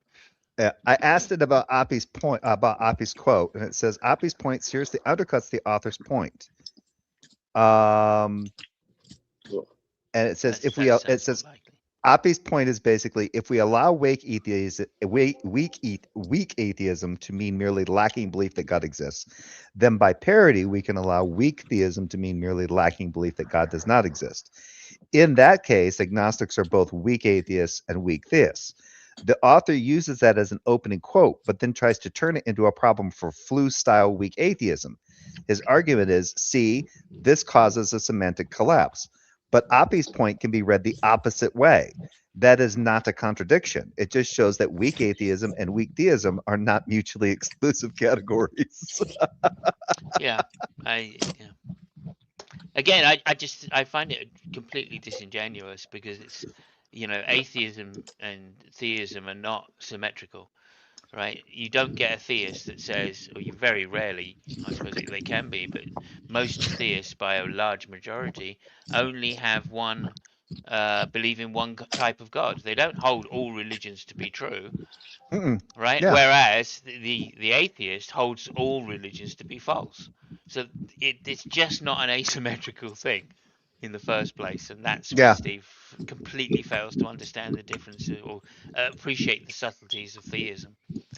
So Yeah. being Or a the fact- non-believer, yeah, of course, like we could say all Christians are atheists because they don't believe in Allah or the Hindu Yeah. gods or Well, whatever you want to say. Well, it's like I was talking to I was talking to Canadian atheists about this one time, Michael the Canadian atheist, and I was talking to him about. Don't get me started, Joe. Don't get me started. Well, I was telling him like I gave him this hypothetical about how a non-believer comes up with a God concept. So the person comes up with so let's use the hypothetical. No one's ever heard of God or gods before, and you have this one person that's like thinking like they're working outside and they just start having like existential thoughts, right? Like where did everything come from? Blah blah blah. And then for some weird reason they come up with this all-powerful being and they call it God, right? But immediately when they conceptualize this particular entity, then they start thinking about the problems with it and they go, this is absolutely absurd. Mm. So they've Yeah. conceptualized something, but they don't believe what they've conceptualized to be true. So are they an atheist or the theist? Because they came up with the God to begin with. So then they go and they tell their friends, and their friends go, wait, you might be onto something with this. So they become believers that whatever this person has conceptualized, who thinks it's absolutely absurd what they've come up with, and they go, no, that makes a whole lot of sense. That solves a shit ton of problems. And they go, no, there's no way. Wait, stop. And they go, no, we're going to spread this around. Dude, you're onto something. And now all of a sudden, you got theism from an atheist. The person that proposed the concept to begin with, but doesn't hold it to be true. Yeah, there you go. Yeah, that's an interesting dichotomy right there. Is if gods don't exist, then God was invented by an atheist. Yeah, because it's like, well, how do you? Because we were having this conversation on. Somebody was talking about. It was over on Mega Bloodbath. It was over on. Tacos. Yeah, Taco's channel, and this guy, nobody on fire or whatever. He was talking with Jay Money. I had a conversation with him the other day. Yeah, and they were talking about the reverse modal argument, right, or modal ontological argument. And nobody was bringing up how you could actually reverse this. How if it was first proposed that no gods could exist, then once a person came up with a modal ontological argument for God existing, now that became the reverse modal ontological argument. And Jay Money had the hardest time he thought that if a person conceptualized something, they believe it to exist. And I went in there. A lot of people have problems with hypotheticals. Look, Jill's there. What's that? I said a lot of people have problems with hypothetical. Oh, look, Jill's there. Yeah. I did this. So I went in there and I said, do you think that the person who conceptualized Superman believes that Superman actually exists? And he goes, well, they're making the argument for it, right? And I went, not for fucking Superman, they're not.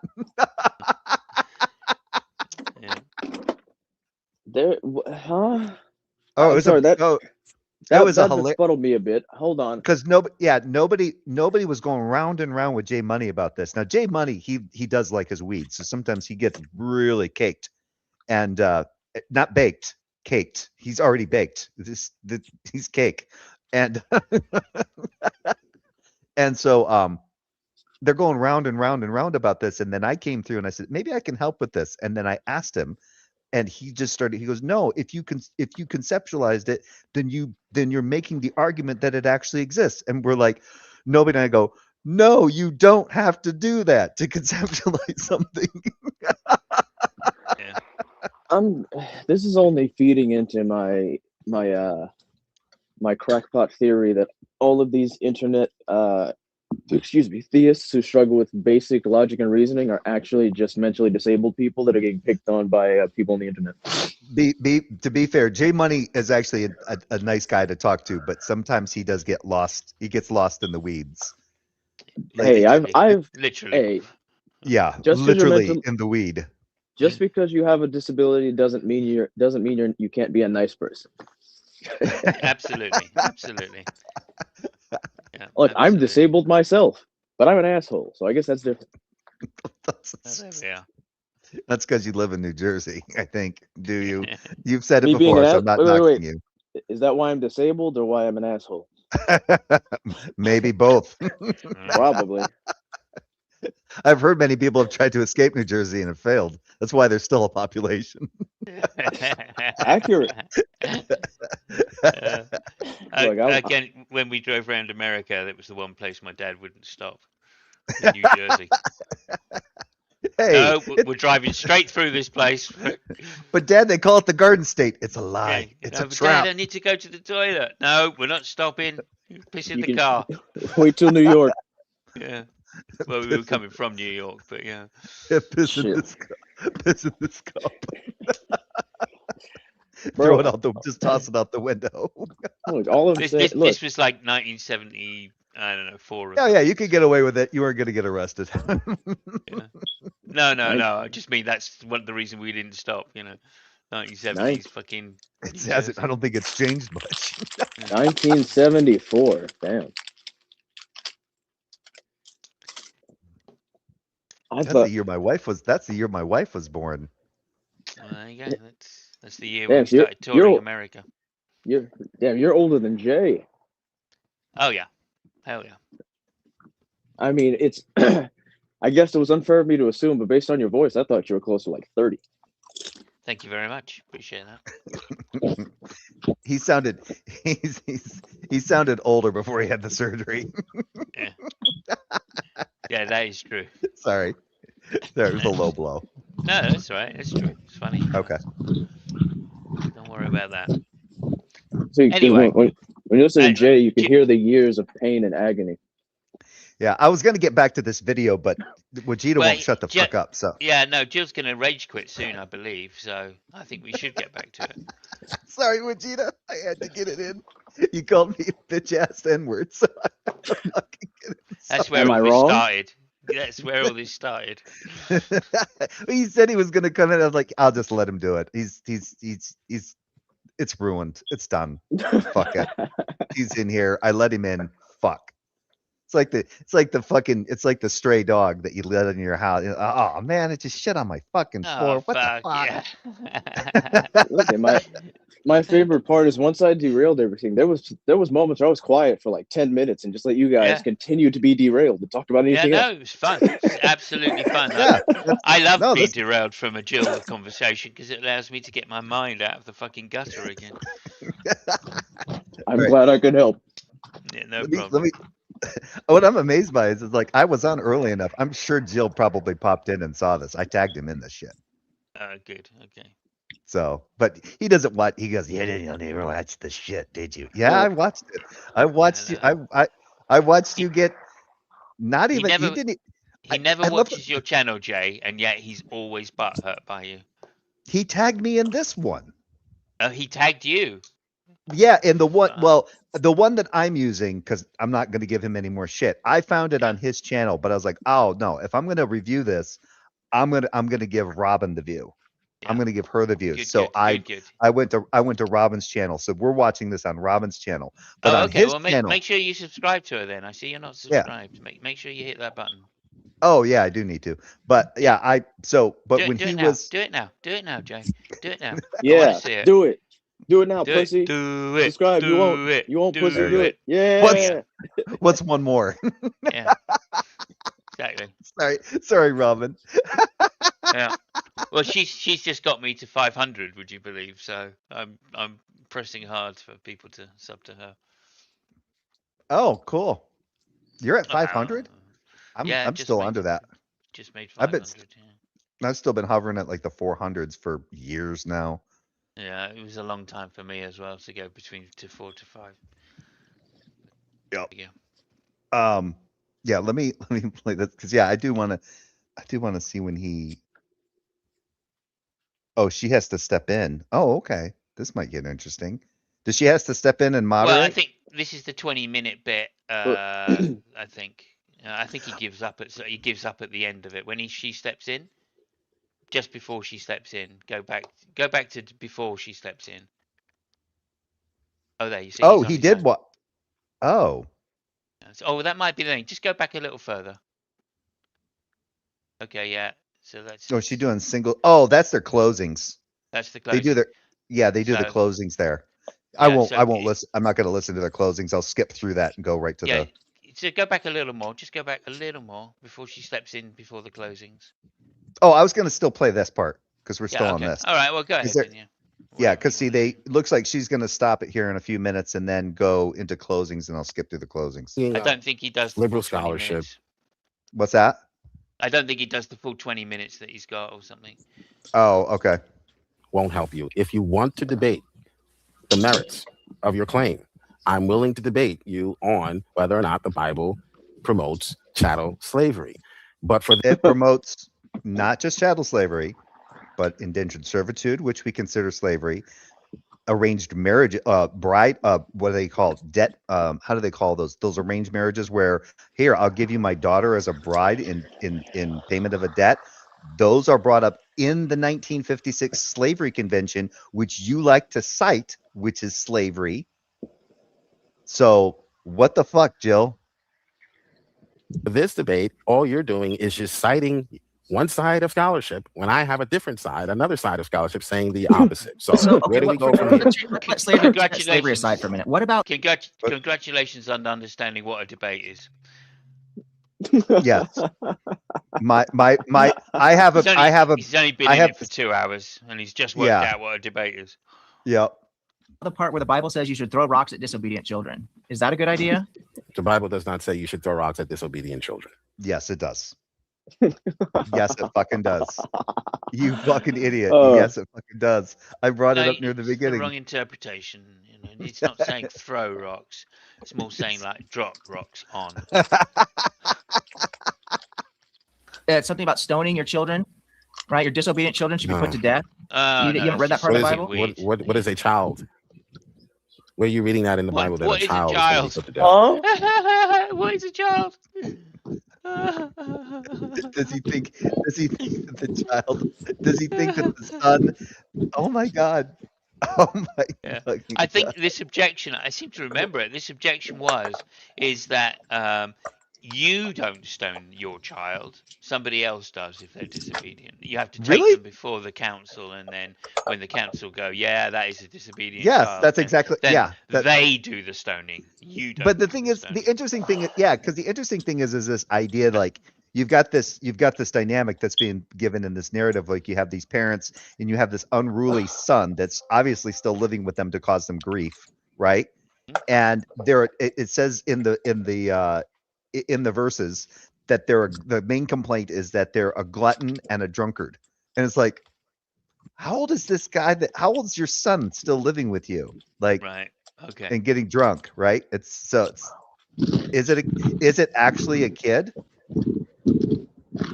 If a child is put to death, if a Leviticus parent, chapter 20, well, verse 9. let me answer you. If a parent in the Old Testament is going to put their child to death, more than likely, to give the Hebrew people the benefit of the doubt, they're not putting their children to death for throwing a temper tantrum on the floor of Walmart. More than likely, this was a unruly. They had Walmarts in ancient Israel. Let's go, ancient Israeli yeah, Walmart. yeah. This Walmart was promised to us 3,000 years ago. Let's go. You know, Jewish. You know, Jill is racist, so of course he'd think that Jews had Walmarts. You know? Nice. The teenager who was a threat to the family. All who curse the father or mother shall be put to death. Having cursed father or mother, their blood guilt is upon them. That doesn't say anything about Walmart. Cursing your mother and your father was a serious offense. It was not like Doesn't say anything. Yeah, well, Jill likes to use. He says that you can't look at the Bible from a presentism from our point of view, but he sure does like to look at the Bible from our point of view. Yeah. All the analogies seem to be very present, very present. Yeah, it's not like, if they had a kid that was throwing a temper tantrum like we would today in Walmart, no, we're not going to stone them. No, I think we should implement it, Jill. I think we honestly should. calling them. So we should B throw word, rocks at them okay? until it's they not die? calling them the B word, all right? And So child there we more should than throw likely. rocks at them until they die? That's insane. What about child sexual there assault? more than likely. God tells virgin Right. women It that could if a have been. man It could have been sexually- on that level as well. Could have been on But that what level about as well. what about sexual assault? God tells could've- virgin women right. that if a man sexually Oh, not the Deuteronomy one. assaults her, then she must marry the man who violated her. Deuteronomy 22, 28 through 29. Is that a good law? I'll have to take a look. That's not in the Bible. And What? if the Bible Well, you just says said prescribed, that putting kids to death wasn't in the Bible, and I read it to you. no, it's not. Deuteronomy's No, it's not not. in All the the church Bible. fathers. What's that? Deuteronomy's not in the Bible, apparently. Yeah, Has this dumbass never actually read the Bible? I know the answer is yes, but seriously. dude, we're pretty. Nicola and I are pretty sure that he might be one of those functionally illiterate people. I mean, I honestly seen him. I mean, well, actually, with him, it's not so bad. Like praise, especially praise, we get whole swaths of things out of context. But Yeah. like I said earlier, the little blurb that he quoted before, not from Jay Sklar, but from that Matir person, that didn't make any sense to whatever argument he was trying to make, because it seemed to be contradictory. And the idea of slavery, this adoption by manumission, is somehow indicative of there being no slavery, but manumission means being freed from slavery. And I'm like, are you saying that? So now the question has to become, wait, Jill, are you saying that when in Leviticus 25:44 through 46, when an Israelite purchases their quote unquote evids from the nations around them, or from the sojourners that reside amongst them, that they're purchasing slaves to free them? Because I've heard that excuse, I've heard that apologetic used before, and it doesn't say that the people that they're buying from the nations around them, or even from the sojourners that sell their who can sell themselves or their family members to the Israelites, are necessarily slaves to begin with. Remember, an indentured servant, a Hebrew, an Israelite who sells himself to another Israelite, isn't always an indentured servant. They become an indentured servant when they sell themselves to the fellow Israelite. We would still consider that by today's standards to be a fucking slave. Doesn't even matter the fact that they're supposed to be considered under the auspices of a hired worker. They're still an indentured servant. That is, by our standards, still slavery. Still qualifies. Father or mother You shall think- be put to death. Literally, Again, word for word. when you Leviticus in the 20. Bible, are you going to let me answer your questions? In the Do Bible, you there's think something called lex talionis. So you can't you just isolate one verse and I say, think "Oh, Jill's it's one of the those law." people The law who is thinks lex that talionis. spoil Eye the for an rod, eye. spare the child. That do you think Jill's one of those people who thinks that spare the rod, spoil the child is in the Bible? Yeah, I don't would know. imagine he does. That sounds very Jill-like to agree It with. got brought up in this. It got brought up in this debate. Oh, did it? Yeah. Yeah, I think he brought it up real quickly. Yeah. I thought objective Fucking ethics brought it up. Either way, it doesn't matter. Eye, tooth for a tooth. A parent would not drag their child to death for cursing at them. So if it reaches the level where they are in danger, their lives are in danger, or he has already killed someone, probably a sister or a niece, then No, Probably. Jill, that's not. Huh? Yeah. It says this in the Bible quite clearly, guys. You just don't know how to interpret the Bible. Yeah, I don't know how he did that. Well, because I think what he's done there. Oh, it's called He's- shit apologetics. Yeah, go ahead. No. What he's done there is, he's basically spread his legs apart, reached around the back, and stuck his fist up his ass, and pulled really fucking hard.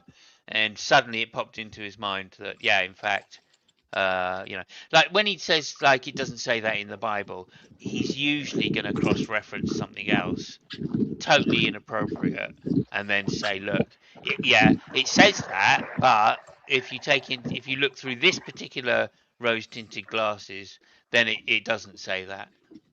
If that makes any fucking sense, then obviously we know why it doesn't. But that's what he does, right? He says, like, the Bible interprets itself, by which he means, for whatever you say, there's going to be a contradiction. He's basically Yes. admitting that the Bible is contradictory, but he doesn't realize he's doing that. Mm-hmm. So in this case, he's referring to some other passage that says, what he claims is a due process of law, and thereby you can't just. It's not just because it has to be an eye for an eye, right? Yeah, So it if we're going to kill them, then they must have killed somebody, and that's why we're yeah killing them. yeah. I brought this up And earlier that's what because curse means. That's what curse. yeah. Curse actually means killing somebody. Maybe a niece. Oh, so the one that one of the ones he's referring to is Deuteronomy 21, and it's 18 through 21. If someone has a stubborn and rebellious son who will not obey his father and mother, who does not heed them when they discipline him, then his father and his mother shall take hold of him and bring him out to the elders of his town at the That's gate it. of that place. They shall say to the elders, "Is that you eating, Vegeta?" Maybe. I think it is. Can you mute your mic? Because I'm hearing crunch, crunch, crunch, crunch, crunch. Thank you. I just heard you swallow. They shall say to the elders of his town, "This son of ours is stubborn and rebellious. He will not obey us. He is a glutton and a drunkard." Then all the men of the town shall stone him to death. So you shall purge the evil from your midst, and all Israel will hear and be afraid. There's no lex talionis there. There's Yeah, no. I know. But So you see, even if the principle of justice is what he's going to refer to, and say, look, it's an eye for an eye. So, they wouldn't stone him unless they wouldn't but kill him unless he'd killed somebody, because that's an eye for an eye. but that would be icy Jesus because it doesn't say that in the I'm not text. saying that it's a good argument. I'm saying it's one of Jill's arguments. Yep. Big fucking difference. Yeah, let's see if he can Articulate. unfuck himself. He won't. Him to the court.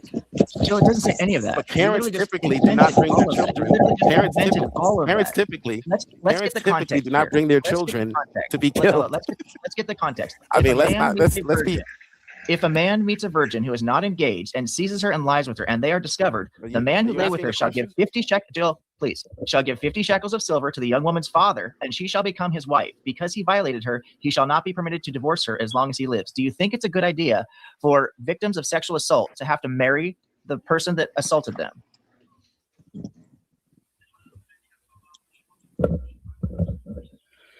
Yeah, again, you have no idea what you're reading. I'm reading the Bible. The Bible Like the book teaches that you that said if we should base our morality on. Can I answer the question? Jill is actively demonstrating why the Bible is not a best guide for morality, because no matter how objective ethics wants to use reference the Bible as a guide for moral principles, Jill is saying that every way that he's reading it is wrong. Yeah, like in this case, Jill's going to say something like, it doesn't mention that it's SA at all. It could be consensual. Oh yeah, there was a guy that did that with Justin, because he said you have to show. It wasn't with this one. It was with another. It was the one where that prophecy is made towards David. God says through his prophet Nathan that I will have this person. I think it's Absalom will basically come into your house and fuck your wives in front of all of Israel. That whole little it's one of the narratives in there. It's a fun one. Yeah, and this one guy goes and he goes, Okay. yeah, there, and the person goes, you have to show me rape. If it doesn't say rape, then they're not being raped. Yeah, What? absolutely. Yeah, Yep. absolutely. Yeah, it could be the Dream Boys, you see, or whatever you call them over there. What's They that? could just be male strippers, and the wives really want it. Oh, I did. Of course. Oh, Of course. sorry. The wife Yeah, has arrived for Jay to get his lashings.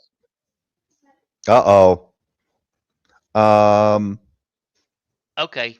Say hi to the wife, Jay. she Tell her to give was you an extra wondering. one for me. No, she's fine. And so am I. If fine. I'd been up all night drinking, then there would be a reason for her to scold me. But I'm sober as a judge, so we're good. No, you've gone past that point, right? Okay, gotcha. Word, nudge, nudge, wink, wink. Fucking asshole. No. I'm sorry, man. I'm sorry. I couldn't I know. resist it. I know. I'm pretty sure I saw Jay bring out the crack pipe, actually. Yeah, I've switched to crack. With my sensitivity to epinephrine, I figured a cat can't hurt. Yeah. Last time they gave me a fucking shot of Novocaine with the epinephrine in it because it helps with the assimilation for pain killing. My blood Mhm. pressure went 220 over 150. Oh, Jesus Fucking Christ. Christ. Yeah, I'm like, yeah, a little sense. I'm like sitting there, and they're like, the guy that was doing the crown. He goes, yeah, you need to go to the emergency room. I'm so sorry, because I warned him. I was like, you may want to give me the epinephrine free stuff. He goes, I'll just cut the dose. You should be fine. And I'm like, I wasn't. Wow. What is it with fucking with medical professionals in the United States and ignoring when the fucking patient tells you, Oh, I by the can't way, do this? yeah, the best thing about it was they sent me my insurance didn't have to pay for it. They sent me like a check for $700. I should hope Hey. so. Yeah. The crown was free. I called them up and I said, I don't know if something got overbilled. Do I need this to use this check to do? And no, the woman goes, no, you didn't pay anything for your crown. We paid you. Yeah. Okay. And I was like, oh, okay. Thank you. I think Thank I you for know not why. listening to me. Yeah. Because he Yeah. told me, he goes, no, this is, and like he showed me the dosage of the stuff that he gave me. It was in the tenths of milligrams of epinephrine. How does it feel to have your blood pressure that high? Like your body's gonna seize. Oh, that's Scary, pretty bad. scary. It feels like your body's gonna seize. Like you're not. I can tell you that you are not relaxed. You're just you just feel tight. You do not feel good at all. Jesus. Some people Yeah. don't feel it at all, but for some reason I inherited it from my mother. She has the same thing, and she can always tell when hers is elevated. She can tell when it's above 150. She's like, "Yep, I got to walk around a little bit. My blood pressure's elevated." And she does. They gave me a lot of epinephrine when I was in, and yeah, there were times when I just sort of like literally lay back and all I could hear was my heart go, Mhm. and I was like, what the fuck's going on? And then I asked one of the nurses, and she went, oh, yeah, no, that'll be that. We'll try and reduce the amount we give you.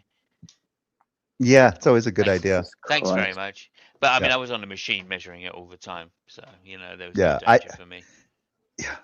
But the funny thing was so he's like, yeah, when you come back, because I had to leave, so he never finished the crown, and then I had to go to the emergency room, and they had to basically give me like 3 milligrams of Xanax, Yeah.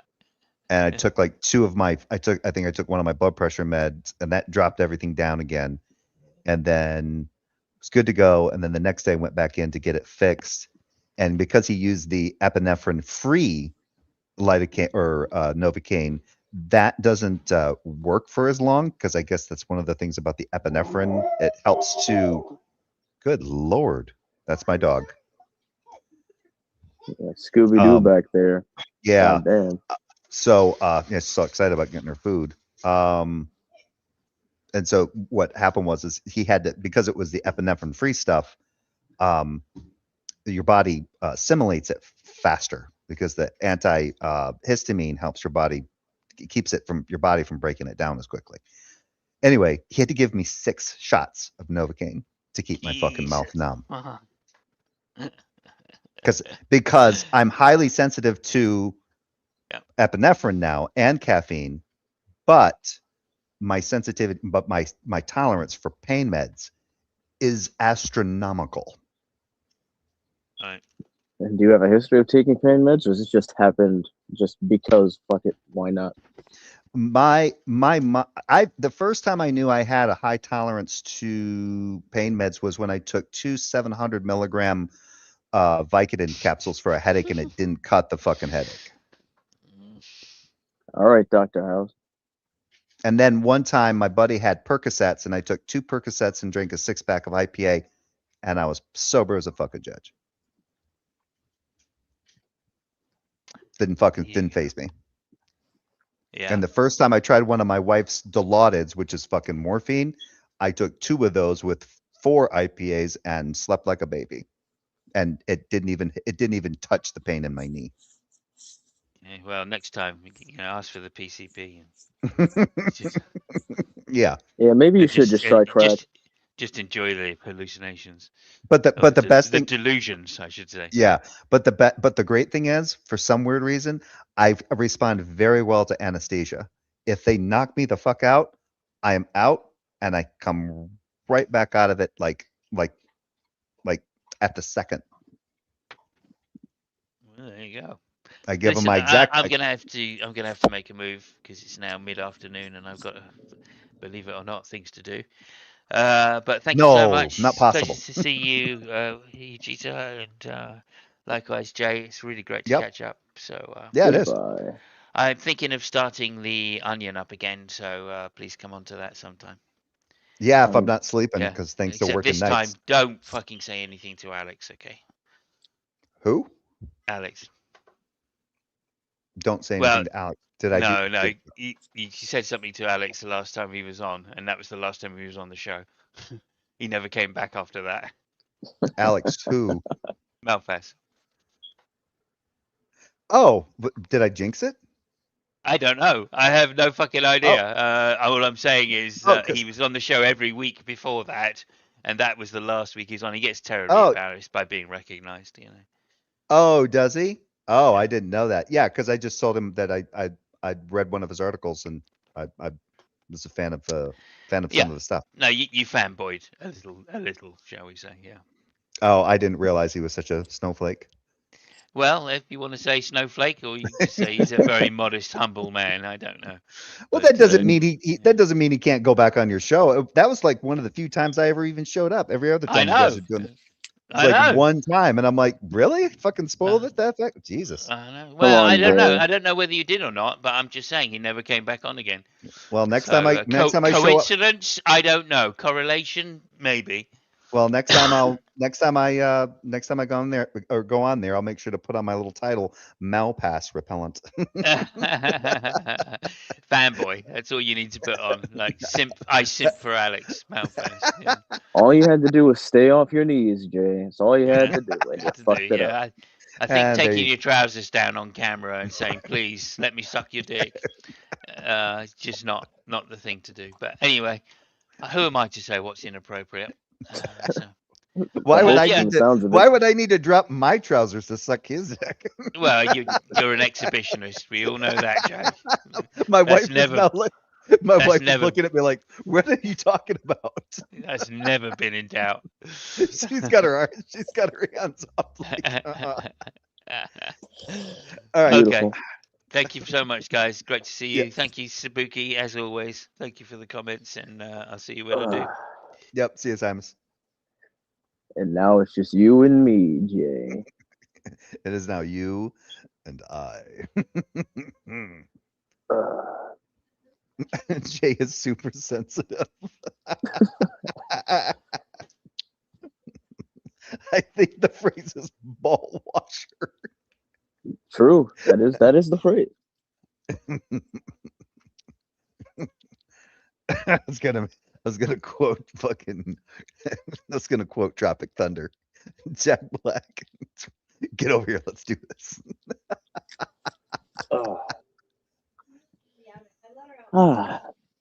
Yeah, I don't even understand.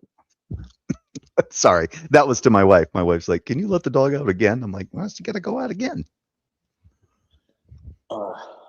You don't understand what?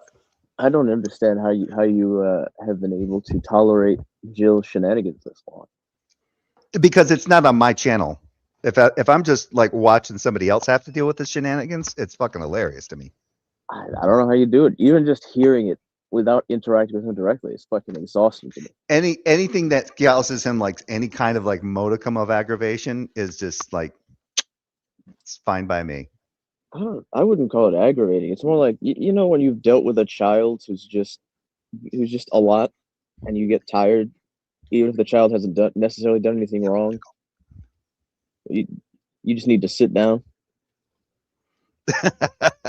No, I don't know. I don't know what you mean.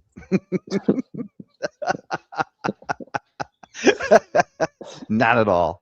That's how I feel. Or shit, you have dogs dealing with the dogs, especially when they fucking decide it's a day to be a pain in the ass, and you just need to sit down. Oh, well, that's the cool thing about my dog. My dog, because now she's 9 years old, she's never a pain in the ass. The cat, however, is a pain in the ass sometimes. Give him some high quality fucking cat food, that bougie fucking all natural shit. Fucking with quail eggs and shit, and fucking cats are running around like he fucking snorted fucking like 3 lines of coke. He's fucking all over the map. Perhaps I'm biased because I'm fucking doing this Great Danes of Doom. Great Danes, Jesus. Yeah, I married someone who's in a house full of Danes. How many? You're saying plural? Like how many are we talking about? 2 right now, but there was 3 for a time because there was one that was being fostered that got adopted a few months ago. Yeah, my brother-in-law had a Great Dane, and this one was actually kind of like a runt. He said it was the runt of the litter, and it was he was 160 fucking pounds. Man, that sounds like a Great Dane, all right. His father was like 200 or something like that. His mom was like 180. But the breeders didn't want him because he was a what do they call it, a faunican. He was more than 2 colors. So I guess they're not, as a purebred, they're not worth as much as the bicolor, whatever. Ready? My hot take is anybody who makes money off of breeding animals should be stoned to death. Well, they weren't just making money; they neglected him to the point that he almost starved to death. All right, then they should be bathed in lemon juice and then stoned to death. Yeah. Well, you mean cut first, then bathed in lemon juice and salt, then stoned to death. I think that's how you want to do it. The idea in my mind is that they can just be uncomfortable, covered in lemon juice, and then once the stones start breaking the skin, then they can start suffering. Or we could just do the classic face the wall. I feel like that's a reasonable punishment.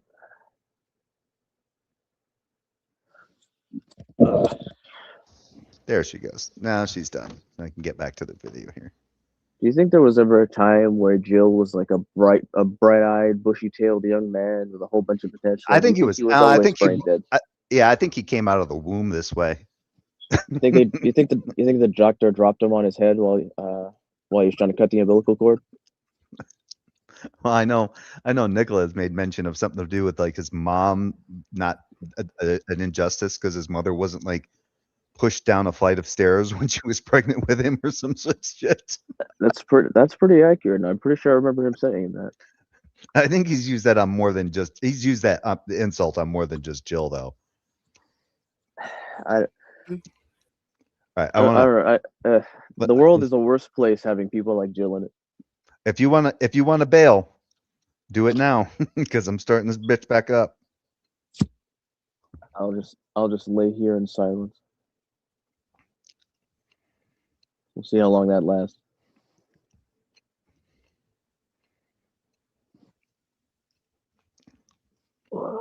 Jay, you never go full fanboy. Oh, that's nice. I think. Jay's version of facing the wall involves Jay dropping his pants. Thanks, dude. I got so much shit on my own channel. What the fuck? And they wonder why I don't make content. The Bible teaches that if 2 children in that passage, 2 young people come together and are intimate, that the man or the young man is responsible to marry. Seizes her, it's intimate. When he seizes her, that's her. You define that as being. Yeah. And Jill's missing the whole context of this. So this whole section is about laws concerning sexual relations. And it starts with when a man marries a woman, but after goes into her and dislikes her and makes up charges against her by slandering, by saying, I married this woman, but when I lay with her, I did not find evidence of her virginity. The father of the young woman and her mother shall then submit the evidence of the young woman's virginity to the elders. This is the one he actually should have gone to. This is like Justin from Deconstruction Zone. This is like one of his favorites to go to. This is Deuteronomy 22, starts in verse 13. The father of the young woman shall say to the elders, I gave my daughter in marriage to this man, but he dislikes her. And now he has made up charges against her, saying, I did not find evidence of your daughter's virginity, but here is the evidence of my daughter's virginity. Then they shall spread out the cloth before the elders of the town. The elders of that town shall take the man. And so the whole point of that is implying that there would be blood on the cloth. Then the elders of the town shall take the man and punish him. They shall fine him 100 shekels of silver, which they shall give to the young woman's father. Not to the woman, but the woman's father. Because he has slandered a virgin of Israel, he shall remain his wife. Because he has slandered the virgin of Israel, she shall remain his wife. He shall not be permitted to divorce her as long as he lives. For that false accusation. However, the charge is true, the evidence of the young woman's virginity was not found, then they shall bring the young woman out to the entrance of her father's house, and the men of her town shall stone her to death, because she committed a disgraceful act in Israel, but prostituting herself in her father's house. So you shall purge the evil from your midst. Now, exactly how does that relate to lex talionis? Eye for eye, tooth for tooth, right? Stripe for stripe, life for life. How does that relate to lex talionis? It doesn't, because in this case, the woman didn't kill anybody. She wasn't a virgin. So obviously stupid. And even if the husband made the false claim, now the woman is meant to stay with this asshole. He can never divorce her. Then there is if a man is discovered lying with the wife of another man, both of them shall die. That one's an easy one. That's adultery. The man who lay with the woman as well as the woman, so you shall purge the evil from Israel.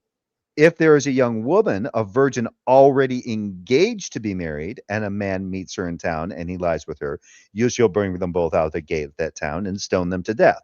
The young woman, because she did not cry for help in the town, and the man because he violated his neighbor's wife. So you shall purge the evil from your midst. But if the man meets the engaged woman in the open country, and the man seizes her and lies with her, then only the man who lay with her shall die. You shall do nothing to the young woman. The young woman has not committed an offense punishable by death. Because this case is like that of someone who attacks and murders a neighbor. Kind of interesting, neat, huh? How defiling someone's betrothed, their fiance, is equal to murder. Then here's the one he was quoting from. If a man meets a virgin who is not engaged and seizes her and lies with her, and they are discovered, the man who lay with her shall give 50 shekels of silver to the young woman's father. That's the bride price. And he shall become his wife, and she shall become his wife. Because he violated her, he shall not be permitted to divorce her as long as he lives.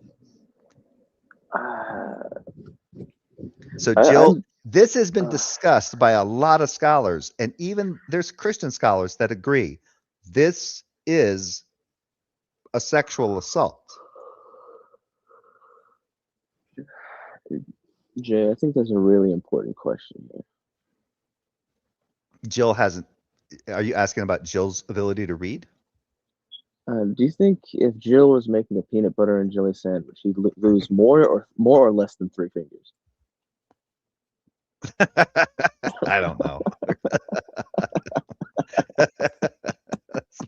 I just got an image that's fucked up. Yep.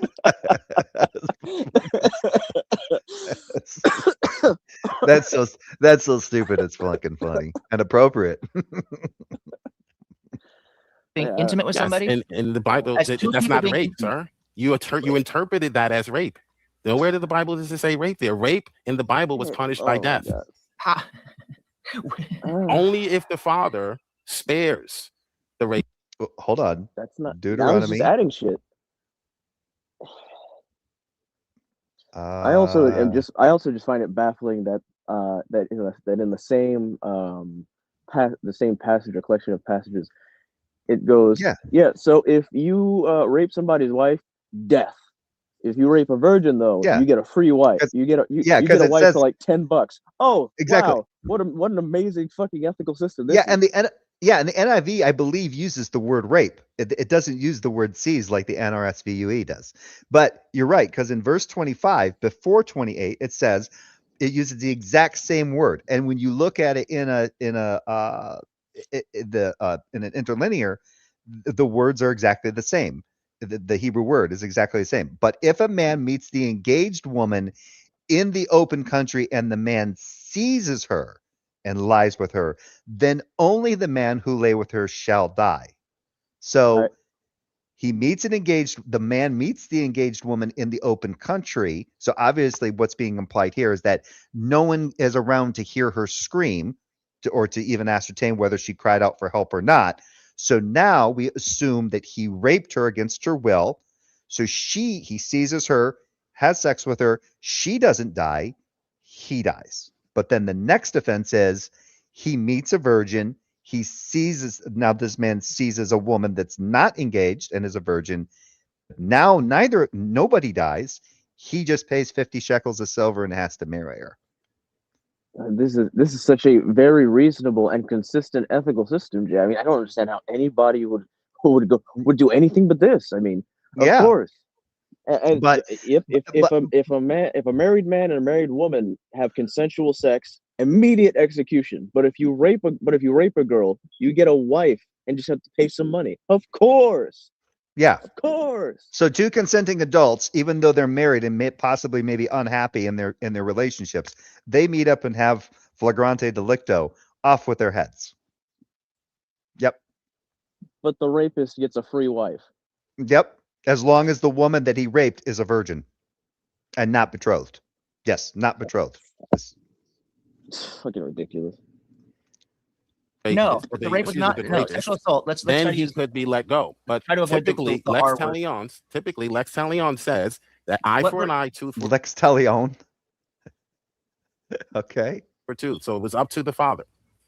Yes, it was up to the father, but he could be put to death. So the woman has no agency in the situation.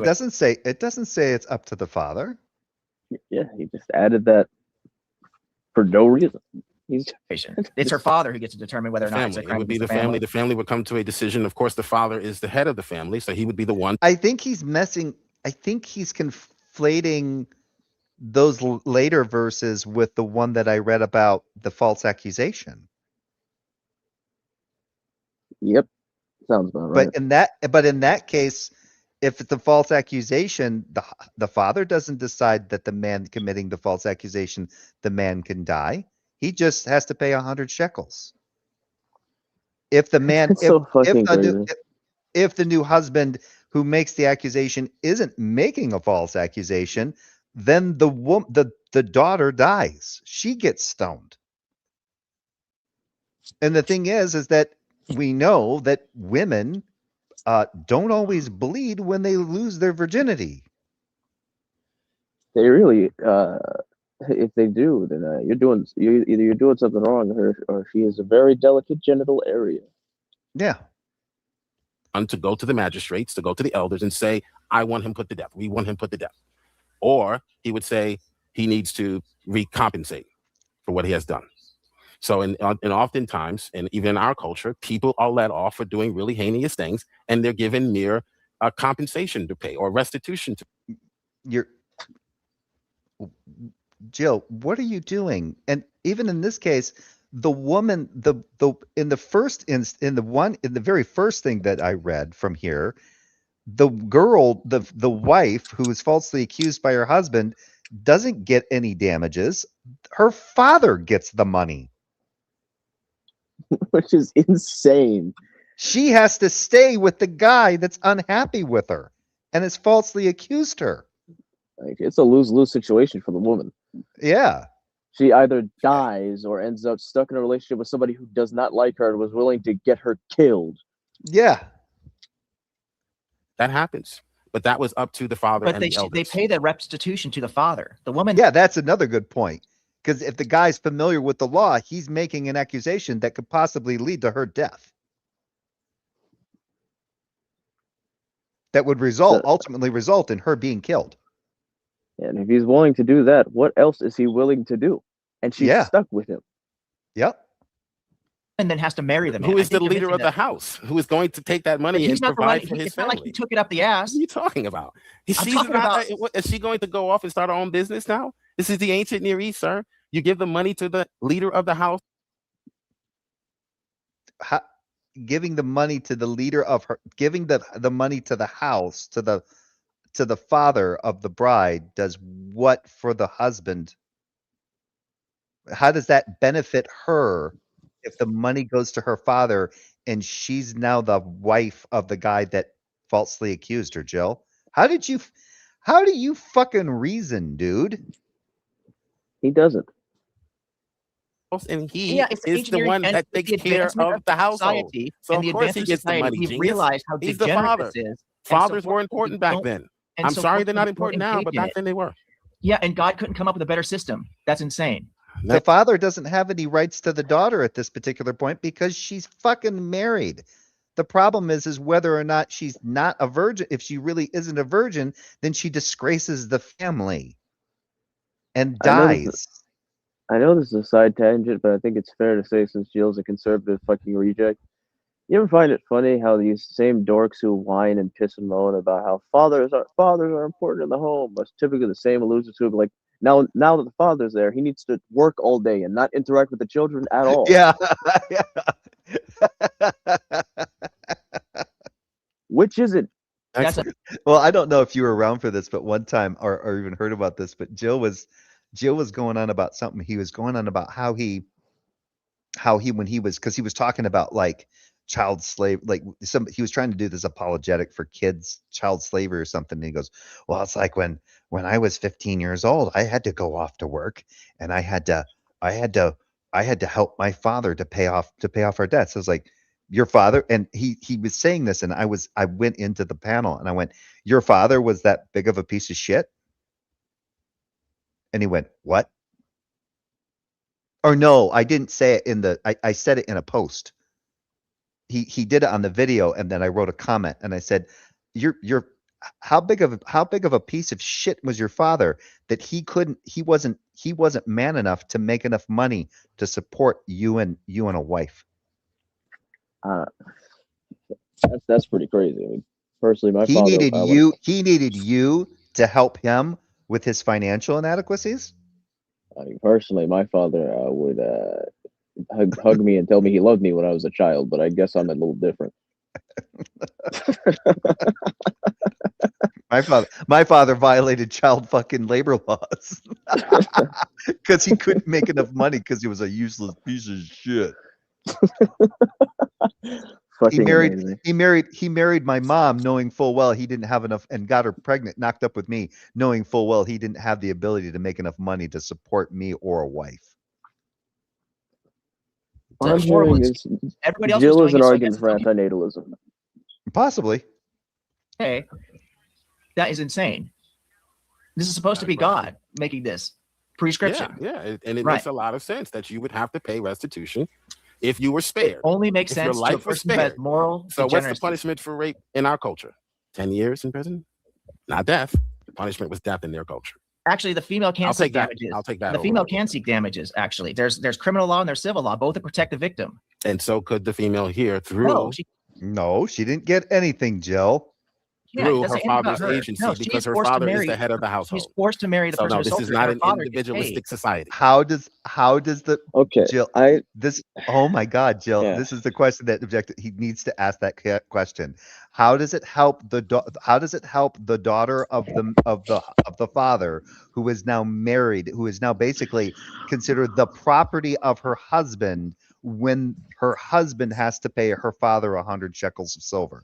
And again, this is going back to the first one and not focusing on the one at the bottom where a man seizes a virgin who's not betrothed.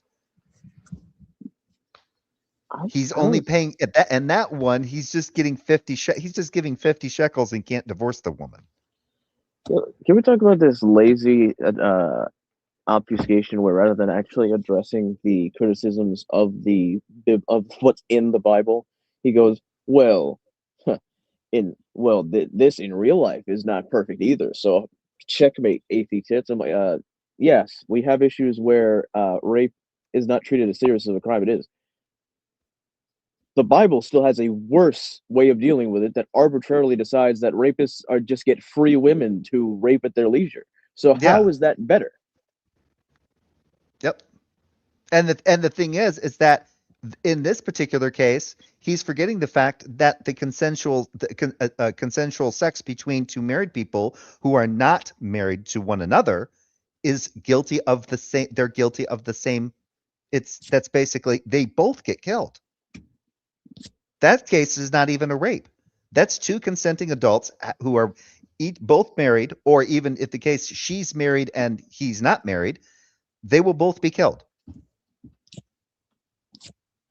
Like yes, so I don't understand how one comes to the conclusion that a system that is too soft on rapists is better than one that gives rapists prizes and penalizes consensual sexual conduct with death.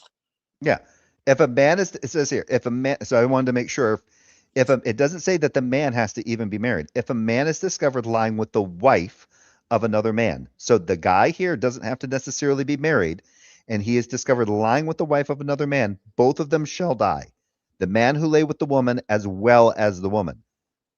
So it's basically she's a willing participant in having sex with a man who's not her husband. They both die. There's no rape here. So what I'm hearing is the only answer to avoid being stoned to death is gay sex. You just have to have sex with somebody's husband. That's the only option. Her father gets paid, and she has to marry the guy. And that he is not her. forced to marry. That it would be up to the family. That's the family's decision. No, we already went over that. She has no. And agency. seizing, you haven't I've already demonstrated. cited the Greek and I've cited the Hebrew to show you from Oh, scholars. boy, Remember in my opening statement? I told you this would be the no case. Agency. I told you.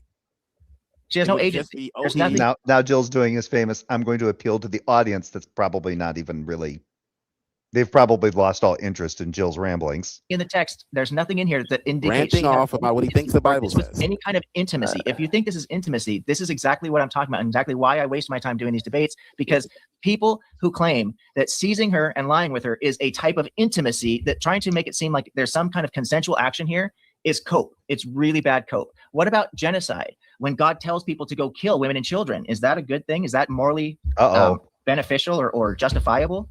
Again, I'm not sure you actually know what the heck you're reading. 1 Samuel chapter 15, you can start at verse 2, where God sends Saul to kill all the Amalekites, including the women and children. These are not prescriptions. No. He literally tells them to do it. Sir, can I answer your question? Well, this Jill, is a war. Is a command, no. Oh my God. They're doing the war. What an idiot. Lie to my face. Okay, no, so you're not going to. Okay, then fine. Then your cross-exam is over then. You're not. You're lying. Let's read it together. He doesn't get to tell him that. You're making too much sense. Shut up. No more talking. To allow the question to be answered, and you're constantly over talking, and you lost this debate, sir. As I predicted you. Like when I think about Jill trying to appeal to an audience, I just imagine him looking towards the camera, and just on the other end of the screen is like people who would chew on a wrench. Yeah. Time for closing. Let's look at what 1 Samuel 15 actually says. Sure, and I'd like a question to be asked. Oh, I gotta. Instead of, is this moral? You did that. That is a question, dumbass. Wait. You spent an entire. Whoa! What an asshole! Earlier in this, Jill did the same thing. Instead, I made this criticism of Jill. I was like, Jill, now is not the time for you to now be giving him exposition, right? You ask him questions, you get his answers, you take note of them, and you go from there. But instead, like one of the answers that Objective Ethics gave, he decides to refute that instead of just continuing on and give this whole like 2 or 3 minute, maybe 5 minute explanation. It was several minutes long. And I was like, now objective ethics is trying to do the same thing to Jill, and Jill's just like, no, you have to ask me a question. So he's not even applying the same standard. Is Ask this you a question. Do moral? you think it's a good idea? Is this moral after you misread the text? No, it's not immoral because you misread the text. You don't know what the heck you're reading. Thus These says texts the are not Lord of hosts. prescriptions. I will. Here it is. So you can understand what we're talking about. 1 Samuel, chapter 15. Samuel said to Saul, "The Lord sent me to anoint you king over his people. Now therefore listen to the words of the Lord. Thus says the Lord of hosts, I will punish the Amalekites for what they did in opposing the Israelites when they came up out of Egypt. Now go and attack Amalek and utterly destroy all that they have. Do not spare Read that them, but again. kill both man, woman, child, and infant." This is Read a that again for me, prescription. please. Read that again for me, please. Read the first Okay, sentence again. thus says He thinks that they were immediately at war. Oh my God. Jill doesn't understand that it says in that verse, because he has to finish reading it, because of what they did when the Israelites were coming out of Egypt. It actually phrases that in the context. This is the same thing.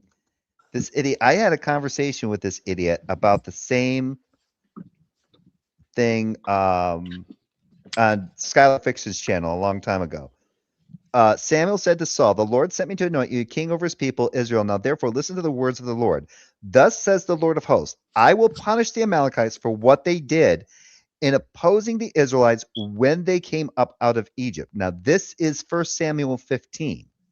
This is quite a bit of time, according to these narratives, after Exodus 17.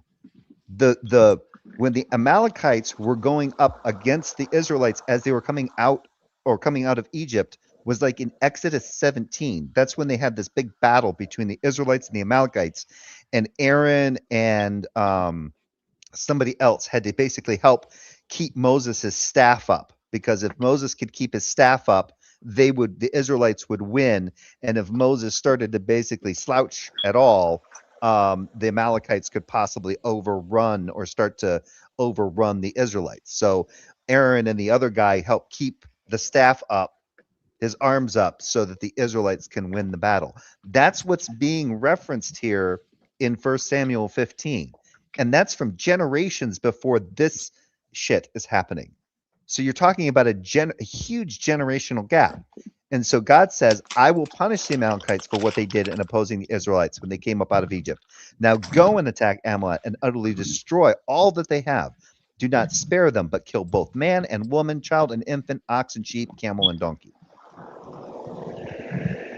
And so Saul summoned the people and numbered them in Telem, 200,000 foot soldiers and 10,000 soldiers of Judah. So this is the start. They're given the command. Now Saul gets everybody together. Now they're going to get them.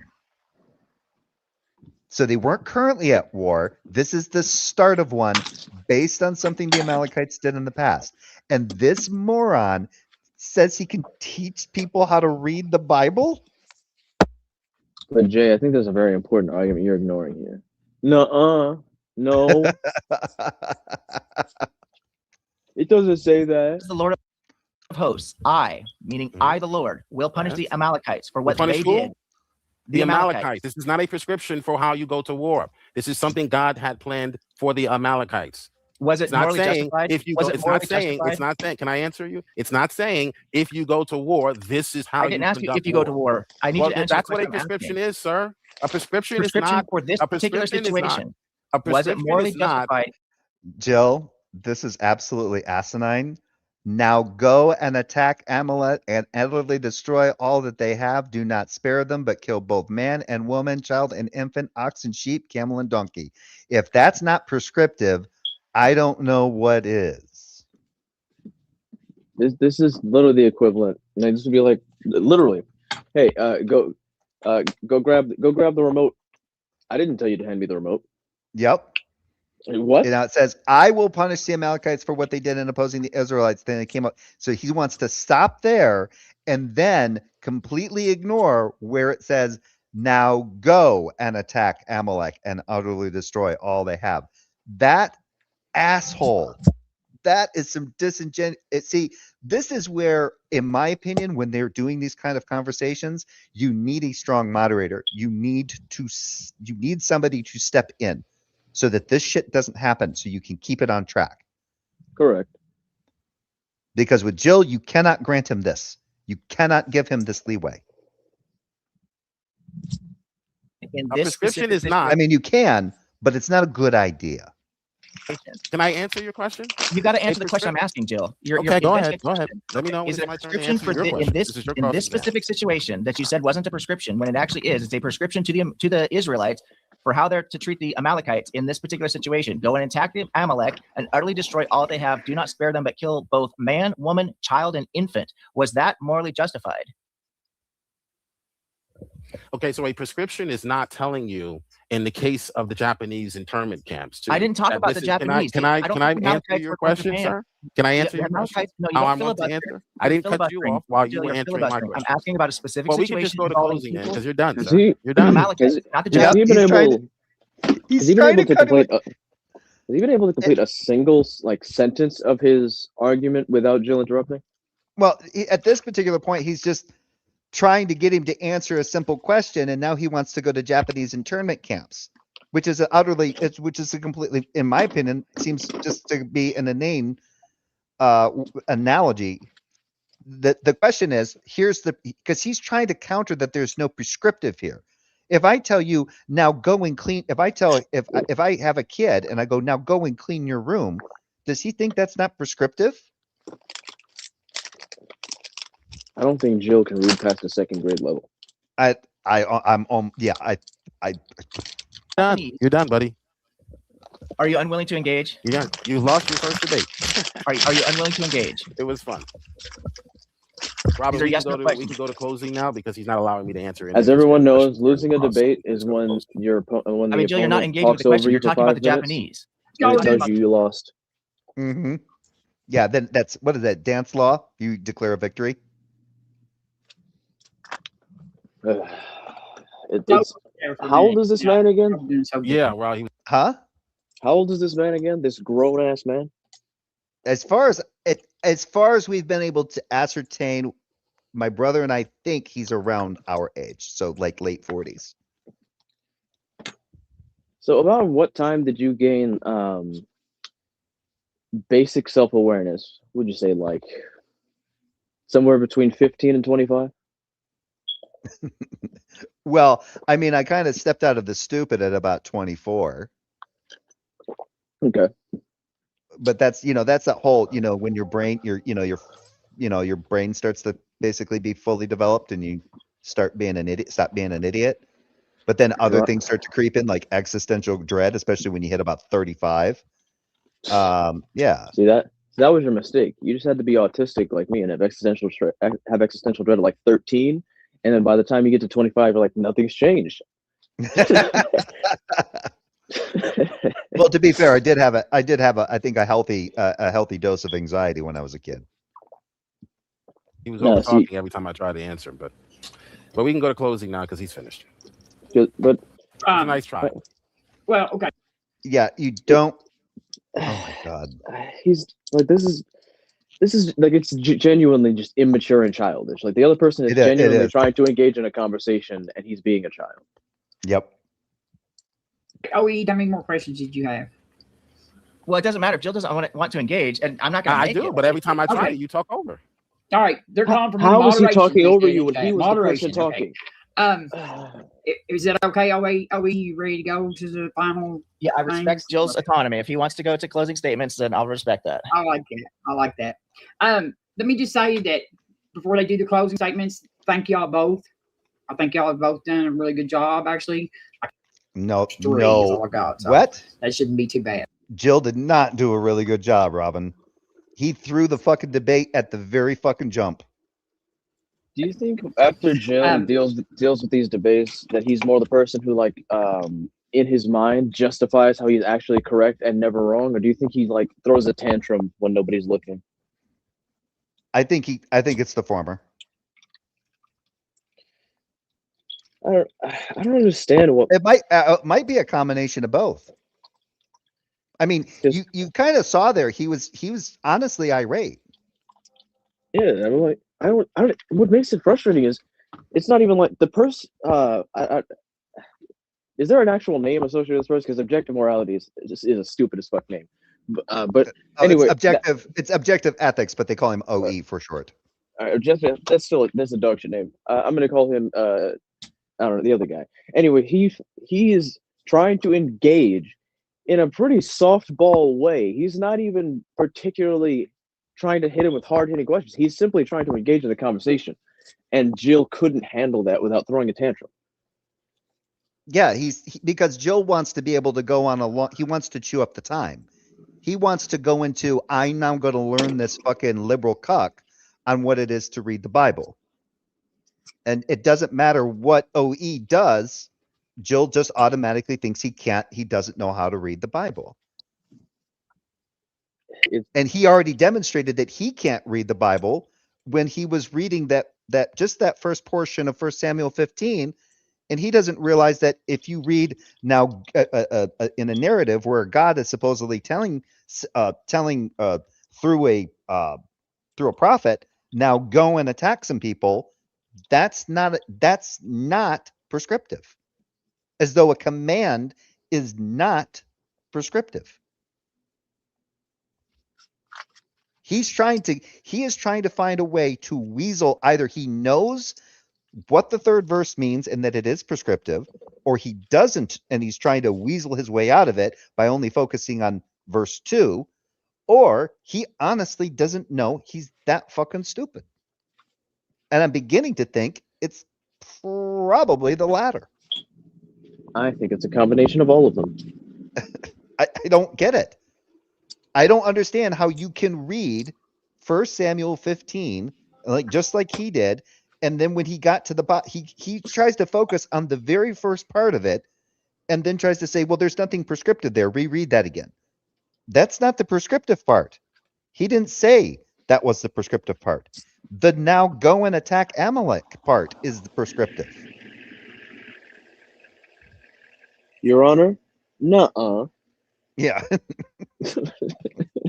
And he agreed with him when he gave definitions for what's prescriptive and descriptive. I mean, earlier, Jill seemed to think that a prescriptive necessarily entails some kind of imperative. I had no idea where he even got that from. Like, where did you get the idea that any ought is necessarily an imperative? An imperative is like has to or must. For anybody who doesn't know, most of my audience knows that because they're fucking reasonably intelligent. This idiot doesn't know that. I'm gonna ask Big Bad Mama had one person. I didn't write it down, so I'm gonna go ahead and read it before it gets out of the way. And Jill, it's probably directed to you, but it says how many. Do you mind if we both address each question? Yeah, you can. You can. Would you agree that this woman simply looks racist? Yeah, I was gonna let y'all. Well, that's exactly how it's supposed to do. I mean, ideally, the question will be addressed to Jill or to OE, and then if for whatever reason, normally the other person gets a chance to respond as well. So I don't know why that needed to be brought up, but okay. Would you agree that this woman who has appeared on the screen appears to have one of the 5 racist old white woman looks? No, don't do that to Robin. Robin's nice. Look, maybe she's not racist, but she sure does look racist. What's a racist look like, dude? If that's the case, it's on the screen.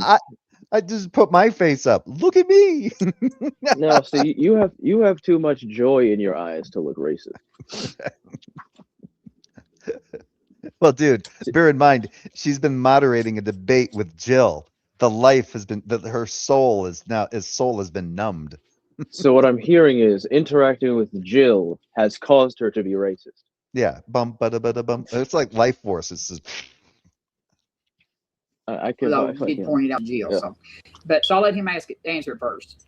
Jill, how many missed opportunities were there for an omniscient God to say clearly and unequivocally that all slavery was bad, that women should be treated like people and not property? Well, he did in several places.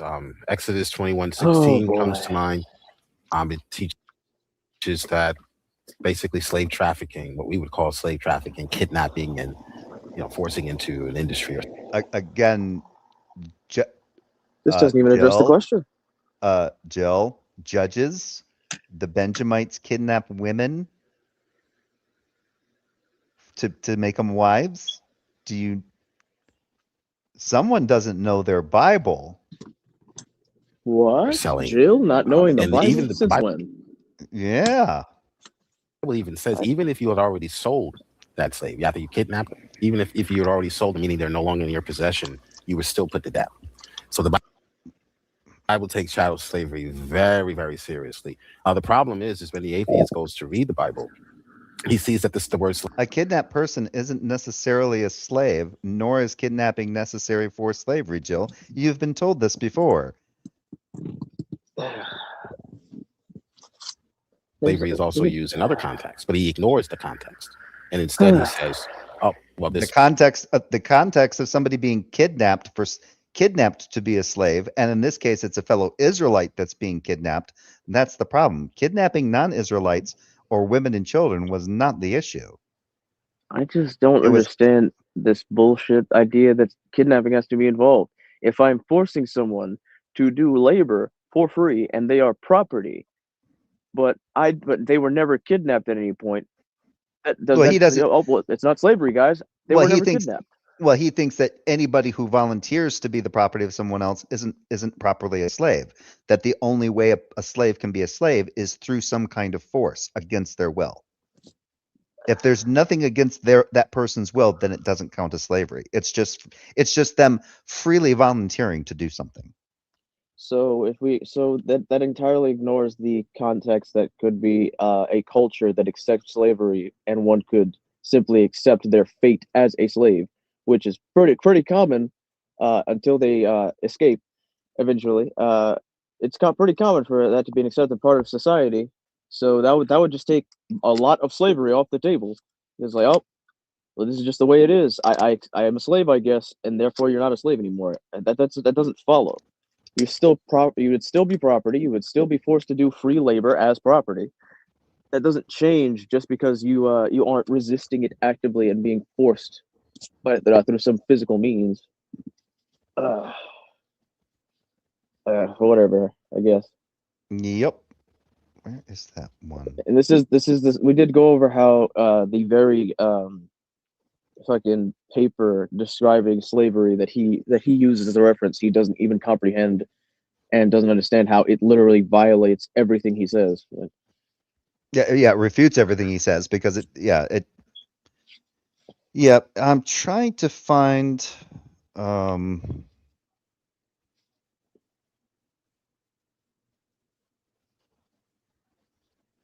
I still to this day I'm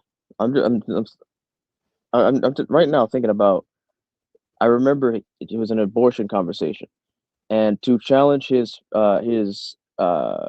anti-abortion stance, I put in front of the hypothetical where instead of a person with a baby, it was a person who was surgically hooked up to someone else, and then the whole idea is that this person who is attached to them would be attached for 9 months, and after those 9 months they'd be disattached, they'd be detached and a perfectly viable human being, but if they're disconnected at any point before that, they die. And I remember he couldn't engage with the hypothetical. He was like, no, you can't kill that person. You should kill the doctor instead. I'm like, what? And that was yeah. And I'm like, you're not even engaging with the conversation at all. He didn't even understand the point of the hypothetical. Yeah, see, this is kind of interesting. When you read the NRSVUE translation, it says, whoever kidnaps a person, whether that person has been sold or is still held in possession, shall be put to death. If you go to the interlinear and you look at it in the original ancient Hebrew, it says, and the one who steals a man and sells him, or if he is found in his hand, he must be put to death.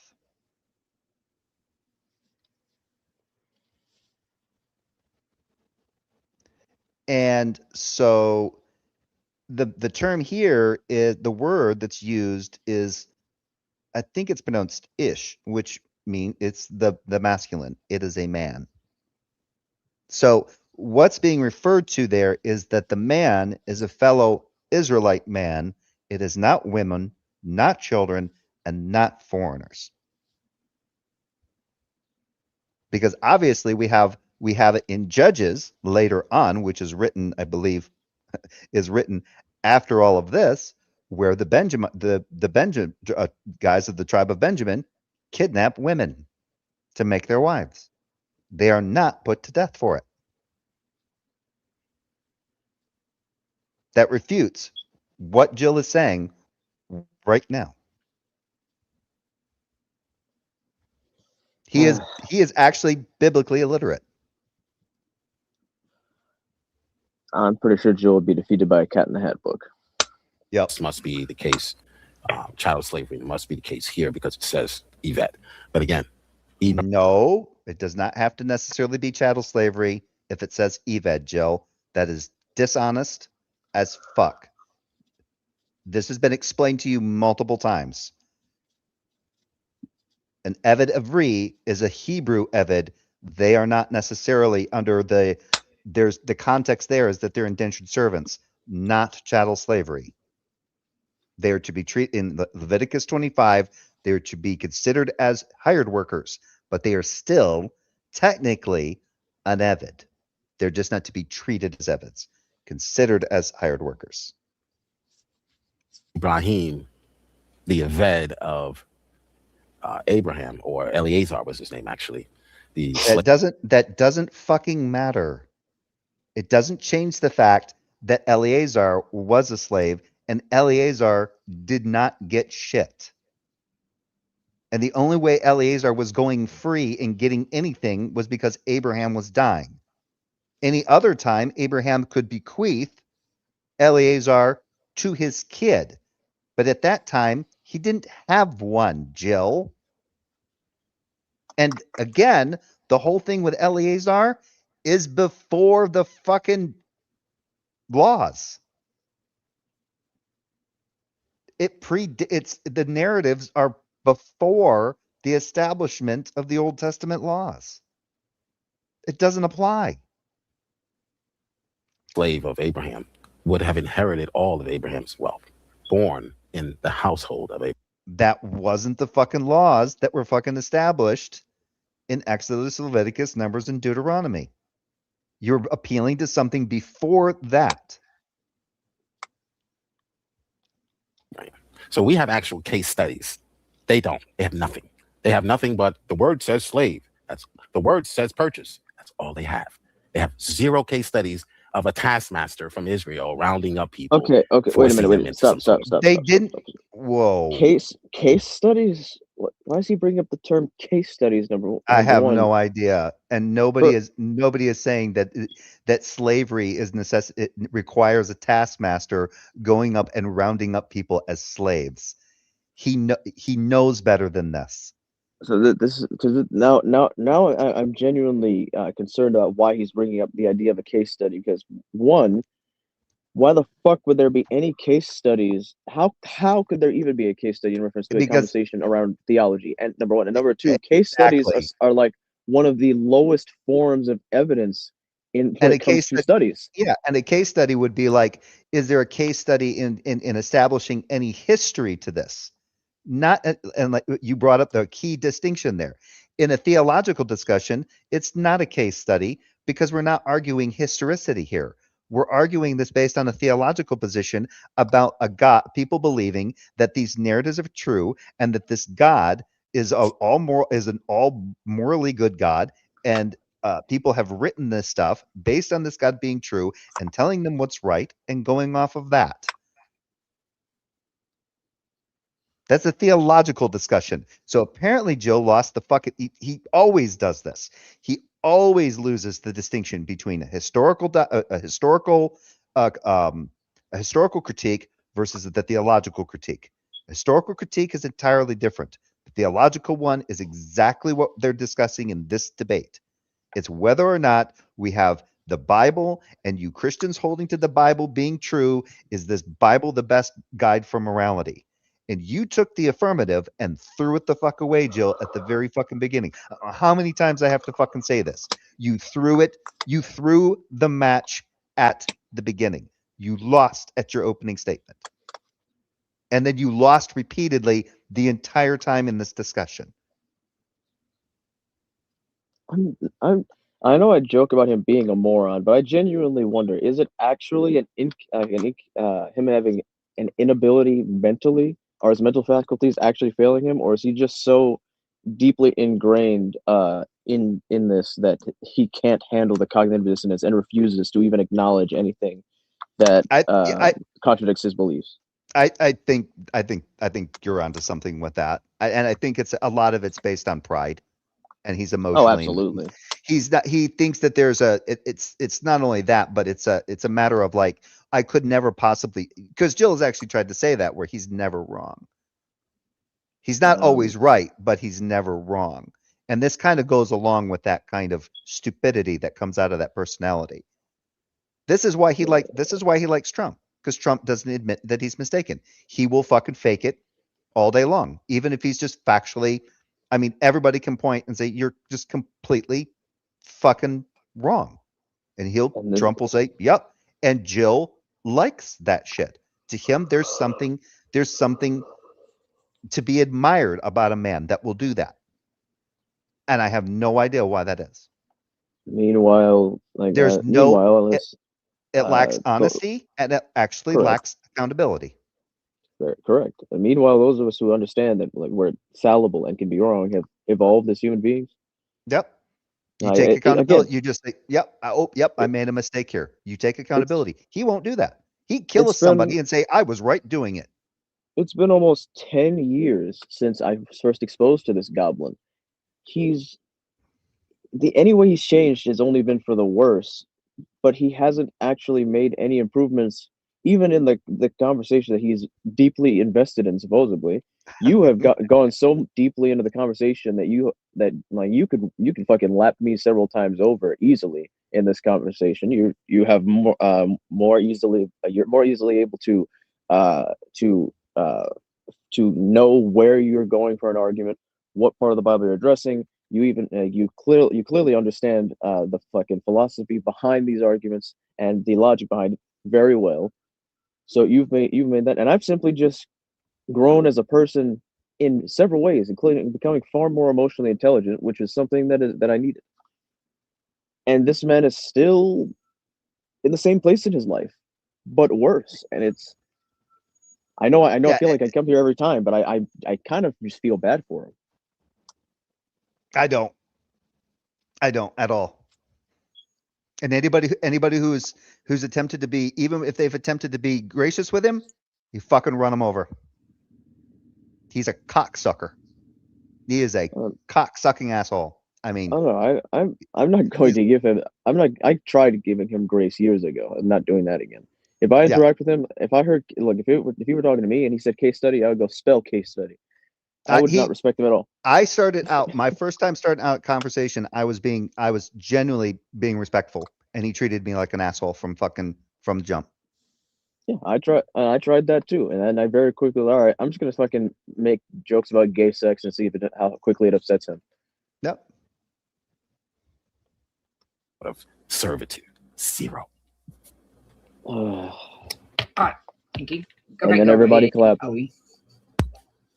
Yeah, the verse that he cited does in fact say, it's verse 16, chapter 21, whoever kidnaps a person, whether that person has been sold or is still held in possession, shall be put to death. So what they're talking about doing is stealing somebody else's property. It doesn't have an issue with the person that has been sold or the fact that they could be held in possession. No, it's stealing somebody else's property. And coincidentally, the verse before that, 15, and the verse after that. That's an interesting take, but that's not what it means. It's literally about, it's basically saying an Israelite man can't kidnap another Israelite man. Talk about how you can get away with killing your children if they're disobedient or strike. Whoever strikes a father or mother shall be put to death. Whoever curses father or mother shall be put to death. I told you so. That's all they have is property, the word. Hey, it's his turn to talk. Jill, shut up. I can say is if I ever struck him, I probably would have been put to death. vouch for probably that would have happened. Yeah. Yeah. Not that it's not just saying that. That's the way I was raised by a woman who believed in the Bible too. So yeah, but she managed not to kill me though. But I didn't ever hit her either. So okay. We have 2 more questions. Jacqueline, and she said that this wasn't really. She said, and this wasn't pointed towards anybody. Just trying to bring it up. Is sacrificing our children to war? Does that go along with biblical morality? Oh, you want to answer that first? Or do you? Yeah, I can't think now. Sacrificing our children to war. The Bible does specifically say in times when soldiers should go into war and do things like I want to mention Saul and the Israelites example with the Amalekites, but I'm not sure if it says anything about sacrificing children to war. It says you can kill children in war. It justifies that, like again with the Amalekite situation. But I think that in general, war itself is immoral. So objectively immoral. So we could just start there and have as a principle, and the children, whether they get put into war or not, would become irrelevant. I actually had a debate with Mark. Yeah, I actually had a debate with Mark Reed on whether or not war was immoral. It's like a mini debate, but war is not always immoral. Okay, according to the Bible, sometimes you must go out and defend yourself. Sometimes you must go out and stop regimes who are actually killing children. Israel's strongest soldier over here. Well, the problem is, Jill, is think about going to war. If you're going to war, is it because someone's declared war against you?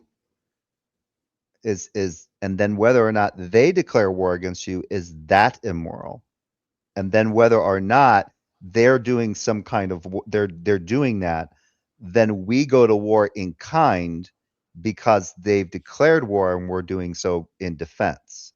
So the problem here is there seems to be a problem with this position that if it were the case, so basically if could the United States declare war, and if the United States is a Christian nation and the United States just declares war on some arbitrary country based on, let's say, revelation from God that they need to attack that particular country, is that moral?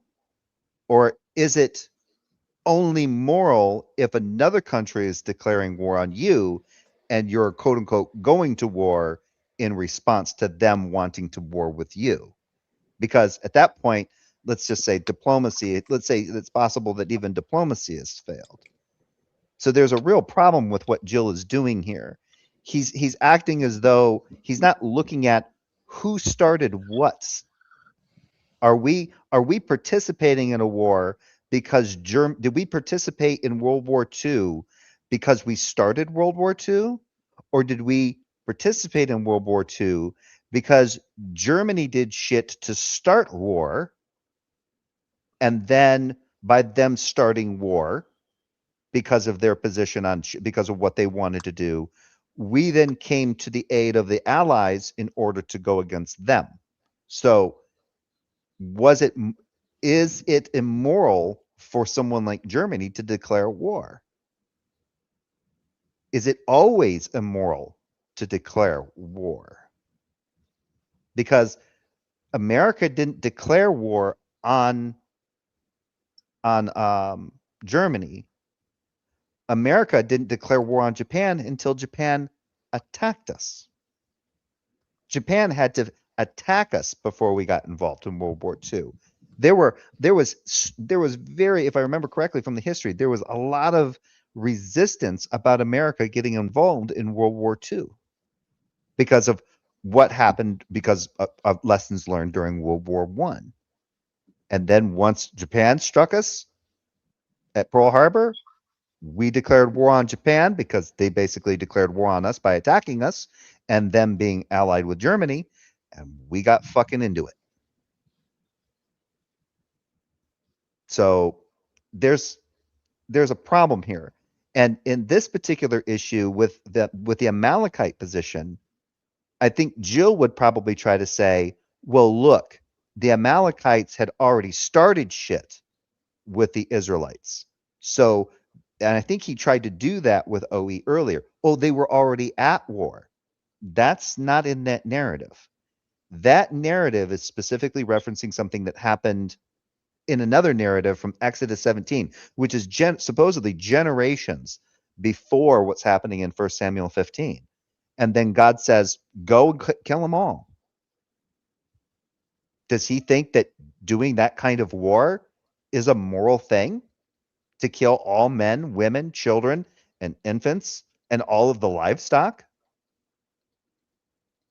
And then later on, it shows how Saul is assembling the men, getting the men ready to go, and warning the Kenites, hey, you're among the Amalekites. We're gunning for them. You need to get the fuck out so that you don't get killed. That's later on in that narrative. He completely misses context, nuance, everything. Because Those are he has liberal words. he's just got those are parts of conservative. That's part of conservative scholarship. The shit that he's doing right now, I would argue, is the most liberal, quote unquote, scholarship any person could do. He is eisegeting all over the place. I mean, it's like he's jizzing all over the fucking place.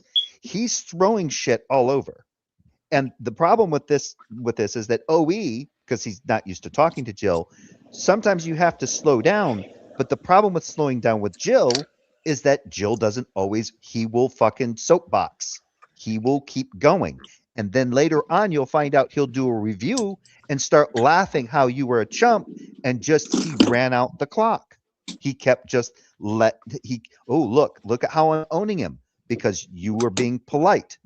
That's when you have, because Jill's not going to give you an inch. He's not going to do it. He's gonna, if you push him, then he's gonna bitch that you're pushing him and that you're not giving him a chance to respond the way he wants to respond. When all you have to do is go, you're not responding to what I'm asking. He will insist that he's trying to, and then if you give, you will find out he will go on for 3 to 5 minutes and give you nothing. And that's where you have to have a very strong moderator. I remember moderating a debate between him and fucking the Messenger Reveals. I don't know how many times I had to I had to step on his dick.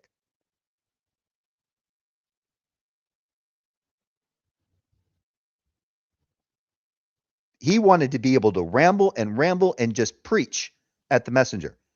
And then all of a sudden, the Messenger starts going for a little bit, maybe 20 seconds. He starts trying to cut the Messenger off. I'm like, you need to stop. The only way you can do it with Jill is to limit each side to like about 2 minutes at a time. That's it. Because he will take miles. You ever find it interesting the way that people like Jill seem to be able to just ramble on ad infinitum, but when you have somebody who has something of substance to say, or especially if they really understand the topic, they say it relatively succinctly, as much as is appropriate, and then they're done. They finish eventually. Yeah. I just find that to be an interesting coincidence among whenever I see somebody who's just talking bullshit. They just spout off at the mouth for 30 years, bloviating like a fucking dipshit, wasting time. Yeah, and I agree with Nicola. He says that's a silly topic. If you define morality in terms of Bible, then it's trivial that the Bible is the best. If you have to argue what morality is about, then you have to debate another topic first. This is kind of the inherent flaw with that position, is that it immediately defeats itself once you put in the fact that there's any debate at all, in combination with the fact that even within Christianity, there's so many different sects that disagree on the morality within the book. Mm-hmm. And then I found out from Simus. I don't know if you were here for it, but Simus said that he was going to grant that if Jill came in and had the conversation with him, he'd be able to kind of like challenge his worldview and stuff. And I'm like, yeah, apparently. And he goes, yeah, because he doesn't. And Simus went, yeah, he hasn't talked with him enough. He doesn't know. I said, yeah, you don't let him do that. You let him stick right to the topic. And essentially what I think all this topic was about was just, we had heard Jill's arguments, it is bad apologetics about slavery in the Bible, and he really just kind of wanted to draw him in for that topic, but in a way didn't really. So yeah, essentially the debate became more about slavery. But they could still go outside of the slavery topic by going to other kind of immoralities that one might be able to ascertain from reading the certain narratives in there. And then Alan says, this is Kurt. This debate was a shit show. Jill just deflects, chuckles, talks meta, and then claims victory. He's one of the worst. Yes, I agree. He is one of the worst. Pretty sure that describes any conversation I've seen or been engaged with him. It's just the same thing every time. Yep. And you are to take them out of power. So yes, see, he just said you're to take them out of power. So he's referring to possibly like World War II, like Germany in World War II. You have this powerful country that is using whatever military might they have to engage in attacks on all these other places and try to conquer all these other free nations and stuff. And then you, as like America, now basically goes to war with them to stop their warring. But that's a different, that's not the only side to war.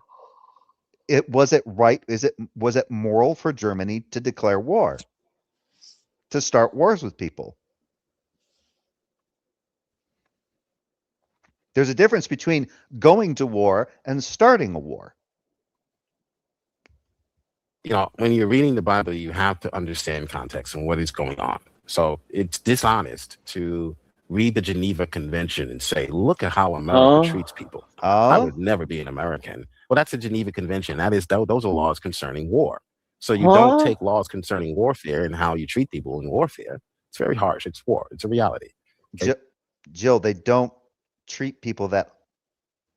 What are you talking about? The Geneva Convention gives a lot of protections for non-combatants, even for the other side, even for the opposition.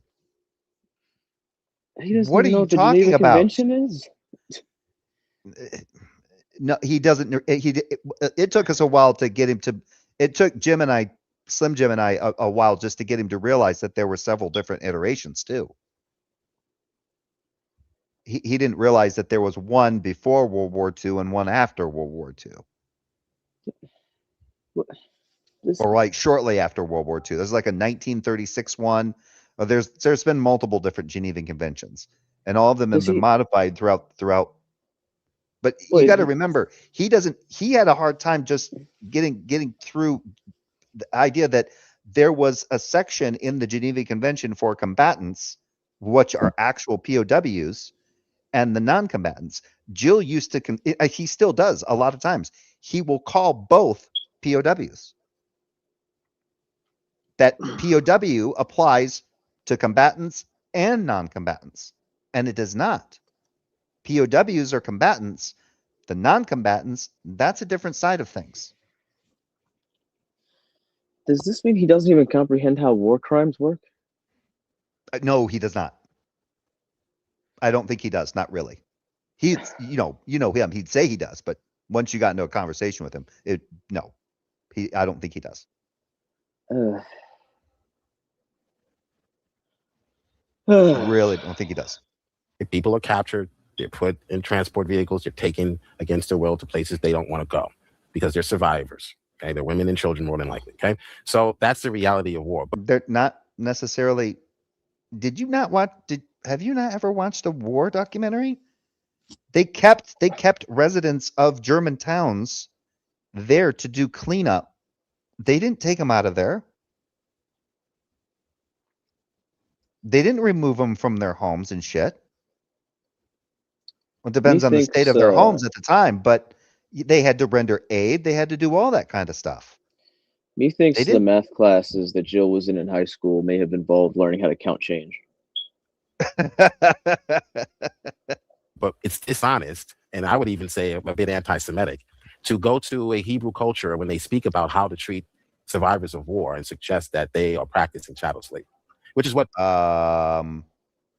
No, that's not anti-Semitic in any way, shape, or form. That's like saying if I start talking about antebellum slavery, then I'm anti-American. Joe. That doesn't make any fucking sense. I mean, that doesn't Again, surprise me. and again, that's a historical thing, not a theological thing, which is predominantly what this conversation's about. Again, we don't know how much of these, again, most scholars are of the position that none of these fucking quote unquote laws that are found in the Old Testament were actually used in as normative legislation historically by ancient Israel. So This doesn't we surprise me. don't. I mean, he quite literally can't accept critiques of the Bible existing. Yeah, and it could be the case. Yeah, So yeah, because a narrative critique, a theological and narrative critique would not be the historical critique. So, and oh my God, I can't believe, man, he's so fucking stupid. Holy fucking shit. God damn, this guy's a fucking idiot. What Dr. Josh tried to do, by the way. Jay, you should probably Oh my- do some stretching, help yourself relax. I think your Oh, I have. cortisol is going up. I have. Oh, I'll take some ashwagandha. I'll be all good. I'm over here doing some core compressions, trying to increase the flexibility of my lower back. Wait, It's wait. it's He says every Canadian knows the Geneva to-do lists. true.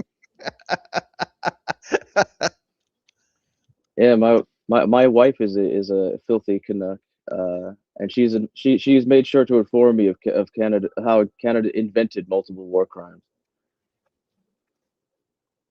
And I need I don't think whoever is responsible for public relations with Canada, convincing everybody that they're all nice and wholesome when they literally invented more war crimes than most countries is hilarious. Hey, you gotta. that's what I think Jacqueline was just making more of like a statement about today ongoing war. So I would say, yeah. Okay. Did you answer, OE? You did, didn't you? My brain's he dead. did. Okay, and Bro Joe wanted to know why scholarship is better than liberal scholarship, Jill. Oh, that's an easy one.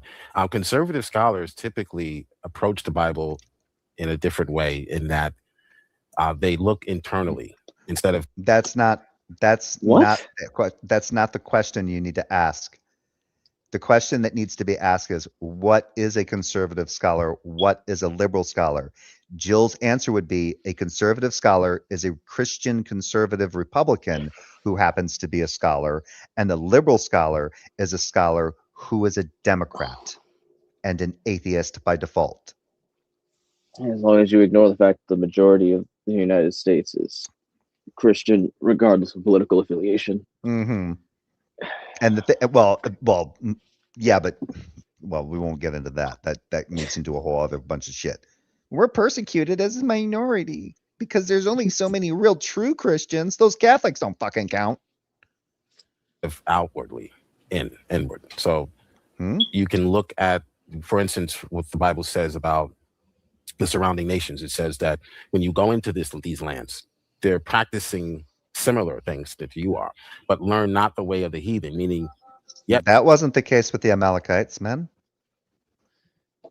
That's not even what's being stated. That the data does not support that in any way, shape, or form. Sorry, taking a page from Dan McClellan here. I don't even know what you're talking. You're not going inward. You're looking at what the data supports. What do you have right in front of you? And the reason we have what we have when we read it in English is because a bunch of smart people who took the time to learn ancient Hebrew and Aramaic and Koine Greek and get proficient at it, worked with a bunch of other people to best preserve the author's the intentions in their writings and convey them in the English language. And by you saying that when OE reads something and says, look, this says when a man seizes a woman who's a virgin and not betrothed, and so essentially he's sexually assaulting her, he doesn't get punished for it. He just has to pay 50 shekels to her father, and he has to marry her, and he can never divorce her. So she has to marry her attacker. And Jill goes, No, that's not what that says. Because to him, the liberal scholar will say that, but do you agree with the interpretation? Do you agree with that translation? Is that correct? Is that a good way of putting that in English? Why do they use the word sees here in this particular portion about the not betrothed virgin? And then right above it, they use the same thing when it came to when a man seized the betrothed virgin and he's supposed to be put to death. Where's your position on this? Seizing is happening in both of these cases, but you're saying, show me where seize means rape. What do you think it meant in the case above it? Because that man's getting put to death. And in the NIV, it explicitly uses the word rape. So there we go. Yeah, they have slavery too, but they have chattel slavery, meaning the people are being kidnapped and forced into servitude. No, chattel slavery does That's not what that means. Not at all. Not even close. Chattel slavery does not mean that people have to be kidnapped. Joe, that's completely disingenuous. Dishonest, disingenuous, whatever you want to call it. This has been explained to you multiple times. People do not have to be kidnapped to be considered chattels. Dude, in a civil manner. This is how they work. This is how their culture worked. Now he's drifting. He's going to historical. He's trying to give a history lesson now. So he's now trying to grant that when the scholars are looking at these writings, they're looking at them as actual historical writings. Are they writings that were done a long time ago by people who existed, quote unquote, in history? Sure. But are they actual historical accounts? That's the problem. And that's where Jill loses his shit whenever you push on. You can get him to really lose his shit if you push him on that. There is nothing that states that those are actual historical accounts. We have some data, archaeological data, that supports some of the claims in there, not all of them. And again, in a theological discussion, the historical really doesn't fucking matter. Because we're talking about the moral truth of a God saying, this shit is allowed, this shit is okay for you to do, this shit you ought to do, this shit you ought not do, and that's where we're going. That's all that's happening. And you think, and then if somebody says, well, that's what's written in the Bible is God's best prescription, because again, Jill has actually talked about this, that the Bible gives the very best prescriptions. And when he says prescriptions, he doesn't mean prescriptives or prescriptives. He's talking about prescription like it's the medication. It's the best way to go about, it's the best prescription to follow and how to be a better society. But when you get into prescriptives with him, he loses, he doesn't even know what a prescriptive is. He thinks that prescriptive somehow necessarily entail an imperative. He barely could fucking define what a descriptive was. Just, yeah, what's a descriptive statement? Something that basically tells us what is. So that would be a decryptive.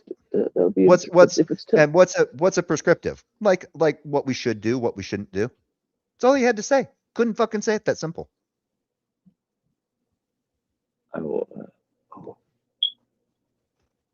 And the Midianites were very popular for this. They would roam the countryside, kidnapping children, sort of like Boko Haram does. Okay, that type of behavior was forbidden in the land of Israel, although they had eveds. So they did.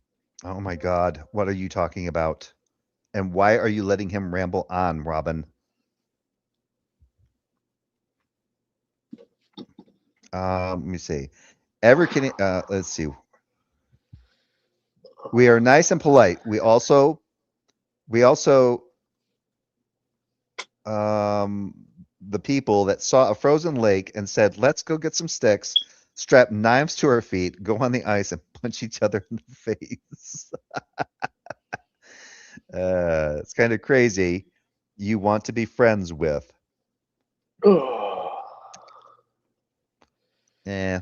Fucking Canadians and their ice hockey. Didn't destroy the economic system by saying no more eveds. They simply said, yes, you can be an eved if you want to be. If you love. Why would anybody want to be an eved? Why would anybody want to be that, Joe? How many people do you know want to work for no money?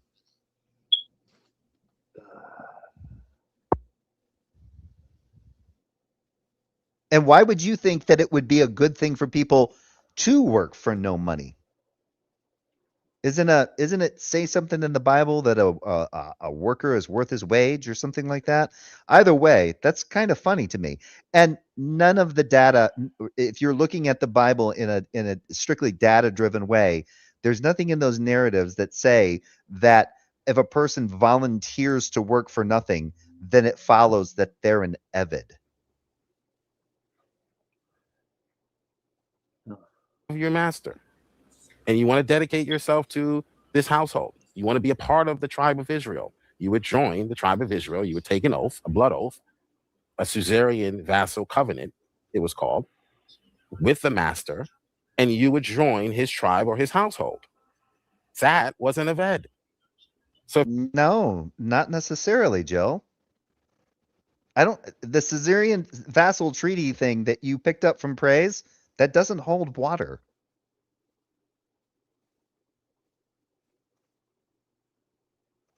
So if you're going to take that, which again, Mr. OE has not done tonight, he has not demonstrated one iota of evidence that anything that was going on in the ancient Near East would have been considered illegal today. As far as the... Yes. What the fuck? Killing people, you're being told by a prophet, by God, to go to war with a country to kill all the men, women, children, and infants and all of their livestock. That wouldn't be considered illegal today. Jay, what, in all your years on this planet, how many times have you heard the classic, "But God told me to kill my family"? I lost count. I don't know. And how many times have they in the court gone, "Well, if God told them, I gotta set him free, I guess. Sorry, guys." Come on now. Eved is concerned. And we have case studies. We have Ibrahim. We have Ibrahim's slave. What does he have? The fact that's not a case study. That's not a case study. That's a fucking narrative. Are you talking about? Is he talking about fucking Eleazar again? That's not a case study. Fact that Ibrahim was a property of Abraham. So what? Make me the property of Bill Gates tomorrow. I'll sign up.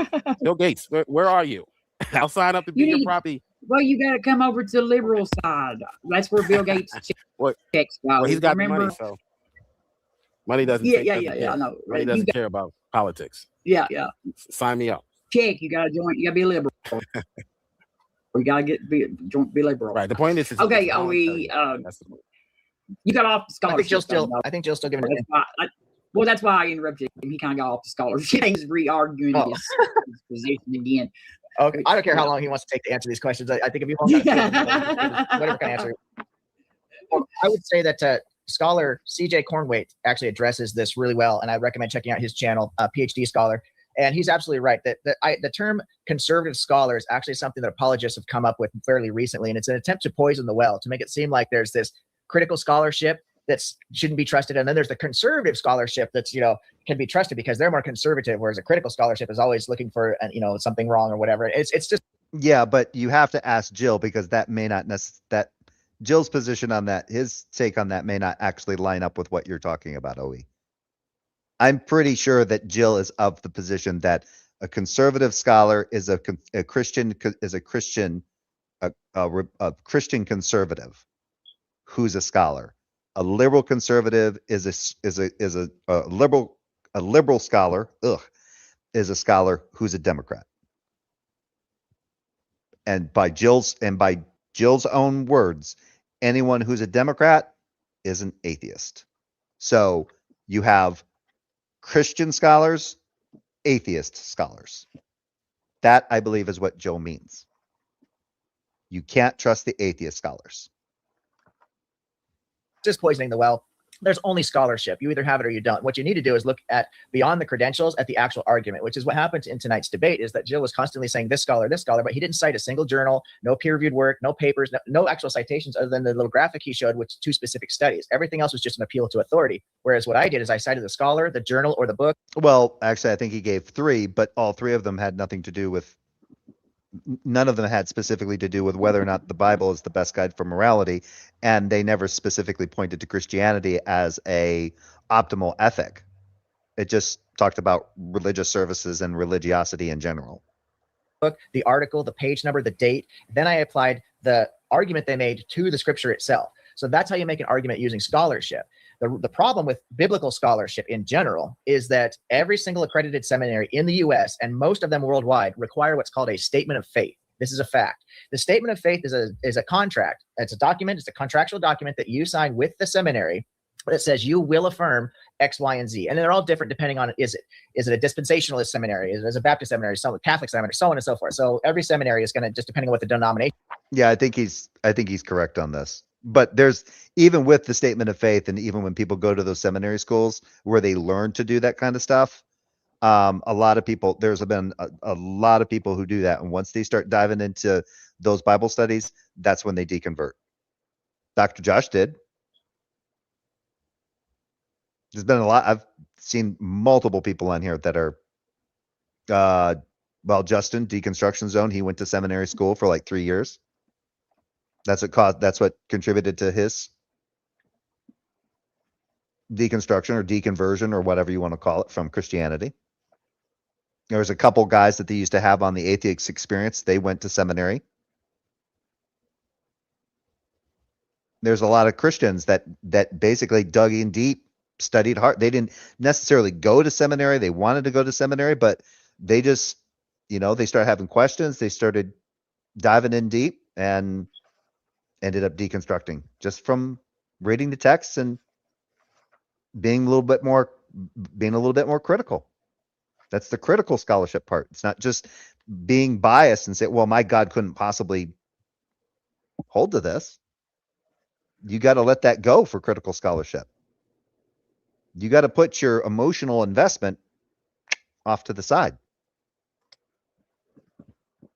Is have differences in their statement of faith. Many of them, as you know, Trinitarian model is the most popular model in Christianity. So they'll all include some kind of thing saying you will affirm the Trinity, for example. So this is a very disingenuous process, which is why most historians, right, actual scholars in history, big scholars that I mentioned, will look at the conclusions that these scholars are coming to with skepticism. Because if you're already going to say that you believe something before you've even been educated in what it is, chances of you getting a non-biased, actual good information is obviously statistically unlikely, if not impossible. Oh. So you need to look at the source itself. Just saying scholar doesn't do anything for the argument whatsoever. There is no such thing as conservative scholar or critical scholar, so on and so forth. You know what I find interesting? Wajid is still here, but I don't know if he's stepped away or not. But I wonder if Nicola has thought to comment on objective ethics name. Because it's like, what is that? I mean, I think I commented on it. I commented on it earlier because I'm like, as far as I understand it, ethics is moral reasoning, and reasoning is subjective. So I don't know what objective ethics are. I mean, there is the idea, there's the debate of objective morality, but objective ethics, I'm not sure about that one. Oh well. Like I said earlier, it's a stupid name. I would like to call it anything else. All right, thank y'all. Thank y'all very much. Wait, that was the last question. I've got another question, but I asked him because I wanted to end this one at 9 and start the other one. So, Jill, you and OE both are welcome to. Well, there's one more. Do you want to answer it right now? Oh, no, it was a ton of questions. That's a good question. I figured there'd be a ton too, but there's not, unless I just missed a bunch of them. But I didn't have anybody writing them down for me. But I looked through, I didn't Put see those it. questions in the chat. Bro Joe, Gen X John asked, "How is punishing innocent people moral? Example: flood, the sins of the punished on their children." Yeah, the Bible doesn't teach the sins of the father are punished. That passage was speaking specifically.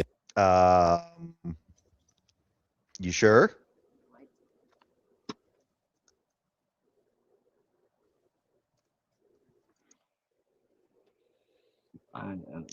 What is that?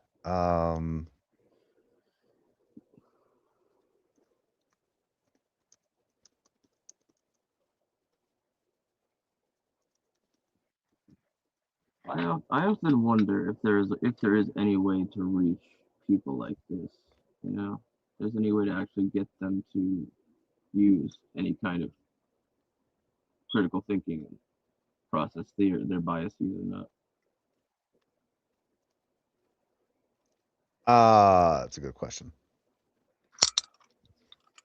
It's been made very clear that trying to argue them out of it will not work because there's already too many complexes in place to stop that.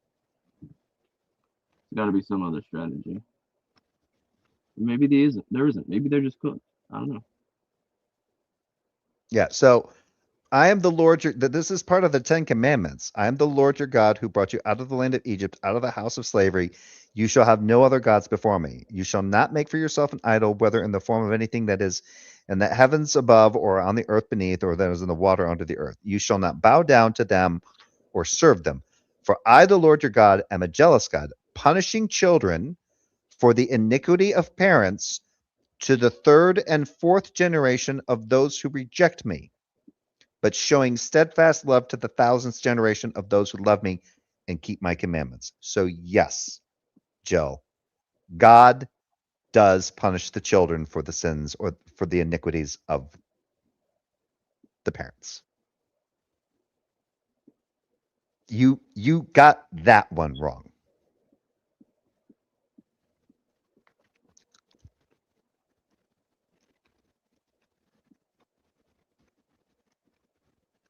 About one child, one son, Canaan.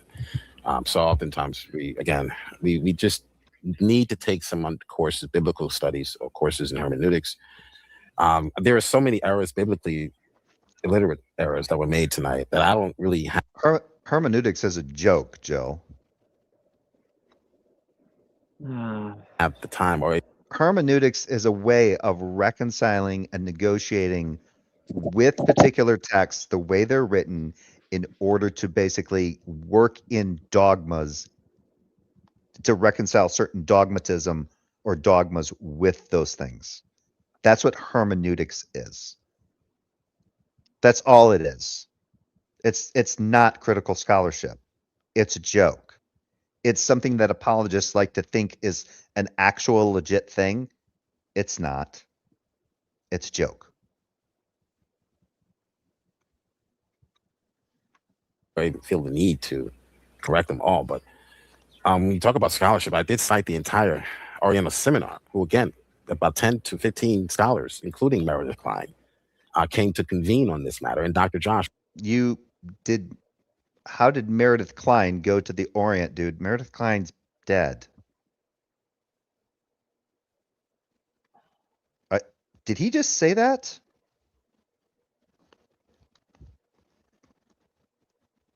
I don't even know. Jill is exhausted. The last,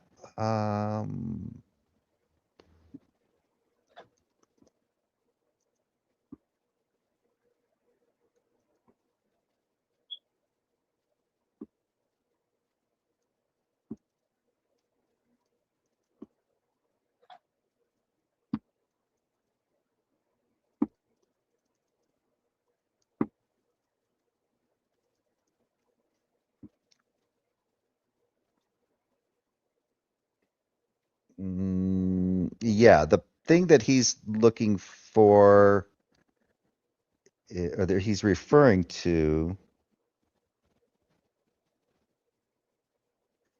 Yeah, is edited is slave. I think he's referring to this. It's it came out of the Chicago, out of the the Oriental Institute. It's basically an Institute for Study of Ancient Cultures. So it's Chicago Oriental Institute, but it's called Slaves and Households in the Near East. And I don't know why he's referencing. This paper was written March 2010, and Meredith Kline died in like 2007.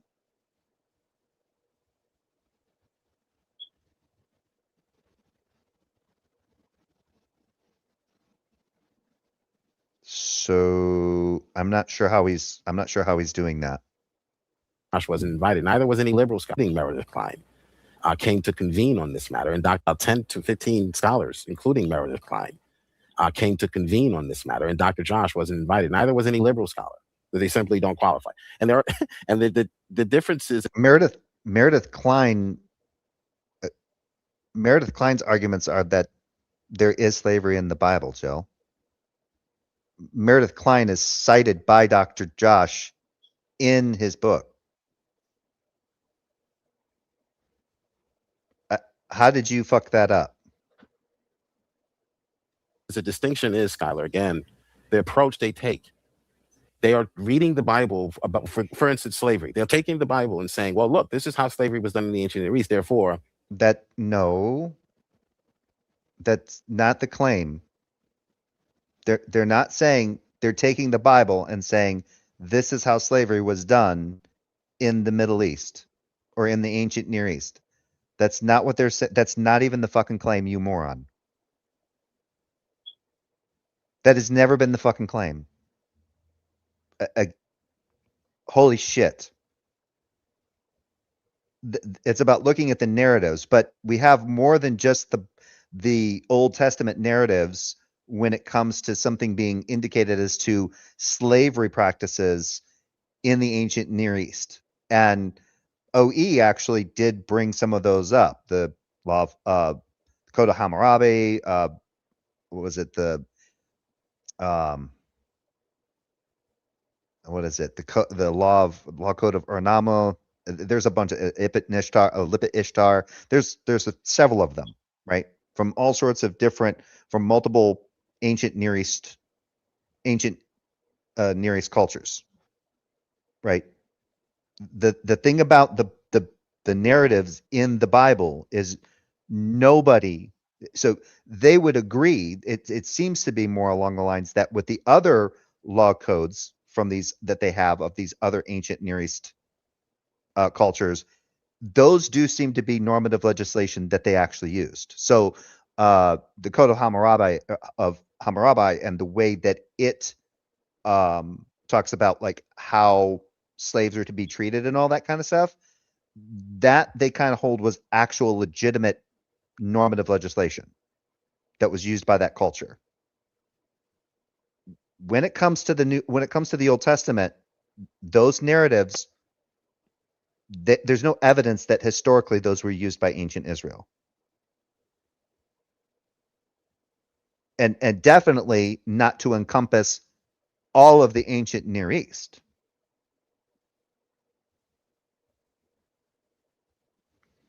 Is, Skylar, again, the approach they take. They are reading the Bible. The distinction is, Skylar, scholar. They simply don't qualify. And there are, and the difference is, the distinction is, Skylar, again, the approach they take. They are reading. Did he say Skylar? The Bible about, for instance, slavery. They're taking the Bible and saying, well, look, this is how slavery was done in the ancient Near East. Therefore, forget about what it says internally. Therefore, this must have been what they were practicing here. No. So instead of a more conservative perspective would say, let's read the actual Hebrew writings and take their word for it. If they Dude, that's not at all what they did. That's not at all what's going on. That's not even from the liberal scholarship standpoint that you call it. where did you get that from? How did you come up with that? I really want to know. If you're listening to this at any time, Joe, how the fuck did you come up with that? That's what people are doing. They're reading the narrative, they're reading the parts of the Old Testament, and they're reading the parts about slavery and going, this is how slavery was conducted in the ancient Near East. Where did you get that from? And exactly, forget it for lay people. How did you get that for quote unquote that liberal scholars are doing that?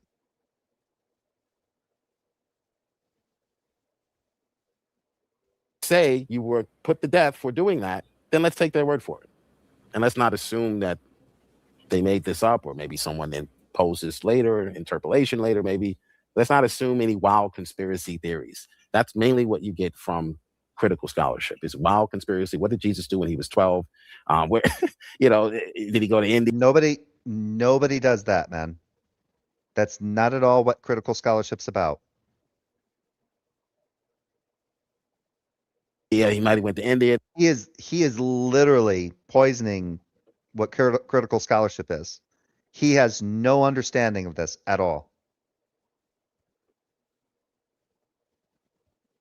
Some suggest, that conservative scholarship would be critical scholarship as well. It's just critical. It's just critical. I don't understand this. This is absolutely asinine. And it insinuates that there's some kind of bad motives right now, or possibly bad motives on the part of some scholars, like to jump to that conclusion by reading the particular narratives that address slavery in the Old Testament and going, this is how slavery was conducted in the ancient Near East. This really fucking confuses. That really throws me that he would even make that claim. Like, he's claiming that this is exactly the conclusions that these people make by reading those narratives. Not only that this was how they conducted it in ancient Israel, that would be bad enough, but how they conducted it in the ancient Near East as a whole. There was more to the ancient Near East than just ancient Israel. That's what you get from sensationalism, sophistry, and basically. That's what you even brought up isn't even sensationalism. Taking advantage of people like OE. If they were speculating, if they were doing some kind of like speculating about the possibility of like a 12-year-old Jesus, that would be full on speculation. But anybody speculating on it the scholars would probably accept that there's no data to support anything about what a 12-year-old Jesus was doing.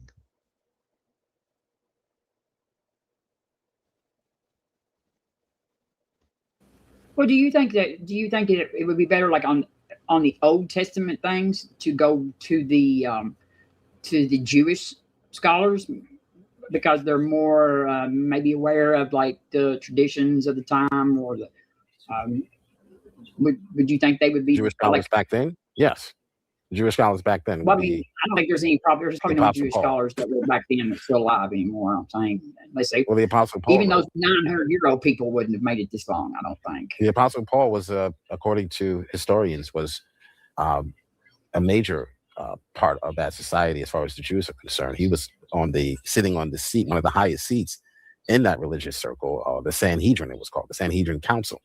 So it doesn't get any more top Jew than Paul. Yeah, but he denounced. I mean, like, he gave up Judaism for Christianity, right? Like, that's right. Yeah. Okay.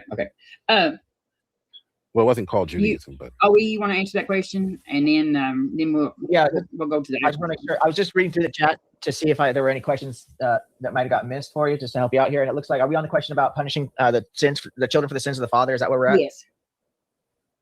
Yeah, that is a big problem, and that's one of the many things that gets overlooked when I talk to Christians about, well, and I never got into it in this debate. It was one of my questions I wanted to ask during the cross-examination, but we didn't get there, unfortunately. But when it comes to Christians, I often ask them, well, because I'll try to run away from the Old Testament for good reasons, in their own ways. Jill had his own creative way of doing it tonight by hand waving it away and reinterpreting words that property doesn't mean property, slave doesn't mean slave, seizing somebody means a consensual action, which is, just Jill's way of interpreting it, which is his right to do that. But what they will often do. Yes, it's also our right to say it's fucking absolutely fucking retarded. Another way they try to run away from the Old Testament is by saying, oh, well, Christians only follow the 10 Commandments.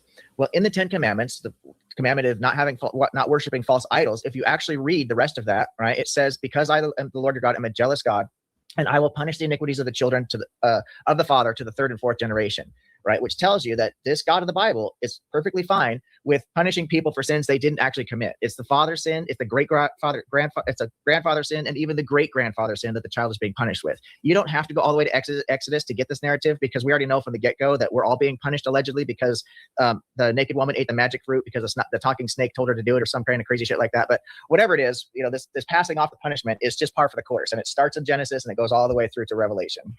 Yeah, this passage is speaking about generational consequences, not curses. So visiting the iniquity of the fathers on the children have to deal with not moral guilt for the parents' sin, but basically collectively the sins would spread throughout the household and societies. That's what it's speaking of there. So again, this is just another case of biblical illiteracy. How did you do that? The fuck does that?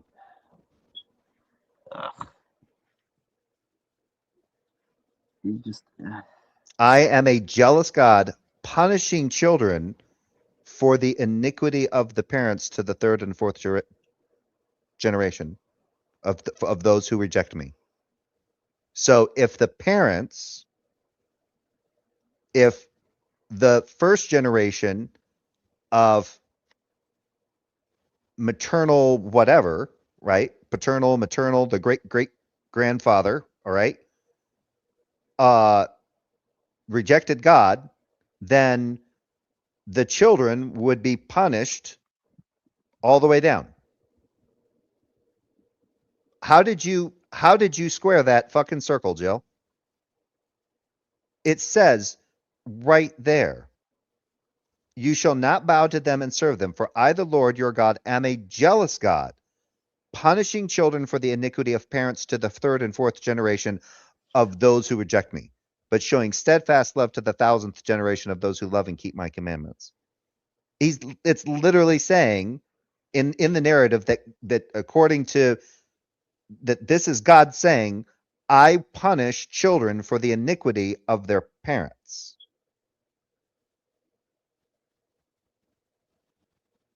That motherfucker can't read. Proceed. Okay. Sally, you should know Big that. Bad You're a former Mama. pastor. Yeah. Big Bad Mama said to tell y'all that it was a great debate. So both of you. I've seen better. And I want to tell you, Jill, I don't know if you noticed it or not, Dr. Kip came by. Better debate from. Wished you well while he an were angry gorilla and a fucking plate of glass. You were doing like one of your statements while he was here. And Spooky said that this is one of the top 5 debates ever on YouTube. So y'all have impressed Spooky, you're being way generous, man. A lot. All right, that's enough of that. Stop sharing. I think I developed an awful, incurable disease because of that. I now have stage 4 terminal lung cancer. Yeah. When Jill says liberal scholars, the word liberal is really a way of being pejorative. Any actual scholar is viewed as liberal by him. Yeah. Well, unless they claim to be a Christian, and as long as they're not in agreement that there's slavery, then yeah, he's definitely there. Then if they don't agree that there's slavery, or they're finding ways to tuck their way out of the slavery thing, then yeah, they're definitely they're the conservative critical scholars. That's the critical scholarship, or the conservative scholarship that you're wanting, because it doesn't make God look like an immoral cock. But I think when he talks about the slaves and households in the Near East, or that I think he's referring to the Oriental Institute seminar, which happened in Chicago back in 2010. And whenever he brings this up, he always likes to bring up the fact, he always likes to bring it up like, well, Dr. Josh wasn't invited, as though, well, why would Dr. Josh be invited? Dr. Josh is an Assyriologist. He's not actually a biblical scholar. Dr. Josh's position on here has always been to communicate as kind of like being a biblical scholarship communicator. Now, while Dr. Josh does have a background in Old Testament studies, because he's gone to he's gone to seminary and stuff like that, his PhD is as an Assyriologist. His specialty as a PhD is Assyriology. So there you have it. So I always love it when Jill thinks he's actually getting in a dig, because here's the thing, Jill wouldn't get invited either.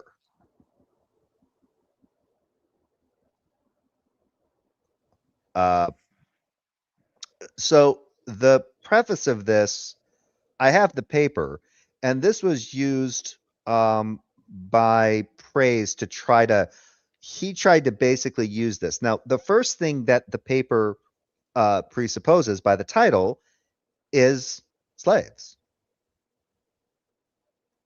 The title is Slaves and Households in the Near East. And in the preface, it says, this volume contains papers presented in the 6th annual Oriental Institute seminar entitled Slaves and Households in the Near East on March 5th through 6th, 2010. 12 scholars assembled to present contributions to the topic of slavery and built a discussion of the topic that has culminated in the chapters of this volume. The seminar would not have been possible without the enthusiasm and expertise of Mariana Perlinac, the assistant to the director. Let me see, special events coordinator. I'm seeing if there's Chris Woods. Enthusiasm, patience, and hard work in this volume. Okay. The seminar participants from left to right, back row, are Christopher Wood, Toledano, Newman, Gordon, Tenney, England, Martha Roth, Kleber, Laura Culberson, Fred Donner, Andrea Siri, Indrani Chatterjee. No Meredith Klein. So I'm not exactly sure, unless something was introduced.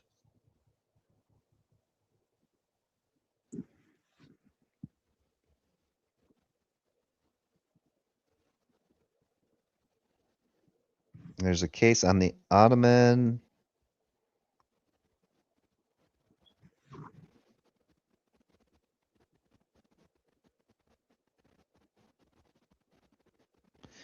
Okay. There is a response, but there's a section here called Slavery Between Judah. I'll go ahead and share this so people can see it.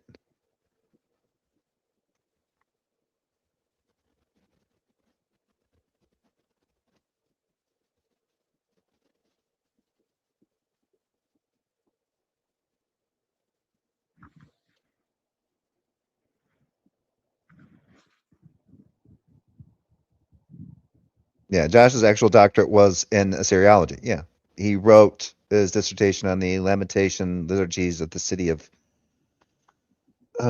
Kis, and specializes in the Sumerian language. Yeah. And he also speaks ancient Hebrew and Koine Greek, I think he can speak and read Koine Greek and ancient Hebrew, and I believe German.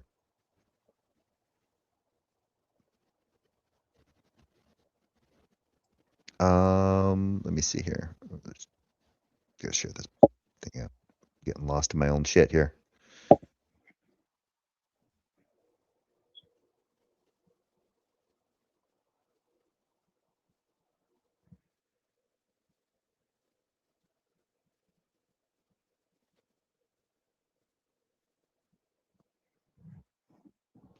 So if this is what he's referring to here, so you can look this up if you do a search for slaves and households in the Near East. You can find this PDF. What I was going to do, there's a section here from Slavery Between Judah and Babylon, the Exilic Experience, and that's 113.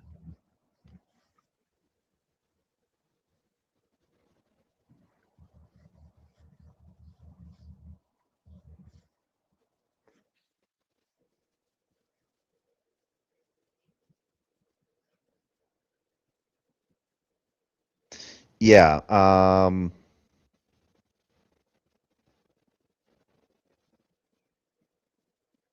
Yeah, what was this? Those comments pertaining to the availability of written sources apply to all kinds of old Babylonian records and to such limitations should add specific issues related to the group of documents that I discussed in this paper. My corpus of primary source for this study consists of tablets mentioning female slaves dated in the reign to the reigns of Hammurabi, 1792 to 1750 BC, and his son Semsu Iluna, ca 1749 to 1712 BC. Although I also consider evidence dated to other kings when pertinent. All the records come from Babylonia, that is from the lands of Sumer and Akkad, according to ancient scribes. There's something interesting here, because it says the tablets under consideration were issued exclusively by and for the upper classes, and slaves are mentioned mostly in the condition of being commodities, sold, transferred, hired, or subject to dispute. Female slaves, for example, may appear lists of objects such as beds, chairs, tables, chests, jars, and grindstones. That is to say, female slaves are listed among household items, including furniture, utensils, and clothing that brides receive from their parents as their dowries upon getting married. For instance, the female slave Anna Sumia Leblut, together with 2 shekels of silver, 1 copper kettle, various garments and headdresses, 2 baskets, 1 cow, 15 sheep, 2 millstones, 1 bed, 6 chairs, 1 table, and 4 wooden bowls, was part of the dowry that Nabium at Palam gave to his daughter Amat Asaluhi. If I'm probably butchering this. Female slaves are also commonly attested in tablets pertaining to division of property. Yeah. And inheritance.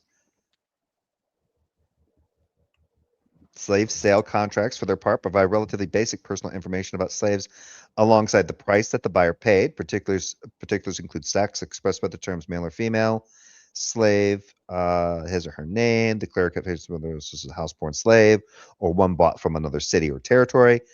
Yeah, so you've got all sorts of stuff talking about. So, yeah, it seems from that under Babylonian, they were definitely considered property. Wow, that's a hell of a bibliography.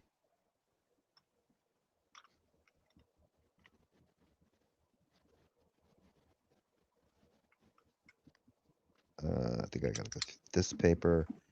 I don't know how. That's a short one.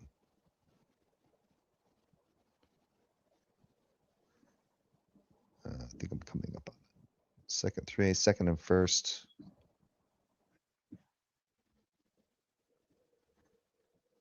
Yep. Neither slave nor truly free, the status of the dependents of Babylonian temple households. No,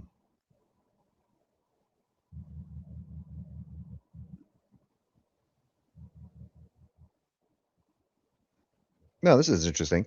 So Kristen Kleber writes, the aim of this chapter is the review of the debated character of Circus, people who were dependent on temples who were dependents of temples in the Neo-Babylonian period, 6th century BC of Mesopotamia. Circus are often characterized as temple slaves, and it's generally held that their fate was better than that of other kinds of slaves because the temple gods, as owners, did not directly exercise rights of ownership.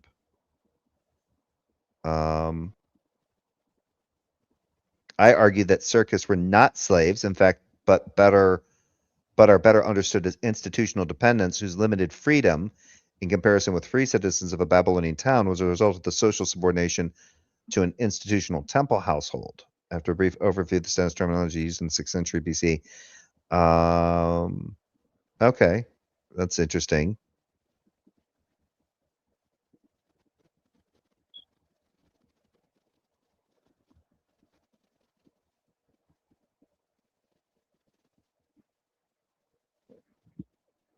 Let's see if I can find that one about.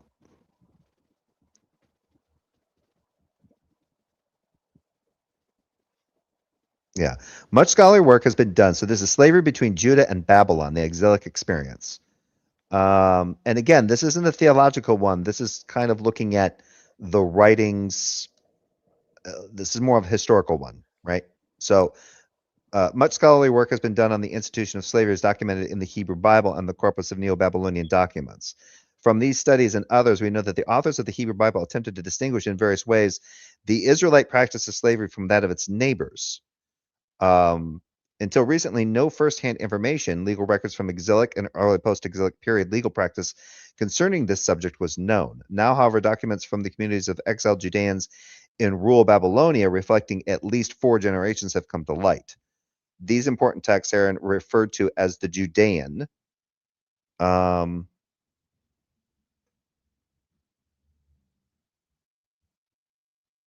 that's text describe life and legal events during the Bible calls the captivity, and the scholars often called the Babylonian captivity. They document a crucial period in Jewish history about which we have known quite little. These new texts offer us not only critical socio-historical insights into what it is like to live in exile, but also key legal historical information about this period.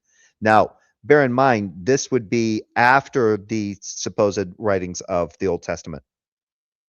So, if I remember correctly, like Jeremiah 34, that's written kind of in, I believe that was written supposedly during the time of the Hebrew exile.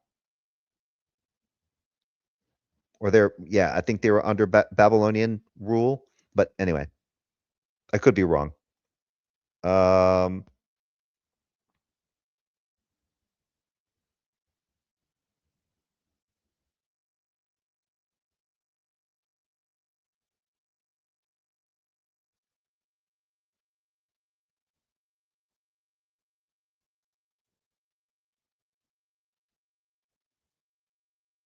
Yeah, there's a lot of notes.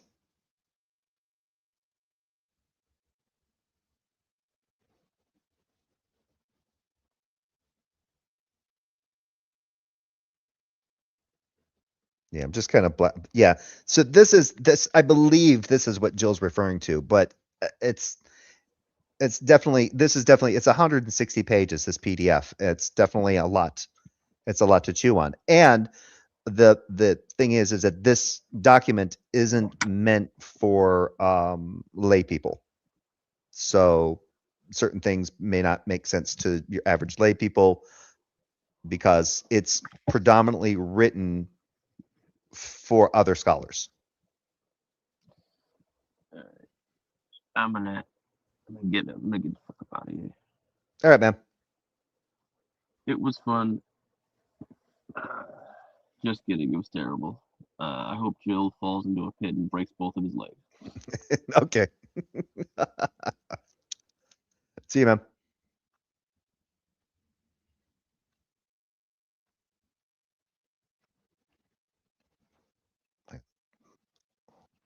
I've been on for 7 hours. So here's an interesting thing that I would point out. The biblical laws of slavery. We know from studies on slavery in the Hebrew Bible that the authors of the Hebrew Bible attempted to distinguish in various ways the Israelite practice of slavery from that of its neighbors. Moreover, the Hebrew Bible differentiates between chattel slaves, for example, Leviticus 25:46. I don't know what that QOO means, 27, and Hebrew debt slaves, who became such via distraint.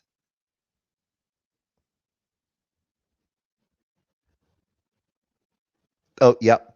So the Hebrew debt slaves who became such via distraint, for example, Leviticus 25:35 through 38. So that's referring to the Hebrew debt slaves who are not chattel slaves. Now, they're saying that 2 Kings 4:1, when it comes to the kids who are being taken by the debtor, would have been considered debt slaves. I guess so, considering the children would have been being taken as payment for debt.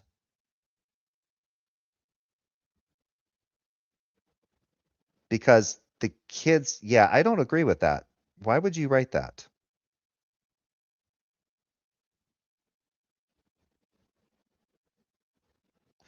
Yeah, I don't know about that one. Moreover, the Hebrew Bible differentiates between chattel slaves in Leviticus 25:46, Quo 2:7, and Hebrew debt slaves, and then who became such via distraint, Leviticus 25:35, 38, 2 Kings or 2 Kings 4:1, selling themselves into slavery.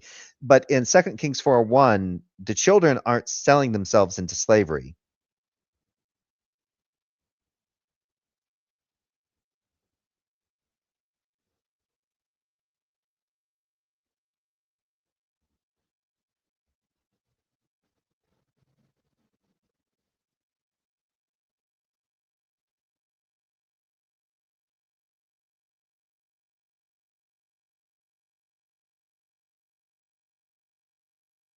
Yeah. I don't know. That's weird. However,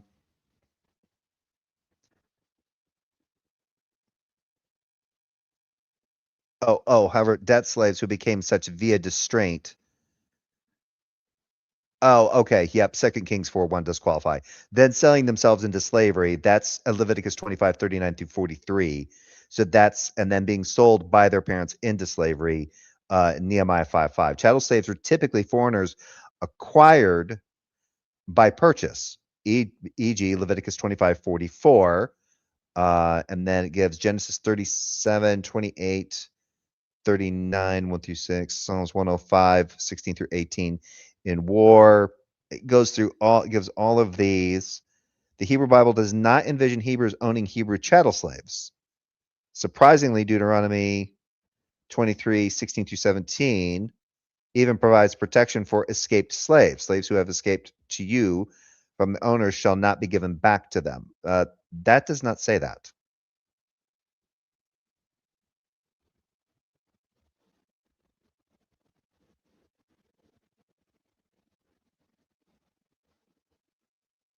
Yeah, I don't know. Well, I guess it's a protection. I think I know why they call it a protection. It's a protection in the sense that no Israelite is, it's not necessary for any Israelite to give an escaped slave back to them. But that's the thing. If I remember correctly, 23, 16 through 17. I want to check something here real quick. Because this one kind of gets to be kind of a hot button sometimes with certain.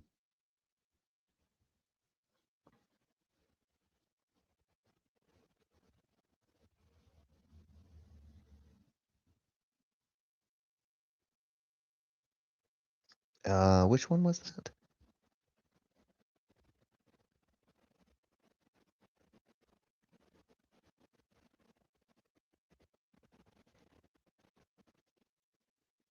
Yeah, 23, 16 through 17. Yeah. You shall not return to their owners slaves who have escaped to you from their owners. They shall reside with you in your midst in any place they chose in any one of your towns, wherever they please. You shall not oppress them. Yeah, I've always had an issue with this one because it says, "You shall not return to their owners slaves who have escaped to you from their owners." Right? So it's interesting how the NRSVU puts this, but it still can be used. The slaves are owned.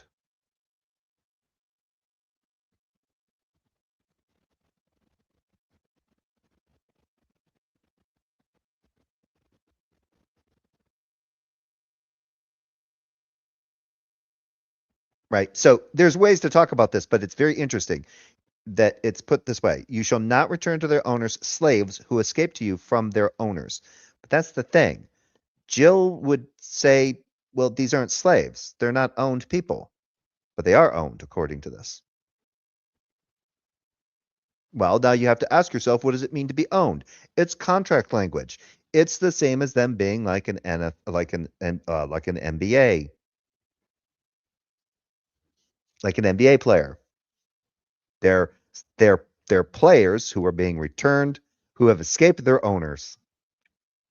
It's kind of funny.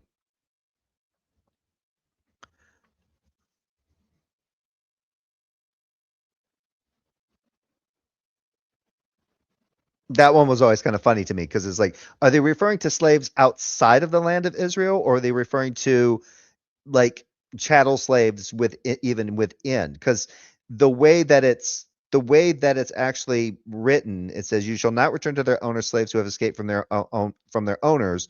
They shall reside with you in your midst in any place they choose in any one of your towns." So that makes me think that they are from outside of the nation of Israel. And you're basically, the Israelites in this narrative are it's basically being stated that these outside slaves who have escaped from their masters from some maybe some neighboring nation, you would just give them a place within your town. You're not obligated to return them back. They can just stay. Now, and there's nothing saying, and it says, and they shall not, and wherever they please, you shall not oppress them. It doesn't say that if these slaves are from, it doesn't seem to be saying that if it is the case that these slaves are from an outside nation, like from a neighboring nation, and have come in, right, have escaped to Israel, one of the towns of Israel, that the owners couldn't necessarily come in and retrieve them. It just seems to be they're not obligated in any way to return them, and they're not to oppress them.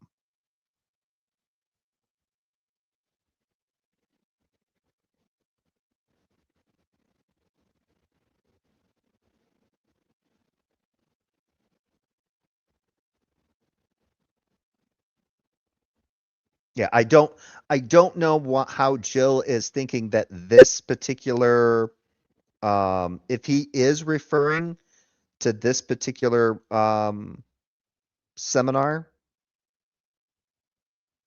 that dealt with this issue, that dealt with this, or not issue, but this particular topic, how this actually refutes slavery, and that the Bible isn't actually, that the narratives in the Bible actually aren't referring to like actual slaves.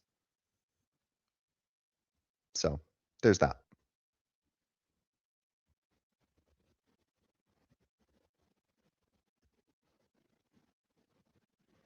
All right. Well, I am going to head. Can't. I've been talking for way too long. I've got to end.